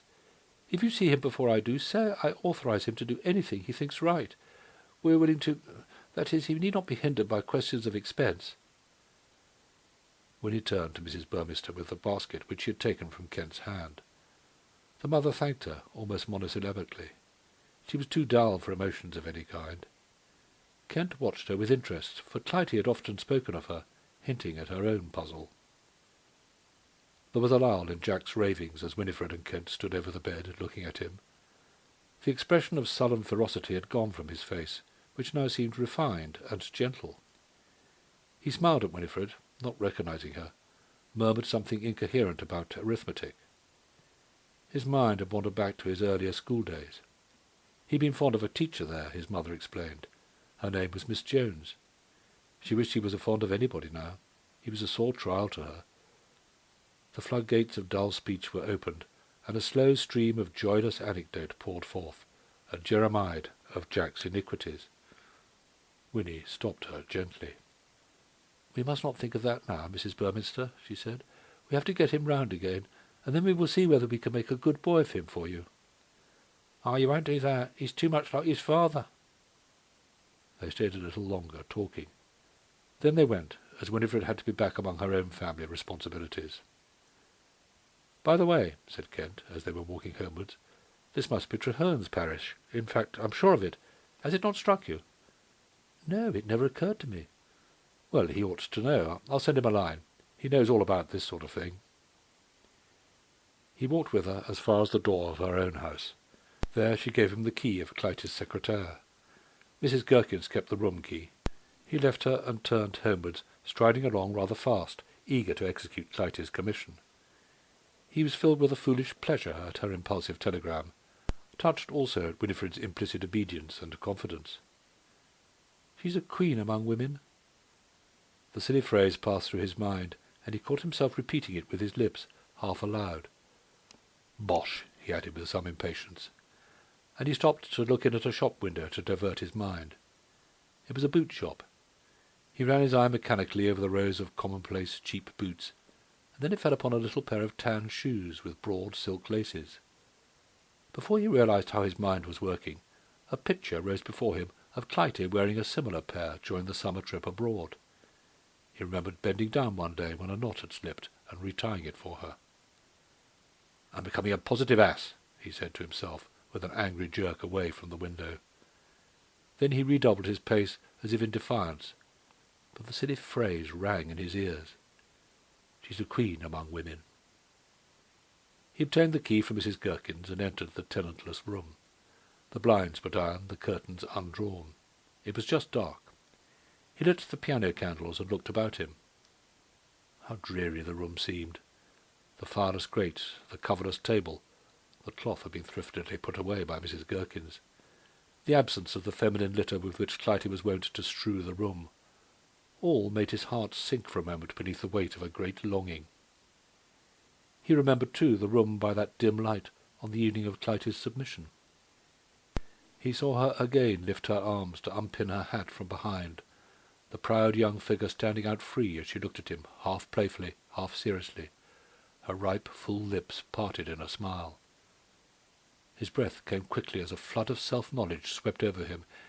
He'd felt puzzled then at vague, inarticulate desires. Now they were gathering a terribly real, objective shape. He grew dizzy, hot and cold, half terrified at himself. With shaking fingers he fitted the key in the lock of the secretaire. In the drawer was a heterogeneous collection of odds and ends, letters, keys, ball programs, receipted bills, which he had to thrust aside so as to withdraw the little japanned cash-box. As he lifted it out, a handkerchief came with it, caught by its lace edge, and after dangling a little, fell at his feet. He picked it up, kept it in his hand, soothed at the softness. A faint odour of perfume rose from it, subtle and delicate. The well-known perfume that Clytie always used. It was like an emanation from herself. It grew over his highly strung senses like a breath of her own personality, sweet, intoxicating, overpowering. His brain swam. With a kind of groan he staggered to the sofa, threw himself upon it, burying his face in the little handkerchief, kissing it madly. Now all was clear, waves of lightning flashing the truth before him. He loved her, passionately, desired her with a passion all the fiercer for its long restraint. Yet he could not think coherently. One thought, one utter realization overpowered all others. At last this great surging sex tumult was sweeping through his veins. "Oh, my God, I love her! Oh, my God, I love her!" That was all he could groan out as he lay upon the sofa. The creak of the door made him start up. On the threshold stood one of Mrs. Gherkins's curly-headed little children. She looked for a moment rather frightened at his haggard face, and then ran away. Thus aroused to a sense of external things, he locked up the secretaire and went out, taking the cash-box and handkerchief with him. On the slab outside his rooms he found a letter in Clytie's familiar handwriting. He went into his room, and sitting down before his writing space, spread the letter out before him. It ran as follows. "My dear friend Kent, if you ask me why I have not written to you for such a long time, I must shrink within my shell of femininity and refuse to give you reasons, for I have them, and they are compounded from a recipe handed down from Mother Eve. Well, I write to you now because I must. That reason I make you a present of. I wanted to be in town again, in the King's Road, and to see you by the fireside, ready to be asked questions and to answer them, and to comfort your erratic friend Clytie with your kindness and wisdom. She is looked upon as a bad girl here, and pines for someone who thinks her human, and who also thinks her art human, and can help her in it. Listen now, I've got the subject at last. It's eating my heart out almost. I have to keep it hidden so to myself. I must tell you, for the sake's sake. Faustina as a young, innocent girl with the foreshadowings of passion on her face. There, now you know. What do you think of it? Do you remember my depression at Dinan? Well, I think it was there that I got the conception. I can't tell you more, but it is haunting me. I feel what I want to do, but I can't get a face. What shall I do? Tell me. You know, dear Kent, in our talks we've often disregarded principles that move the world pretty potently. But as an artist, I'm bound to recognize the part the passion plays in the tragedy of things. These things are life, and life, some think, is worthy of the muse, as Meredith says in Modern Love. Do you remember our reading it together? I can't write properly about it. I long for a talk with you. I shall break away soon and come for it, so be prepared with all your sympathy. Do you miss me just a little bit? I often fancy my perverseness must give a little wholesome irritation to your life, and you are very good not to mind it. I always seem to be coming to you for help and sympathy. When can I ever do anything for you? You must tell me, dear friend, when the time comes. I should like to tell you to give Winnie a kiss for me, but that is idiotic, isn't it? Yet you know what I mean. See that the dear child is not wearing herself out. There, I'm asking you to do something else for me. Do write a long letter full of yourself, with just a paragraph about the needs, artistic and otherwise, of your friend, C.D. Kent took some time to read this. The letter swam a little before his eyes. Then he laid his head upon his arms and thought in dumb agony. Clytie's letter, sisterly and trustful, soothed and goaded him at once. The part that passion plays in the tragedy of things. God! Had a fleeting thought never struck her what a part of it might play in their lives' tragedy? How could he answer that letter, addressed to a friend, received by a lover in the hot flush of newly awakened realization? How could he meet her bright, frank look with this burning demon within him? It was base, horrible. His mind wandered to a German print he had seen somewhere, a goat-footed satyr kneeling and leering at Psyche. He shuddered. It is given but to few men to know this terror of love. Only to those who, like Kent, have hitherto expended vast animal and moral energies in non-sexual enthusiasms, and have rebelled with almost passionate repulsion against the assertion of the sexual principle. To some men love dawns like a sweet, fair star. The storm comes later on. To such as Kent it comes in terrific forked lightnings and crash of thunder, overwhelming the soul with terror. To Kent's excited fancy it seemed that the beast, such as Wither had spoken of, had entered into him. He betrayed the compact of friendship, her sisterly trust in him. Fool that he had been! Why had he not recognized it before? Now all was over between them. The future seemed nothing but black, rolling darkness. The solitary gas jet that he had lit on entering flared high and strident over the mantelpiece above the blackening fire, and Kent lay with his hands on his arms, his morbid brain at death grappled with love, he himself heedful of nothing external, not even of a gay whistle and a quick springing tread on the uncarpeted stairs. The door burst suddenly open.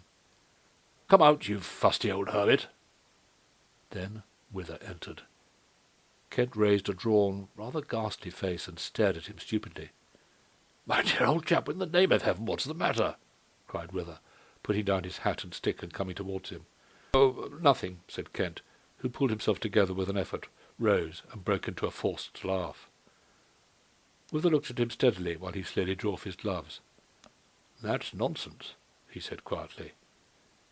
Then his sharp glance fell on the little crumpled handkerchief that lay beside the open letter on the table. His quick sense, aided by certain opinions he had formed long since, grasped the main feature of the situation. He went over to where Kent was standing by the fireplace and laid his hand on his shoulder. "Never mind, old man, it'll all come right." "It'll never come right," groaned Kent absently. "It must. She must care for you in time." "How do you know what I'm thinking of?" Kent burst out rather fiercely. "I guessed. Besides, the handkerchief, it's not your own.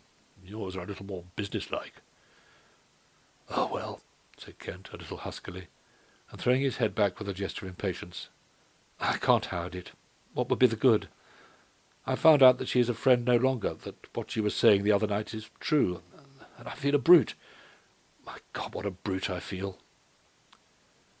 Wither's mental balance was for a moment upset. He righted it after a moment with considerations of his friend's character. In many fragile, nervous bodies there is a delicacy of perception which often remains all the keener when protected by a shell of cynicism. "You want to be reasoned with gently, friend John," he said. "You must not feel a brute when you love a woman as a man like you can love. It's the best and holiest thing on God's earth, believe me."